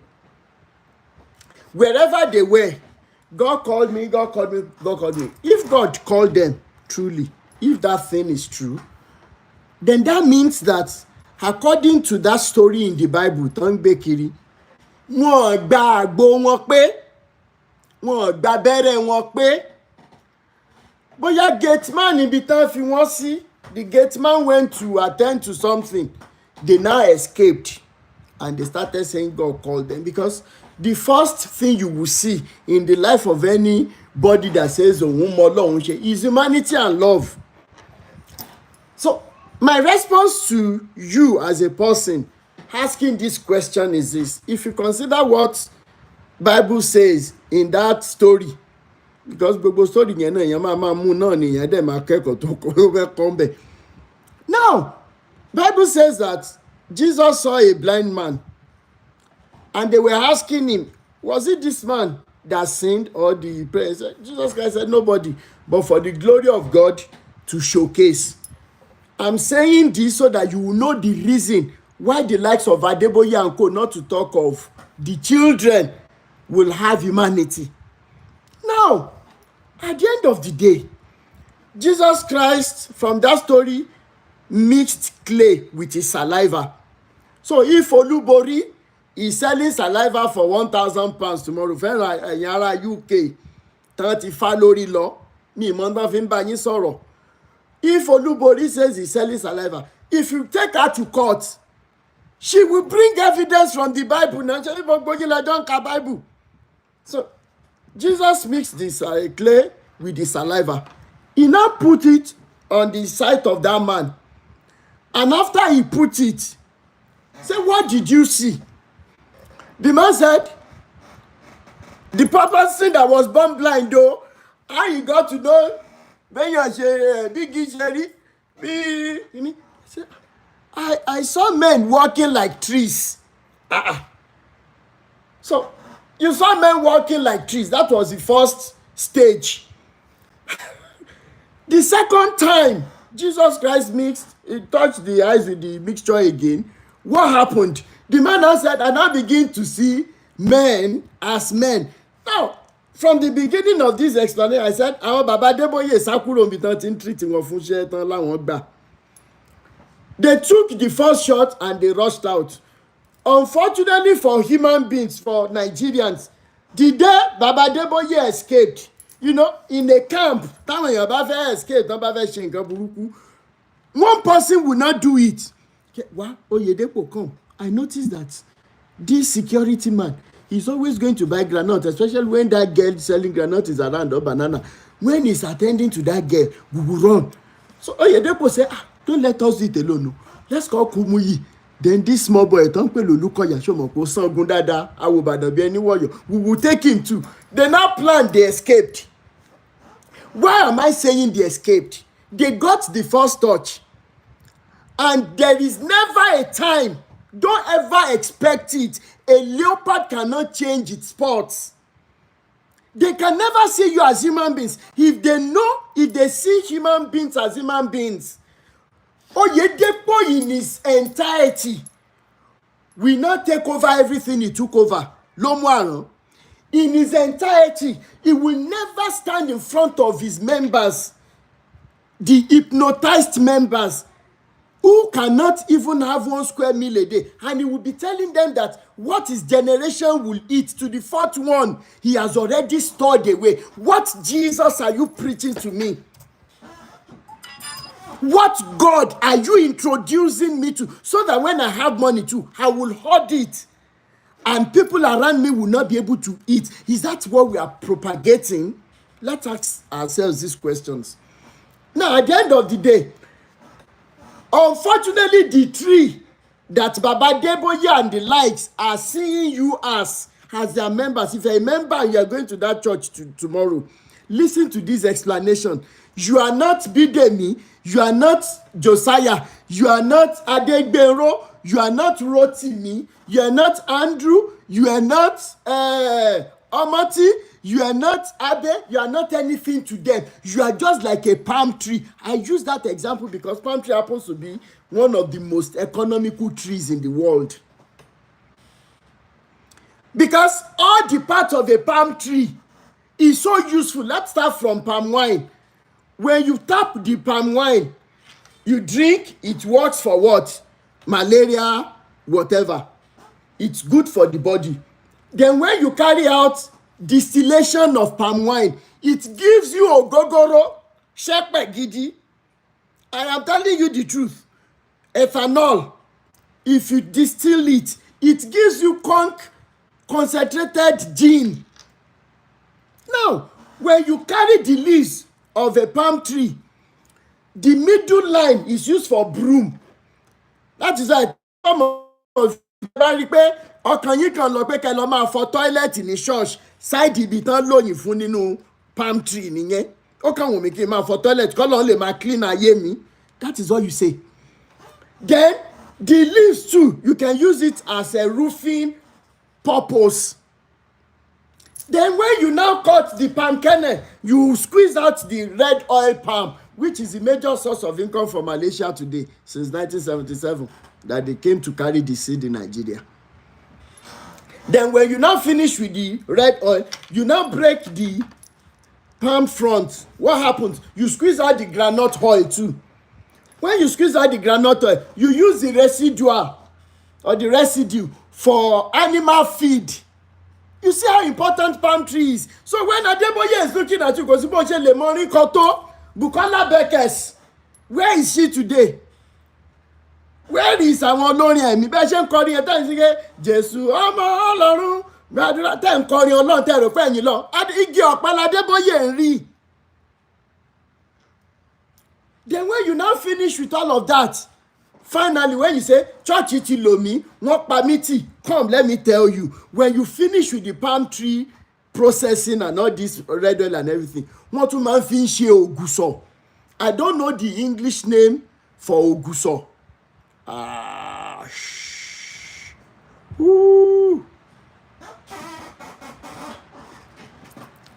Oh my God, they are really flagging me. Not family, but like body.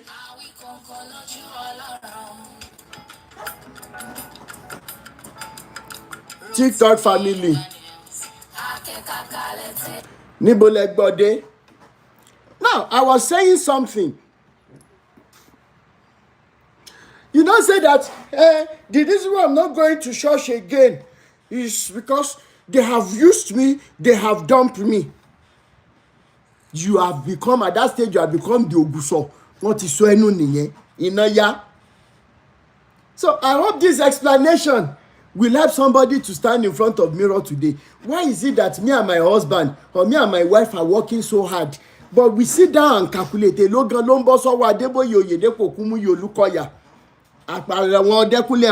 how much are we giving them per week? We get paid per month, but we must pay church every week. A man that is not doing anything, we just carry the Bible you have at home. If you must read the Bible, you have it at home. It is the most accessible book in the whole world. Okay? At the end of the day, you can read it and enjoy 2:28, 29, 30. In the last days, I will pour out my spirit on all flesh. So why should Adeboye make you feel that it is only through him that God will want to speak with you? And if you only nini, son, Oguso, thank you so much, Remy One. That is what happens. So they can never see you as human beings. They can never see Nigerians as human beings. And that is why they cannot stand in front of any government official to say, what? This suffering of our people is too much. Because they are Ajero. And I told us the other time, I said something jokingly. I said, Alujoni opened my eyes and I saw the animals. They came to me. They said, Arukoko, come, we have a talk. Then I said, Alujoni asked me to go and meet them. They have a discussion with me. I said it jokingly, but only few people caught the revelation of what I was passing across. The animals came and they said, Rotimi, it was their king, lion, that first spoke. Arukoko, you are disrespecting us. We don't touch you. We don't come to you. Why must you be disrespecting us? I said, how have I disrespected you? Then Hippopotamus, with the keg of water he was holding, said, Arukoko, what our leader is saying is this. You cannot. It is a slap on our faces for comparing us with Adeboye and Co. I said, how do you mean? Said, because I called them Ajero Jegun, Ikoko. So, and they came to represent Ikoko. I said that jokingly, right? As an illustration. And truly, even the lion in the jungle, as powerful as it is, once this thing, flock of lions, if they are fed and they are not hungry, other animals are going freely in front of them. I'm telling you, I have seen on Facebook about a few days ago, a crocodile that was already well fed. A warthog sat down on the nose of a crocodile. The crocodile didn't do anything. So I now said, what is now your point? They said they are better than Adeboye and Co. Then the rat spoke up. Rat said, you know, when I bite your feet when you are sleeping, I still blow breeze so that you don't feel the pain. But whereas Adeboye helped the people he is killing, where is Oyedepo helping them? I said, animals, Mogba. Because no predator in the wild will kill when it is not hungry. Then why is it that the likes of Adeboye and Co? So I accepted that day that they are even far worse than animals. Quote me anywhere. I will say it in their presence. And that is why you see I don't deal with the small ones that are calling themselves pastors. Me ti raye ti won ti ki ba wo lugi toke e la ko ma yanju ni mo se koko fe yanju ti tawon Adeboye won de si ma sise ju bayi lo. Only God knows the reason why he has kept them alive till now, despite the piled up wickedness of so many years. You think God is making a mistake? God doesn't make mistakes. He gives long rope. Unfortunately, Yorubas will say that kílẹ̀ tó pa òṣìkà ohun rere ti máa ń bàjẹ́. So as a palm tree, you are ready to still find yourself. One question, just one question. Number one, kí ni gan mo rí mú bọ̀ látọdún tí mo ti ń sin àwọn bàbá torí kì í ṣe Ọlọ́run lẹ́ ń sìn. The true God is inside your house. He's everywhere. If you look at the trees, he showcases himself. If you look everywhere, God is there. Ṣùgbọ́n olè jẹgúdújẹrá sógúndogójì náà ni ò jẹ́ kẹ́yìn gan nísinmi. Kì í ṣoògùn wọn nìkan ló ń ṣiṣẹ́. Ẹ̀yin fúnra yín, whatever the rat likes is what we use in setting trap for rats. And that is what they are doing. That is what they are doing. And they have built their churches, their shrines in such a way that it is conducive to the poor or somebody who thinks is poor. It's conducive for the rich. And I'll summarize it by saying that when a poor man is coming, he said, Ọlọ́run tó gbàdúrà Comrade Andrew nínú ṣọ́ọ̀ṣì yìí, ó máa bless èmi náà ìjọ kan, ṣáà jẹ́ kí n máa lọ láàrin ọ̀sẹ̀, jẹ́ kí n tún máa lọ every Sunday, jẹ́ kí n máa lọ, he will bless me one day. Gradually, you are leaving your business unattended to. So a poor man will always want to go, thinking that the rich people that he sees there or she sees there, it is God of that denomination that is blessing them. Irony. They will never tell you the truth how they are stealing to become rich. Secondly, as somebody who thinks he is rich, the problem a rich man has is how to let as a Nigerian know how to let the next door neighbor know that he is rich. So church is one of the places where they showcase. When I was attending what was the name of the New Covenant Church? Dugbe. You know, we had pastors, we had men who would park their cars. Okay, who will park their cars running. The engine will be running till the end of the service. They were doing it at City of David during the days of Pastor from Escon. During the days of Pastor from Escon, those were the days when 607 was raining, Project 607. The same Project 607 that if they give you today, you don't even want to use it because of the problem associated with it. Ayé ń lọ à ń tọ́ kí la fẹ́ para wa fún. So what am I trying to say? It is these churches that the pastor, the congregation, the pastor will make sure that they are showcasing them so that they can use them to front their business. Sister Abe, ẹ jẹ́ n gbé yín sókè ẹ sọ̀rọ̀. Cab Marando. Ẹ kálẹ́. Yes, sir. Okay. Yes, sir. Yes, ma'am. Well, Mr. Rotimi ṣe ti gbàgbé mi síbi ni. Irọ́ lẹ́yìn Abe ló kàn yín.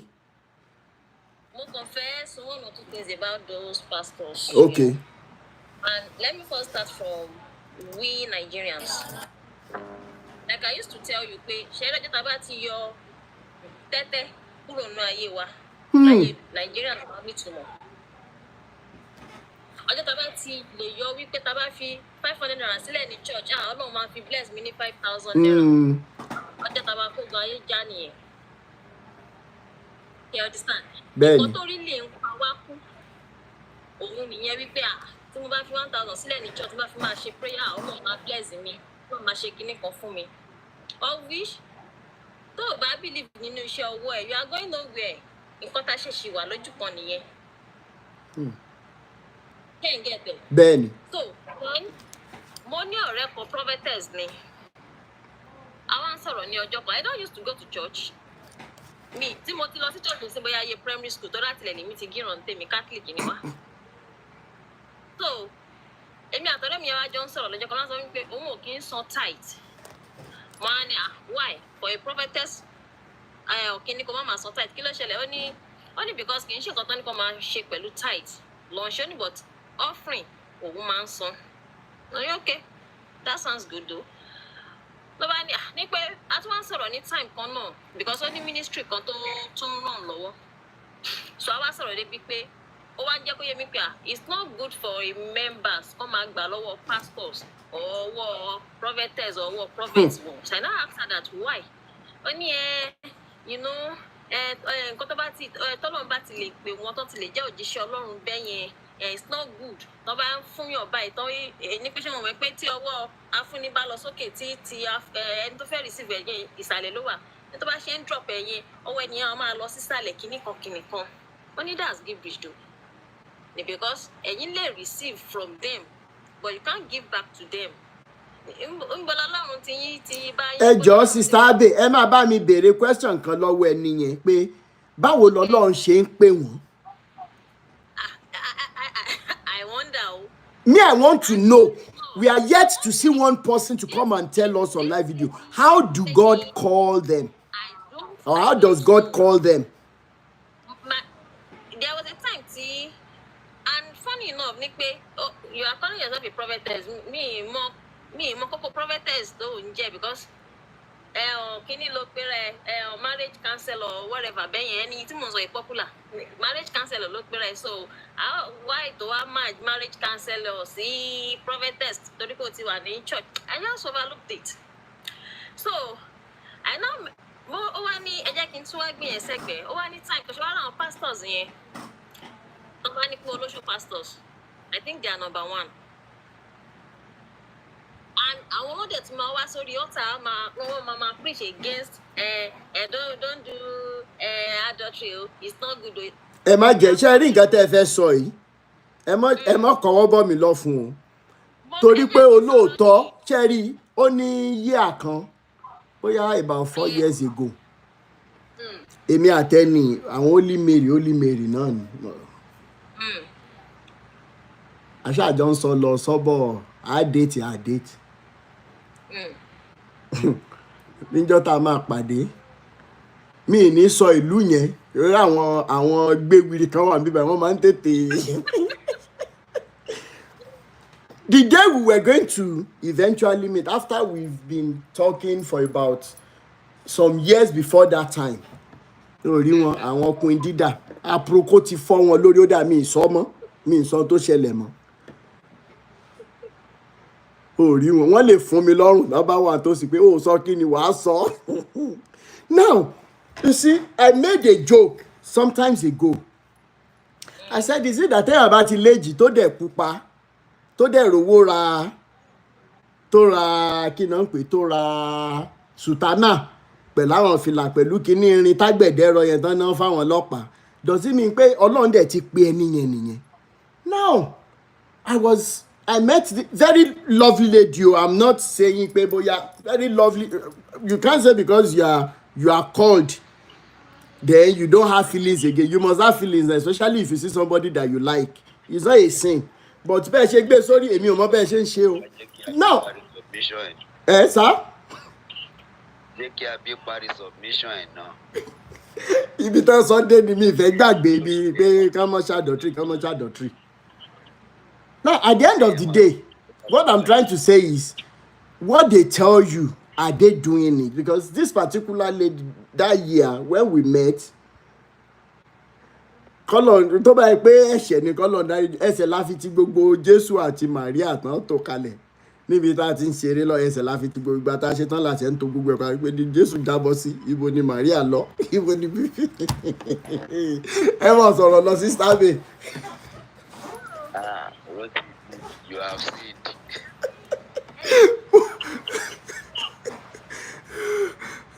Ṣé Sister Abe wà ń bẹ̀? Holy Mary socket o, wọ́n sọ kí ni. Ó yá Sister Abe yẹn ti sá lọ ni. Àgbóhùn yín mọ́. Ohùn yẹn ti sá lọ. Àti ń gbọ́n sìn. Okay. So any yẹn kàn wọnú DM mi wá ní Facebook ni. So it was like hello hi. So normal chat happen láàrin wa. So later ó jẹ́ kí n mọ̀ pé pastor lòun pastor ìgbà fẹ́ pastor kí n gbà. So ó bá ní like kéèyàn ṣáà máa tó èèyàn ṣáà stylishly. So wọ́n á ní àyípé mi lè fẹ́ pastor kó má bínú kí n kọ́ nínú just come let me spend the tithe and offering money on you. I was like really? Yes. Ogún olóògùn kan lẹ́yìn kan lọ gbà Voice yẹn tún ti sá lọ.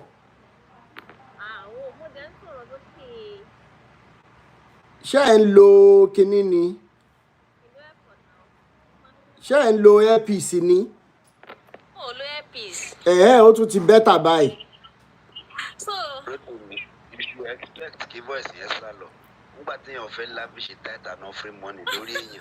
I'm telling you, me, let me just lavish the tight and offering money on you. Kìnìkan. Àmọ́ àwọn pé oògùn olóògùn. Èèyàn kan lọ gbà wá tó wá fẹ́ ná sórí obìnrin torí kí ló dé? Kí là ń bá kan? Àwọn people yìí dẹ̀ máa wà ní kíní tó máa ṣe dáàdì. Funny enough ni pé wọ́n lè pọ́n ọkọ ilé wọn lé like tán ṣe ń pa àwọn dáàdì jí òǹkàn yìí lé.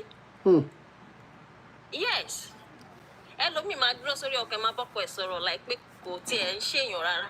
Tó bá wá rí dáàdì jí òyìn ẹ̀ máa kúnlẹ̀ ẹ̀ máa rá bàbá ẹ̀ sọ wọ́n dọ́lọ̀. Kì í ṣe pé ẹ̀ sọ wọ́n dọ́lọ̀ wọ́n sọ wọ́n dọ́lọ̀ nǹkan ń bọ wọ́n ni. So, mo block ẹni yẹn. I think I told you about that another one last week. You know what she want to DM wá nìyẹn. Pastor ni again. Òun yẹn sọ fún yín pé tẹ bá ṣàtìrí pé mo padà wá end of pastor. Bẹ́ẹ̀ni. Just know that there's something behind it. It is not my wish. So, ìyẹn kan tó wọ́n ní DM wá ní hello so normal chat ṣẹlẹ̀. Ọba tún ní pastor lòun tó pa another one pastor. But òun wà lórí òkè. Ẹni tó ní pé òun wà lórí òkè tó ń béèrè pé what are you putting on? What are you with? Ó dẹ̀ ní wà lórí òkè.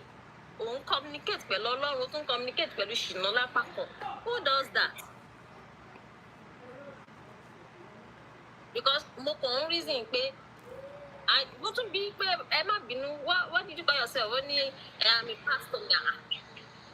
Is it just... Sorry, it takes two to tango. Bẹ́ẹ̀ni. Uncle Owen Adeleke. A comment. A pastor. Again, pastor. Telling me what am I putting on? What are you wearing? Did you? Okay. Látorí òkè náà. Yes, now, I told you. Sister Kemai says, anointing the step aside for Konji. It is well. Sunday, I'm going to preach. That's Mama preach love. And then she made what is she putting on? And I'm very sure. That's my mama, buy on my church, so I'm more church member. I'll tell you, I'm fires It is well. Ẹnìkan béèrè ní comment section ní YouTube. Is it possible that the sister talking is Omo Pupa? Yes, she's Omo Pupa. Then somebody says, how are you doing, brother? By God's grace, I'm a pastor. I coincidentally came across your page over 2 weeks ago, and I've been following your expositories and analysis, and all I can say is thank you. Thank you so much, brother Owen Adeleke. Thank you so much, sir. Thank you so much. Sir? Ben.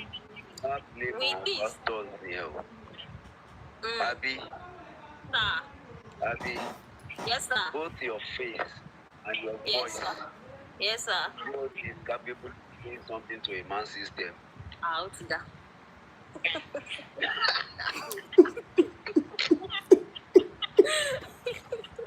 Baba fẹ́ nájà wọ̀rọ̀wọ̀rọ̀ kọ́ ló ń ṣàánú wa. It is well. MC Jerry, please, your contribution, Papa Pakama Lole, after Brother Samuel Adebayo. Tomorrow is another day. Yes, sir. Yes, sir. New Covenant. New Covenant. Láyé John. All right, now my own contribution. Sherry, only tí a fi àkíyèsí sí o. Bá rántí pé kí Mohbad tó ṣaláìsí. Bẹ́ẹ̀ni. Ó kọ àwọn orin kan. Ó dẹ̀ sọ àwọn ọ̀rọ̀ sínú orin yẹn. Gbogbo wa a kàn ń gbọ́ orin yẹn ní à ń jó, à ń dunnú, bàbá ilé kọrin, this guy can sing. Àkọ́bíà ra sí àwọn lyrics yẹn ní pé ọmọ yìí ń pass information sí wa ní until nígbà tó kù.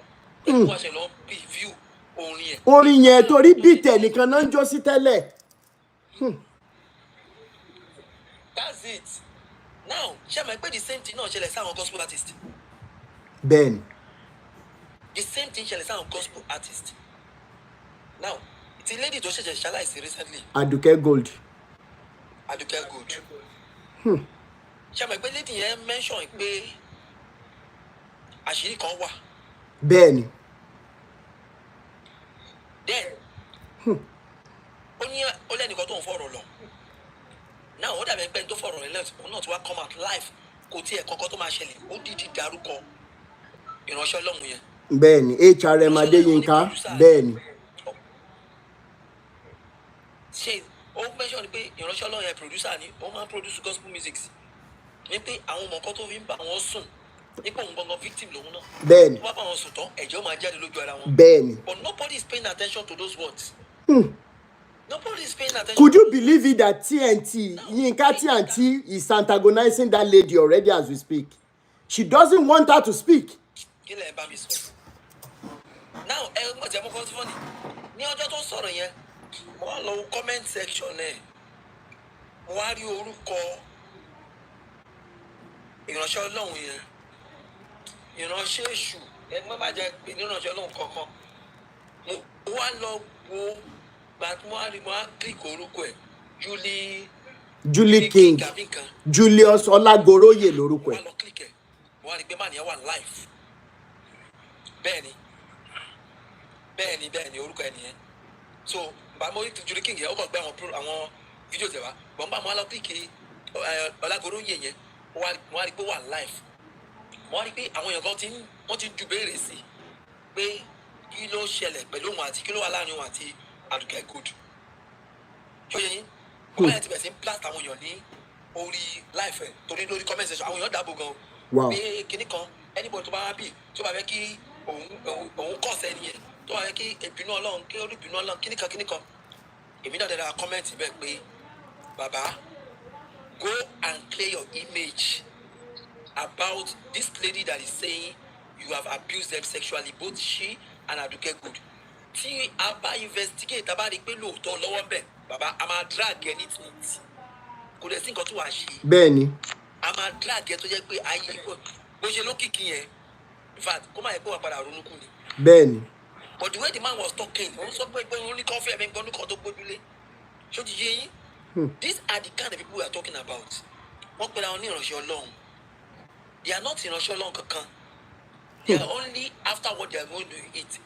And the bit of what they are going to eat, they can go extra mile to get it. They can go extra mile to get it. Ṣó yé yín? Bẹ́ẹ̀ni.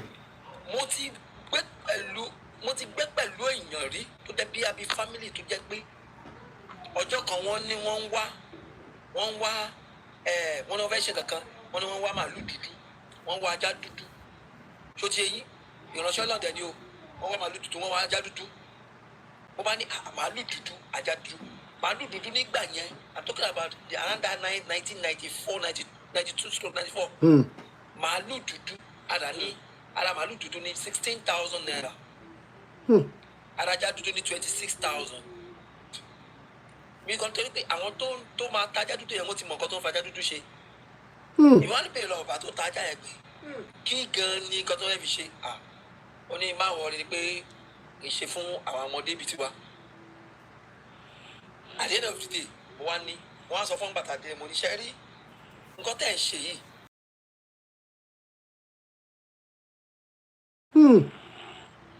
Ǹjẹ́ pé ọ̀sẹ̀ tá à ń wuyì òun jẹ tán bọ̀bọ̀ tí ó dìde wà gangan tó lòun fẹ́ ṣòkò owó ni bọ̀bọ̀ tó ń mú wa tó ń sponsor gbogbo nǹkan tó wọ́n ara ilé yẹn bọ̀bọ̀ yẹn gangan torí ọkọ̀ rí pé nígbà tó di bí ọwọ́ alẹ́ kìíní ẹ̀ ṣe gbígbà yẹn pé ó fẹ́ fẹ́ sí olùṣọ́ lára bí gangan kó tó wú bí wọ́n ti gbé àwọn kan ti gbé mọ́ olùṣọ́ pé wọ́n ti gbé mọ́tò dé wọ́n ti bẹ̀rẹ̀ sí ń lo òróró wọ́n ṣe takándò wọ́n ṣe gbogbo ẹ̀ ìgbà tó máa dọjọ́ kejì tó yẹ yín. Bẹ́ẹ̀ni. ni wọ́n gbé bọ̀bọ̀ tí ó náwó yìí ni wọ́n bá lòun wá ní alẹ́ tílẹ̀ fi mọ́ ní ọjọ́ kẹta wọn ò rí kankan ṣe sọ́rọ̀ ẹ̀ sódà yẹn pé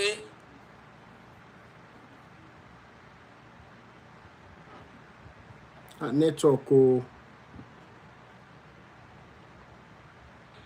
wọ́n ti yẹ kúrò lórí olùṣọ́ wọ́n ti yẹ sórí bọ̀bọ́ ẹ̀ kẹ́lẹ́kẹ́lẹ́kẹ́lẹ́ ó dojúrú wọ́n ní láti gbé ọ̀bọ yìí lọ sí. Please power tap o. ilẹ̀ yìí bò pé ibi tí wọ́n ti lè rójútu ẹ̀ nìyẹn ṣé ẹ̀ ń gbọ́ mi báyìí. Bẹ́ẹ̀ni. ṣé ẹ̀ ń gbọ́ mi. Bẹ́ẹ̀ni. Hello, Mr. Rotimi. Bẹ́ẹ̀ni, à ń gbọ́ yín. Hello, ṣé ń gbọ́ mi. Bẹ́ẹ̀ni. Hello, ṣé ń gbọ́ mi. Bẹ́ẹ̀ni, bẹ́ẹ̀ni.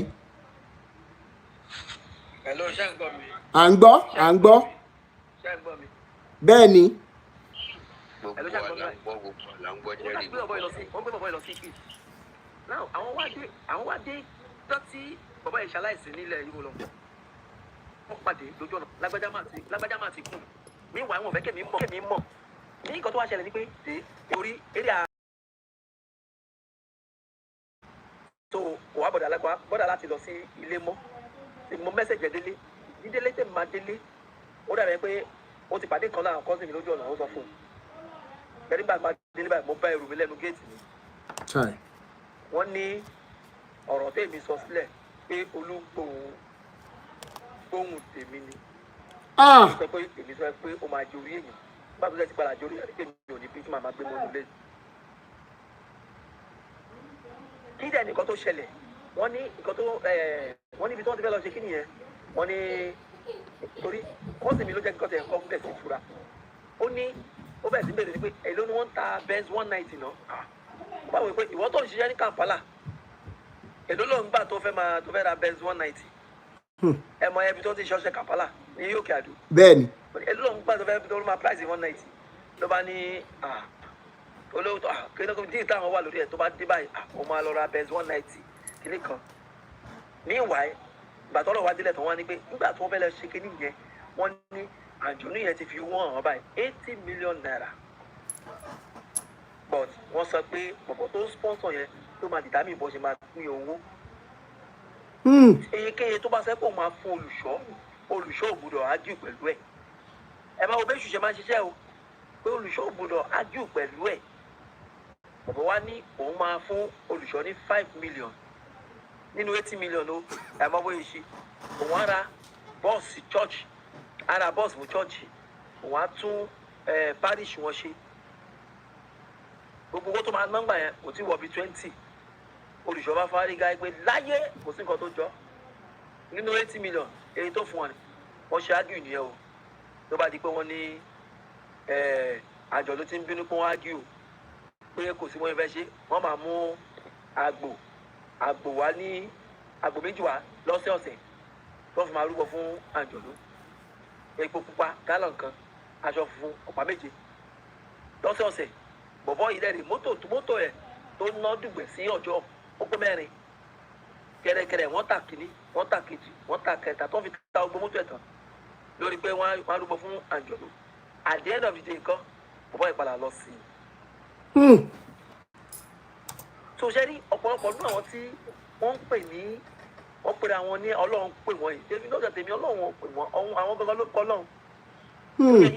Wọ́n ti deceive so many church members have been deceived. Ẹ máa kó àwọn ọmọ wọn máa kó owó ìdá mẹ́wàá wá wọ́n máa kó owó ìkíní kan wá wọ́n máa fi enrich ara wọn àti family wọn their family are living large ìyàwó wọn máa lọ abroad a máa dé a máa bọ̀ àwọn ọmọ wọn máa stay abroad gbogbo ti school. Meanwhile àwọn tí ó mú kíní ọ̀ngàn wá gangan ẹlòmíì public primary school pẹ̀lú bàtà tó ti já standard school tó ti gẹ Bobby Brown òun náà máa wọ̀ lọ sí school tó yẹ yín and they don't see them at all ní pé ókè o ìyá sùlẹ̀ tó máa wá sí church mi ọmọ ẹ̀ nígbà mo pàdé lọ́nà school ẹ̀jẹ̀ tẹ̀ lọ́ba change uniform láyé they will not do that they won't instead tí ìyá sùlẹ̀ ò bá dá ìdá mẹ́wàá wọ́n á tún máa sọ ní pé wọn ò rí ìdá mẹ́wàá ẹ̀ ẹ̀mẹ̀ most of them ti make it obvious tí wọ́n fẹ́ gba ìdá mẹ́wàá yẹn wọ́n á gbé àpótí yẹn síwájú àbí kíní tó máa fi gbá yẹn wọ́n á gbé sí wọn káwọn èèyàn máa jó jáde. Bẹ́ẹ̀ni. ẹni tí ò bá ti jó jáde wọ́n ti mọ̀ pé kò dá tiẹ̀. Bẹ́ẹ̀ni. Strategy ni. Everybody mama fi tiju. It is strategy ni, marketing strategy la gbèrú ẹ̀. So koi ẹni tí ó bá jáde everybody ma fẹ́ make sure pé at least ó máa lọ church ó máa mú nǹkan kan dání. But to God who made me, this is not the right way to give tithe. Look at the people within your community. There are people that cannot afford 1 square meal in a day. Owó ẹ̀yẹn tó yẹ kó fi support wọn olóń dá fún pastor kan. Pastor yẹn go flashy cars. Àwọn èèyàn wà ládùúgbò yìí tó yẹ pé wọn ò rí jẹ. Even neighbors or family members tí wọn ò rí jẹ tó wọn rí kẹkẹ ṣe. But you can't afford to assist them, but you can go and give those money to pastors. What this nonsense has to stop? What this nonsense has to stop? You know what Baba Adeboye sọ pé if you don't give your tithe, you will not go to heaven. Why would you even say that? Ẹ má yẹ kí n tẹ bàbá yẹn ṣiṣẹ́ débẹ̀ ni o. Ó ṣiṣẹ́ débẹ̀ ni confam. Ó ṣiṣẹ́ débẹ̀ ni torí tẹ́ bá sọ nísìnyí gbogbo àwọn ọmọ ọjọ́ ẹ̀ wọ́n máa takò yín ni. Bàbá ṣiṣẹ́ débẹ̀ ni. Oyèdèpọ̀ náà sọ pé nǹkan tó wọn àti family wọn máa jẹ the next 10 or 15 years. Bẹ́ẹ̀ ni. Ó ti wà nílẹ̀ ní 4th generation ọ̀hún. Ibo ló ti rí? Kí wọ́n àwọn church náà kàn ní. It is well. And all their schools and establishments, church members only attend on their phone. Orí wọn ti so ibi wọn mọ́bẹ̀ ni. So, Mr. Rotimi, ṣe ló ọ̀rọ̀ ti máa ní kí ni wọ́n ti ń porúkọ ẹ̀ yìí? Yoli King àbí kí lórúkọ ẹ̀ ti ń jẹ́ yìí? Bẹ́ẹ̀ni.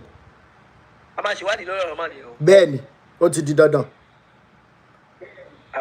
Mo ti ṣe fídíò méjì fún already lórí YouTube lásán. The video is running to almost about 1,300 views. So people are interested in the case very well. Mo ti tì síta. Ẹ ti ní fídíò woman yẹn. Bẹ́ẹ̀ni. Ṣé ti ní fídíò woman yẹn tó kọ́ wá sọ sọ̀rọ̀? HRM Adéyínká ọ̀rẹ́ mi ni lórí TikTok. Woman yẹn wà lórí irú àga tí Ayéfẹ́lẹ́ lò yẹn. Bẹ́ẹ̀ni. Because mo download video woman and mo keep it as record. But I can't have back and let him come out and defend this. Ben. What this woman is saying. Ben. So all that's like woman that's like what threat you. Ben, you also Ben. Ben. But then the show to bash your mom. If any buy ni combo. So I wonder why the Nigerian police force are not doing anything yet about this matter. This man is supposed to be brought to book to come and for questioning. Because I said it in that video that rape allegation is not an easy one. He should come out and defend himself. I sent a direct message to him. That is it. Only contact no, the messenger. Now. Ṣé tí wọ́n bá Tony tó bá kú Tony Sala fẹ́ máa fight justice fún ẹni tó ti kú. Ó yẹ ká máa fight justice fẹ́ tó wà láàyè gan. Bẹ́ẹ̀ni. So this man should come out and defend himself on this allegation. This nonsense has to stop. Thank you so much, madam. Madam. People are just dying out of nothing. So that's just my own contribution. Eshe Babami, thank you so much. It's Turayo. What did he say yesterday? Did he come out to say anything? Dolly P, quickly unmute and give us your submission. Pa. Story time. Dolly P, unmute.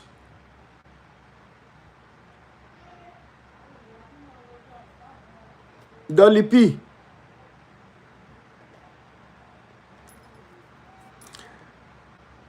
Sir Michael Ilori, ẹ bá wa gbóhùn sókè sir. All right, sir. Ẹ kálẹ́, sir. Ẹ kálẹ́, everybody. Ẹ kálẹ́. Yes, sir. Yes, sir. My police were Martin, we were discussing on TikTok, if I'm not mistaken. Any can give him feedback the other time. Okay. So, yeah. I think virtually all the information or messages that I've been seeing online all this while, the messages are coming from people who doesn't know the two people in question, Mr. Julie King as well as Nifemi Gold.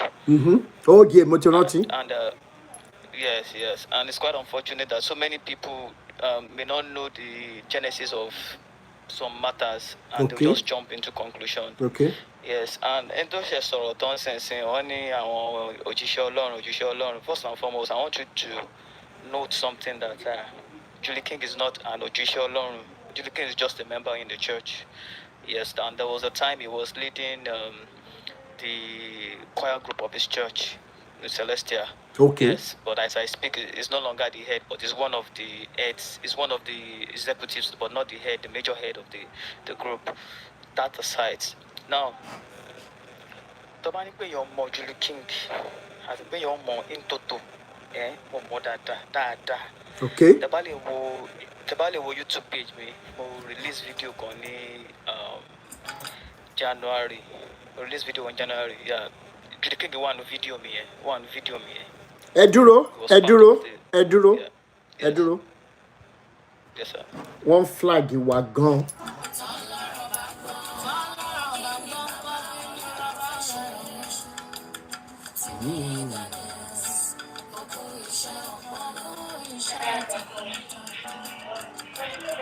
Abella TV.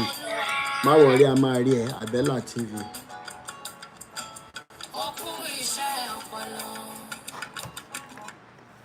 Okay.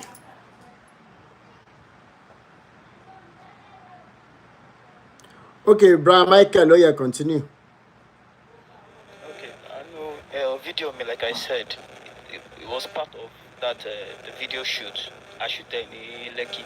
Ẹ jọ̀ọ́ ṣé ẹ lo Bluetooth ni àbí earpiece? Epics mo lo sir. Ó ní ó jẹ́ kó ohùn yín jáde dáadáa torí àwọn tó wà lórí YouTube. Okay, ẹ jẹ́ your epics. Okay.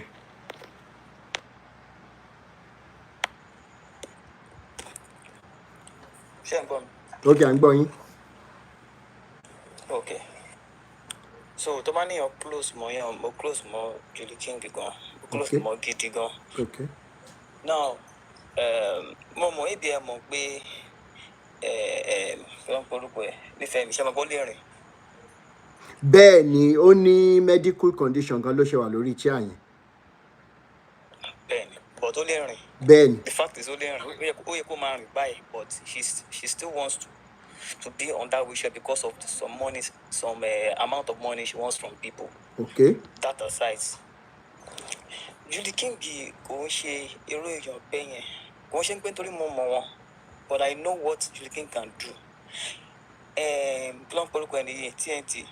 TNT was in Nigeria the beginning of, I think that was last year. Julie King, TNT, I organized event for TNT. So there was a monetary issue between us then. TNT, in office, but money that one office, but if you K-Melody no work alone in office enjoy it and the issue was a very serious issue. So I wasn't even expecting TNT to support Julie King because of that issue on ground. I wasn't expecting TNT. So I want to support TNT support TNT more Julie King go to pay. TNT more Julie King. But I do know Brian Michael. Sir. Ṣé mọ̀ pé ó possible kí ọkọ àti ìyàwó of 15-20 years gan jọ máa fẹ́ra wọn kí ìyàwó má mọ̀ pé o lè lọ́kọ òun ṣá? Ṣó possible? Of course. Ṣó possible kí ọ̀rẹ́ méjì máa rìn kó pé èèyàn dẹ̀ máa lè fi ẹ̀mí ẹ̀ ta tẹ́tẹ́ pé ọ̀rẹ́ mi yìí ó dàbí ayé UI pé okay cultist mà lẹ́ni báyìí kí n dẹ̀ máa sọ pé láíláí máa fẹ́ mi ta tí mo dẹ̀ máa lọ find out pé ní tí mò ń sọ cultist ní ṣá? Of course. Okay, ẹ máa sọ̀rọ̀ lọ. So now, based on what I said and based on what the person that just finished talking said, Tony Pay support to Julie King because ìjà tó wà on ground when she get. So I wasn't even expecting her to support Julie King in any way. More expect one because it's a serious matter on ground. Or who them show you sir.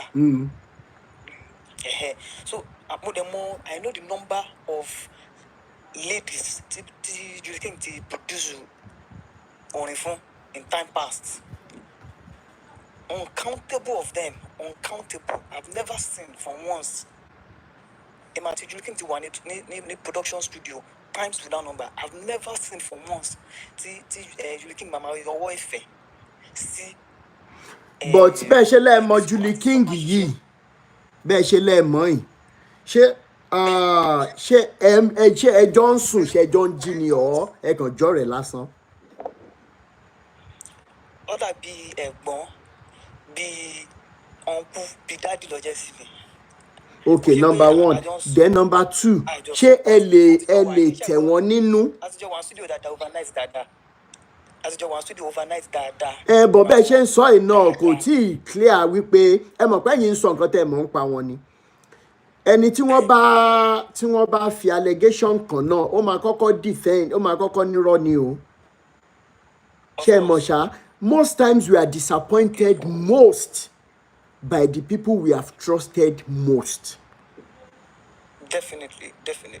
So mo máa fẹ́ jẹ́ kẹ́ ẹ tread softly until more information bá jáde kẹ́ ẹ tó mọ bí tẹ́ ẹ máa dúró sí.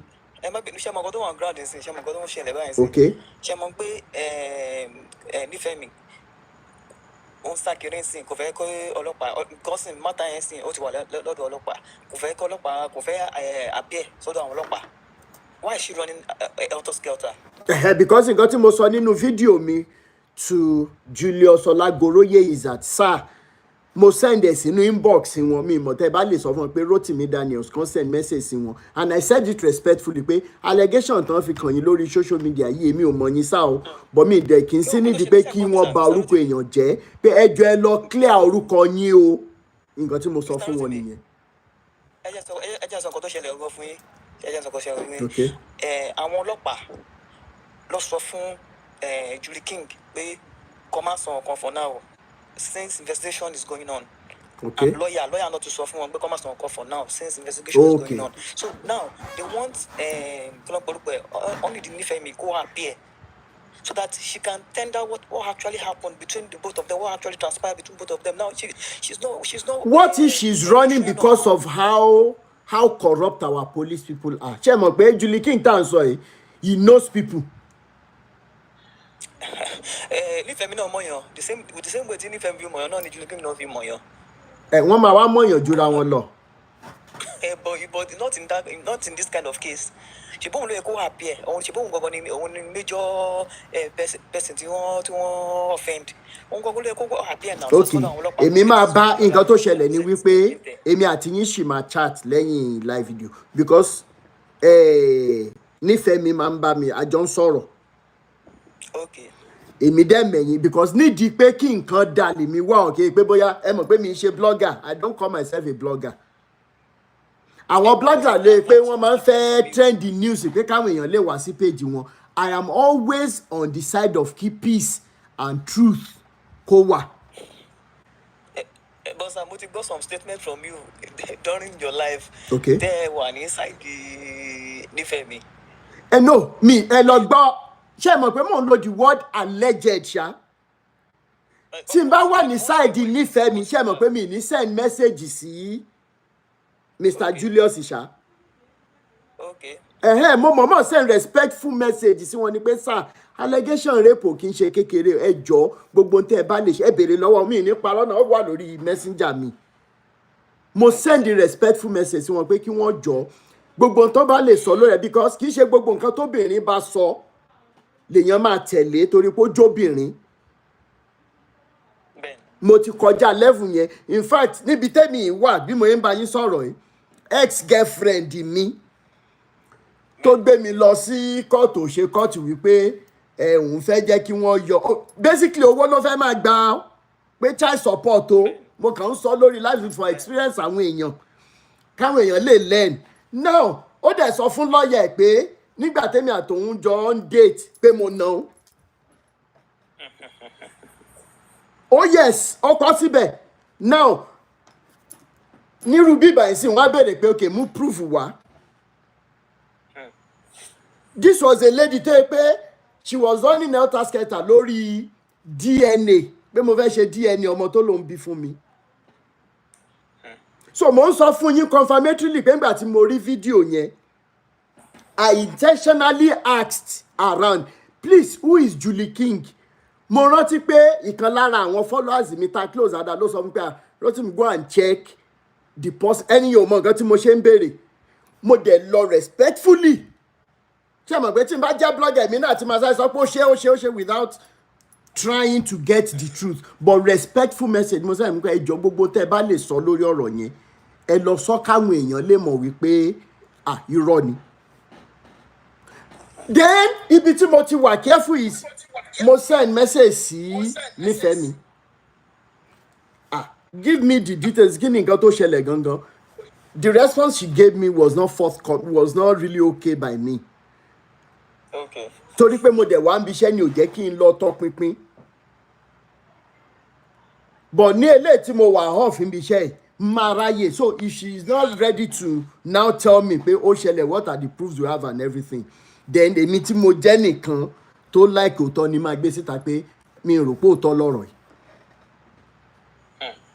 So ti yé yín, so èmi máa ń wá òótọ́. For example, sin pastor tó lọ báyàn sùn ní Nàìjíríà láti US tó fẹ́ ni ẹlẹ́ni ní oyún.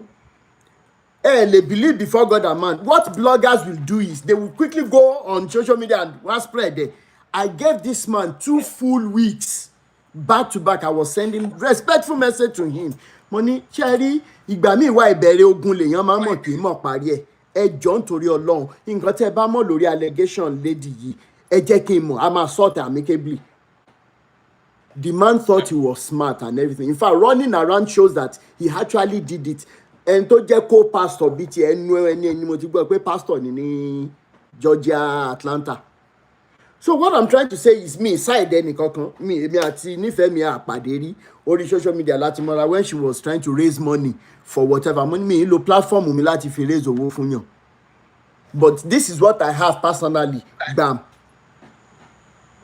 Mi yìí ṣe because ó máa divert attention tí máa ń ṣe láti years yìí àwọn èèyàn gan ti rí wípé ṣòwò because people always come to you wọ́n ti wá bá mi a lot of time bro tí mi ẹ̀jẹ̀ bá mi platform yìí rẹ́sọ̀ mi yìí ṣe ìwọ̀nba tí n bá ní màá ṣe fún ẹ bye bye. Ṣó ti yé yín bra Michael, so ẹjọ́ ẹ bá wa bá ẹtẹ Mr. Julius nínú dáadáa pé allegation gbogbo tó Elédùmarè bá fún wọn ní ọgbọ́n màtòyí láti lè clear ara wọn kí wọ́n ṣe. Ṣó yé yín. Bí ṣe sọ fún yín lẹ́ẹ̀kan yẹn ọlọ́pàá àti lọ́ọ̀yà náà ní pé kí wọ́n kọ́ farabalẹ̀. Okay. Àwọn náà ready láti lọ press. Okay. Mo mọ̀ pé nífẹ̀ẹ́ mi ò lè mọ sá káàkiri forever but she would want to be sure of pé bóyá àwọn ọlọ́pàá tá à ń sọ yìí ẹ ṣe mọ̀ pé irú àwọn Olúkọ̀yà pé wo nǹkan tó ti fọlọ́pàá ṣe in time past ìyẹn gan lè jẹ́ kẹ́rù máa bà so ẹ jẹ́ ká fún ní benefit of that yẹn gbogbo tèmi bá gbọ́ èmi àti yín máa sọ̀rọ̀. ẹ mọ̀ pé military woman ni nífẹ̀ẹ́ mi náà fúnra ẹ̀. sọ́kùnà mọ̀yàn military ni army ni. àwọn ti tán gbà yẹn. so kí ló wà fà tó wá ń sá giri. ó ti tán. Ẹ ṣé mo appreciate yín fún clarification yẹn mo appreciate yín ẹ jẹ́ ká máa wo nǹkan tó máa ṣẹlẹ̀ I will chat with her. There's more to it. Okay. All right, sir. All right. Abe, you said you wanted to say something. Can you be? Sorry, Mr. Rotimi. Yes, sir. Mr. Rotimi. Yeah. Hello. Mr. Rotimi, ma. Okay. Let me hold on. Abinu. Jẹ́ kí n fún Michael in response to sọ yẹn. Okay. Ṣé ń gbọ́ mi? À ń gbọ́. Gbọ́ mi, Mr. Yeah, mo ní ọ̀rọ̀ tẹ́ sọ yẹn. Ṣé rí ọ̀rọ̀ yẹn? Ó wà very very important. Advice tẹ́ fún Michael yẹn. Ó wà very very important. Eléyìí tó ń sọ pé lọ́ọ̀yà ní pé kó máa àìtí sọ̀rọ̀. When his name is being defamed everywhere internationally. Ṣé lọ́ọ̀yà ló máa padà bá defend internationally? Those are the things he should look into. He has to grant a media interview to come out and defend the allegation levied against him. Media náà máa gbé woman ẹ̀ náà. They will come, the woman too will come and say because nǹkan tó bá dé obìnrin tó jáde lórí social media tó dárúkọ tó sọ pé nǹkan báyìí ni. Tó yẹ yín. Bẹ́ẹ̀ni. Àdìgẹ́gùn náà ti mention nǹkan tó jẹ́ ẹ̀mẹ́ ó jọ gàdé. Ó pèsè méjì lélẹ̀ ó jọ gàdé. Tó ti yẹ yín. In every lie there is a fringe of truth in it. Wọ́n parọ́ ni o, wọ́n sòótọ́ ni o. Let him come out and talk. Bó ti ṣe fáwọn èèyàn lésì lórí láìfọ̀ yẹn, it's not the right way. It's not the best way to defend himself. Kò fẹ́ mẹ́nu kan rárá. Kò fẹ́ mẹ́nu kan, ó kàn sí pé òun máa gbé ẹni ẹ ṣe pé ẹni tó bá kíríkì kan lórí láìfọ̀, òun máa gbé ṣe pé ègún Ọlọ́run máa bọ́ sọ́dọ̀ ẹni ẹ kíní kan.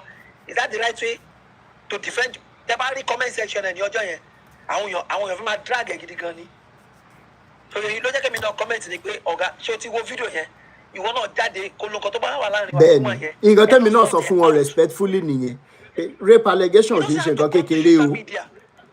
rape allegation is very serious ó ní wọ́n lè ṣẹ̀wọ̀n fún bí a pastor olùṣọ́ ìrànjọ́ náà. bọ̀bọ̀ Daniel pastor yìí tó rape ọmọ tó ń ṣe lábẹ́ ṣe bẹ́ẹ̀ wọ́n ló wà ń sìn. ẹ̀wọ̀n náà ni àmì iye wọn tó wà lẹ́wọ̀n bẹ́ẹ̀. bẹ́ẹ̀ni. so for him ṣẹ́ni tí èèyàn bá ti jáde tó mọ̀ ẹ́ pé èèyàn rape òun tó ti yẹn you have to come out and defend it. Check that here. I can give you an instance. I've been a victim of such. Check that here. I did not stop at that. Despite the fact that I was serving a punishment that I knew nothing about, I still went ahead and set up private detectives. It was the report of the private detective that cleared me before the judge. That lady of Mafmigba. Ben. So for him, running away saying doctor lawyer ní pé kó má sọ̀rọ̀ ọlọ́pàá kọ́kọ́ lè sọ pé kó má sọ̀rọ̀ ọlọ́pàá ò lè sọ pé kó má sọ̀rọ̀ ṣó ti yín ṣùgbọ́n tí lọ́yà bá ní kó má sọ̀rọ̀ ṣé lọ́yà yẹn ló máa padà bá defend the public ni ṣé lọ́yà yẹn ló máa padà bá clear orúkọ ẹ̀ ni let him grant the media interview to defend whatever that lady has said tó bá yẹ pé kò ṣe jẹ́ kó wá kó lọ bá bí Oríyọmí Hamzat kó wá report fún Oríyọmí pé woman yìí ó ń drag mi ẹ pé woman yẹn wá kó sọ tẹnu ẹ kí ni mo ṣe fún tó fi drag mi kó gbé sáyé kí everybody rí òótọ́ ọ̀rọ̀ òbí tọ̀rọ̀ wa bọ́bí woman yẹn ṣe sọ̀rọ̀ woman yẹn sọ̀rọ̀ pẹ̀lú confidence nínú àwọn. bẹ́ẹ̀ni. èyí tó kún náà òun náà tí ó ṣe jẹ́ pé òun nìkan ni producer tó wà àlàyé àbẹ́ òun nìkan ni the gospel producer tó wà. Thank you so much baba mi. every accusing finger pointing to him. ẹ jẹ́ kí n ó yá Abe quickly so that others máa sọ̀rọ̀. Abdul Michael ẹ̀yin ni mo fẹ́ bá lọ́rọ̀. Okay. ọ̀pọ̀lọpọ̀ kan ẹ ní ó ń sá kiri then officer ni also gbogbo wa la mọ̀ tí Nigeria of nowadays ṣe rí. ẹ wo ọ̀rọ̀ Mohbad since last year kò tí ì rí ibi forí sọ. so woman yẹn ó possible kó máa sá fún live ara ẹ̀ náà for her to come out kó tó sọ pé òkè o wọ́n rape òun á stop it now ṣé ń ṣeré ni ṣé ń mọ̀ ọmọ ni kí ló ṣẹlẹ̀ ẹ wá ní ó ń sá kiri what of tó bá ń sá fún live ara ẹ̀ nǹkan tó bá wá síta ọ tó lọ sí ọlọ́pàá ìtàdùn mẹ́pà àwọn ọlọ́pàá gan ń gbàbọ̀dé fún yàn. bẹ́ẹ̀ni. tèbí Nàìjíríà gbogbo wa jọ wà náà tó bá jẹ́ junior officer ni woman yẹn ń kọ́ ẹ fẹ́ kán pàdánù ni ṣé kán pa fáwọn ọmọ ẹ̀ ni jẹ́yìn lè máa bá tọ́ ẹ̀ tó bá pa. and what I will tell you is ṣe relationship tẹni tẹ́yìn sọ yìí máa share pẹ̀lú yín kọ́ ló máa share pẹ̀lú àwọn female kìíní tó ń ṣiṣẹ́ ní ọ̀ndẹ̀ so you know him to some extent wọ́n kì í sìn tó bá ń lọ sílé aláwo ṣó máa pè yín dání ní pé òkè tẹ̀lé mi lọ sílé aláwo mo fẹ́ mú ẹ dání lọ kájọ lọ tí ò bá finú tán yín débẹ̀ he cannot so you only talk based on what you know about him so the woman self she's talking about what he knows about the man so stop defending the man ẹ jẹ́ kó ní kálukú wọn bọ́ síta kó jọ sọ̀rọ̀ ẹnu wọn síta kó ní kán gbọ́ tí wọn ní kálukú so don't defend anybody here me ìmọ̀ woman yìí rí I don't know her from anywhere so me Mori from Adam but I'm just talking as a woman so stop defending pé ṣé ọmọ ẹ pé ó kàn fẹ́ fi gbowó ni ẹ ó kàn jókòó sórí chair that's our own problem. ẹ má fi ẹnu bà tèèyàn kan jẹ́ láti jẹ́ kó máa rí ẹni tẹ̀yìn support like èèyàn méjì. ọ̀rọ̀ ti gẹ̀ jẹ́ sáré sọ̀rọ̀. Okay. You understand? So thank you so much Abi. Okay. Let him talk. Yeah, Mombo. Mommy Sunshine. Yes, please. Hold on 1 minute. Brian Emmanuel, ó yẹ sáré sọ nǹkan tẹ́ fẹ́ sọ ká tó kúrò mi. Mo kàn fẹ́ sáré chip in nǹkan fún Mr. Michael. I don't know, but you sound a bit defensive for this so-called this man, and then you are sounding very, very biased. No matter what. Sherry, ẹ̀kan sọ̀rọ̀ ìbá tẹ̀sí family nǹkan lẹ́ni ẹ̀ẹ́dọ̀ sun ẹ̀ mọ bí ọ̀rọ̀ ọkùnrin àtọ́bìnrin ṣe rí ẹ̀yin náà mọ̀ now no let's pretend ẹ̀yin gan mọ̀ okay gẹ́gẹ́ bí Mr. Jerry ṣe sọ even if there's no rape you can't tell me that they don't have anything. Want to job around sorry, or want to my secretly or whatever. Because allegation of rape, show the color what. She do she may know more in the family, but she's not my rape. But she just by the yellow so. So get over come out and maybe camp when the LA take off try to clear or whatever. But and don't forget, this issue is not. I don't think this issue is a recent issue. It has been issue that has been for a very long time. Ó dà pé ikú Àdùkẹ́ Gold ló wá trigger kìíní yẹn. Because it's not easy. If we ever tell ourselves that it is easy for a rape victim to come out and talk, number one, the victimization in our land is crazy. You are right. You are right. Ojú táwọn èèyàn máa fi àwọn obìnrin bí ẹgbẹ́ wọn ló máa sọ pé kí ni ìwọ náà wá lọ́bẹ̀ kí ló ṣe kíní kan ó rarùn níwọ náà. We all know as Nigeria is now. Even from the start of Gotten, so it was over and she answered only over Lori Kidikon, Kiloko, let the response in Gotten, sir. Oh, yes, sorry. No matter how close you are, guy, I want secret cover, everybody has a dark side. That's what I want you to know. Thank you so much for that. Oh yeah, Bra Michael, sorry, so that. Okay, sir.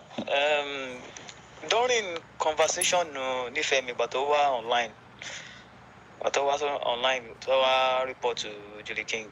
There was a statement to one make to were contradictory. One issue I want to allow Julie King refused to release it. Okay. Now, any tio rape you. To them of Ryan boom rape you. Mukoveka wo kini common sensically in your mabino. And it rape you. To them of boom to share any. We are any more share or motion go buruku phone. What any shallow way, only shallow way to release to it before. Now, if I notice so, Sheto Julie King. And Julie King that is share, Nifemi. To buy a me a bang, Tajoponi.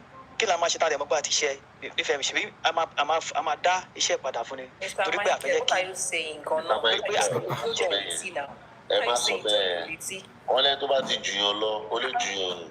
telling you, Mr. Emmanuel,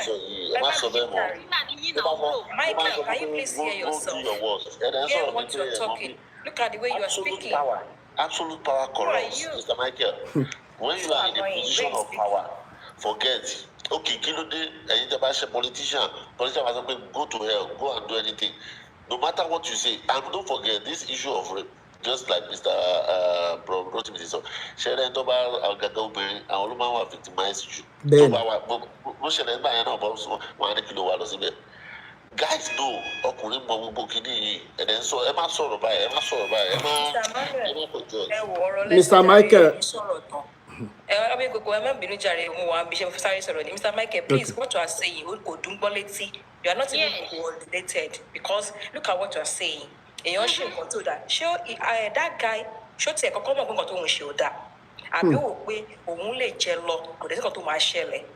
you're not even talking like somebody that is even coordinated as well, because even your statement of saying what is our business with that? She was raped and she's out, and we're not going to crucify her. Rather, tell your guy, your so-called guy, to support more. Tell him to come up and defend himself and stop coming here and give us this garbage. I can't stand you. Please, excuse me. Mr. Michael, you have to go and press Julie King. Don't put your head into what you might come out. So, Mr. Michael, please do your assignment very well, because only accept to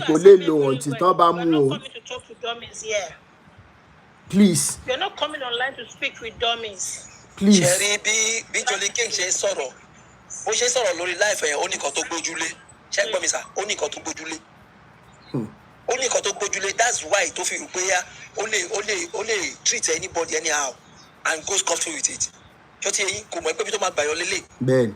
That's just the fact one man. There are so many ladies. I want Michael to know something today. Michael, iṣẹ́ tí wọ́n rán ẹ ò ṣe dáadáa ò ṣe dáadáa rárá. Kó lọ jẹ kó má wà bias. Má blame Nifemi for now.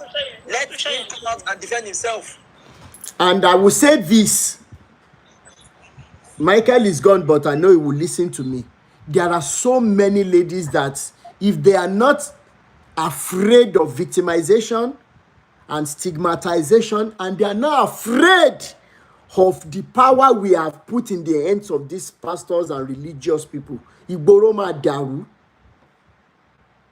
Ìgboro máa dàrú. Mo gbọ́ kan láàárọ̀ yìí. Another one, etí mi ti fẹ́ di. The people that you see when they come down from car, you prostrate, you say, please match on me. If you hear the things I hear about them, but where are the... I'm telling you, look at the hypocrisy here. You want me that I should be softly, I should do softly in mentioning this guy's name.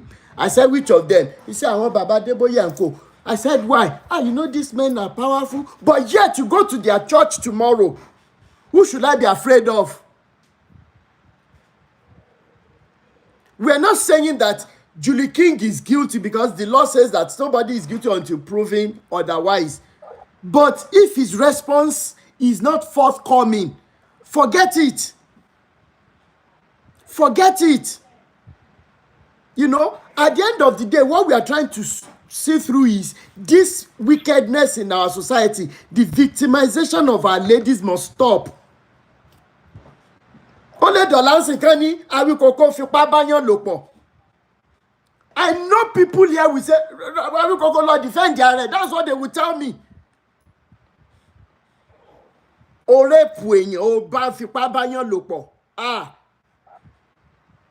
Ó wá ní lọ́yà ní kò má sọ nǹkan kan, onídìí ọlọ́pàá ní kò má sọ nǹkan kan, tó lórí burúkú ní gbogbo wọn ni. We're talking about rape. Do you know what it has done to mentality of so many victims? Do you know? Mommy Sunshine, oh yeah, she experiencing injury because of time. Ẹ bá a ṣe pápápá. Ìgbà tí my good lady Abby tó ń share experience ẹlẹ́ẹ̀kan mo kàn rẹ́rìn-ín ni. Even àwa tá a dàgbà báyìí nǹkan tá a ti là kọjá lórí ọ̀rọ̀ àwọn pastor or whatever. Òun ni pé ṣe rá àwọn tá à ń defend báyìí tó ráwa ti yọ. Gullibility wa òun ló ń gbé wa dọ́dọ̀ wọn. Wọ́n ṣí ṣọ́ọ̀ṣì wọn, wọ́n sórí òkè wọn. Wọ́n ò fi wé pè wá. Wọ́n ò fi wé pè wá rárá. Ó happen pé some 3-4 years ago. Yes, ma. I was into business, very big business. Mo wà nínú àwọn tí Emefiele tó dá lóró. Tó yẹ pé business ní over 3 billion ló wọlé sí ọ̀dọ̀ wọn bẹ̀ ní CBN tí mi ò rówó yẹn gbà. Táwọn èèyàn bẹ̀rẹ̀ sí pariwo, táwọn bẹ̀rẹ̀ sí sọ̀rọ̀ ẹ dìde ẹ sọ̀rọ̀ ẹ lọ ṣe báyìí, I invite FCC nǹkan. Àwọn ará bíi àwọn pásọ̀ tá à ń sọ yìí wọ́n gbọ́ nípa ẹ̀, wọ́n investigate ní tòótọ́ wípé owó yẹn wà níbẹ̀. Wọ́n bá bẹ̀rẹ̀ sí tì mí lẹ́yìn, wọ́n bẹ̀rẹ̀ sí tẹ̀lé mi everywhere tí n bá ti ń lọ, wọ́n fún mi gbé mọ́tò fún mi, wọ́n ṣe gbogbo ẹ̀. Torí in the course of fighting for this money is a business money. Mo ti fẹ́ ta gbogbo nǹkan tí mo ní tán. Ọlọ́run ló ṣàánú mi. Tó bá ti ní ká mówó wá ń bì kan, wọ́n bá ti ní lọ́ọ̀yà lóhùn lọ Àbújá, òun lọ gbá business ti fold up gbogbo everything. So mo fẹ́ sọ fún wa bí wọ́n ṣe máa ń lé ọ wá sí àwọn kí ló ń pè ògbóni or whatever, àwọn agbára tí ò nítumọ̀ tó ń wọ̀ tọrọ báwọn lágbára ni o. So mo bẹ̀rẹ̀ sí lọ sí orí òkè yìí, mo lọ gbàdúrà báwo ló ṣe rí mọ̀ feed wọn back. Tí bá ti ní mo ní ìdòwò pé bí a mo fẹ́ lọ sẹ́kọ̀ọ́ lọ́la òkè nìkan wọ́n máa fún mi lówó, máa ṣe gbogbo ẹ̀. Wọ́n wá fi nǹkan kan lọ̀ mí. Mo wá sọ fún wọn wípé yẹn ní church ní orí òkè yẹn, mo wá sọ fún wọn wípé mo ti dàgbà, mi ò wá nǹkan kan kiri mọ́. Ká nígbà tí mo wà ní my 40s, mo lè gbà nǹkan tẹ́ sọ yẹn. Ṣé mọ̀ pé bàbá yìí tún wá fi ẹlòmíì, ó tún wá rán ẹlòmíì sí mi in the form of woman. Wípé ó ti ó jáde, ó kàn lágbára ni, ó kàn wà òkè ni. Ṣé bàbá church ni? Bàbá church ó ti fi lọ̀ mí. Mo sọ fún un pé mo ti kọjá level tí màmá wá gbára tí ṣé sẹ̀lẹ́lẹ̀ nìyẹn mà bí kérúbù àbí pentecostal. wọ́n ń ṣe sẹ̀lẹ̀ wọ́n ń ṣe kérúbù ó ní àwọn orí òkè èèmẹ̀ yẹn ni àwọn orí òkè èèmẹ̀ yẹn ni so wọ́n ti fi lọ̀ mí pé kíní kan ẹni tí mò ń sọ yìí ó lè lọ Amẹ́ríkà ní èní Saturday èní Friday òkè àti bọ́ Saturday kó dé Tuesday níbi tí kíní yẹn wà but èmi kàn jẹ́ nìkan tó yẹ pé mo máa ń gbà fọlọ́run mi ò kí ń wá gbálago ṣiṣẹ́ ẹ understand so nígbà tí wọ́n fi lọ̀ mí pé àwọn máa mú ẹ̀mọ àwọn èèyàn kan àwọn alágbára àwọn mọ̀yàn ní kinní kan but ó láwọn nǹkan tó láwọn ìgbésẹ̀ tó máa gbé mo sọ fún wọn right there ẹ má jẹ́ gbẹ́gbẹ́.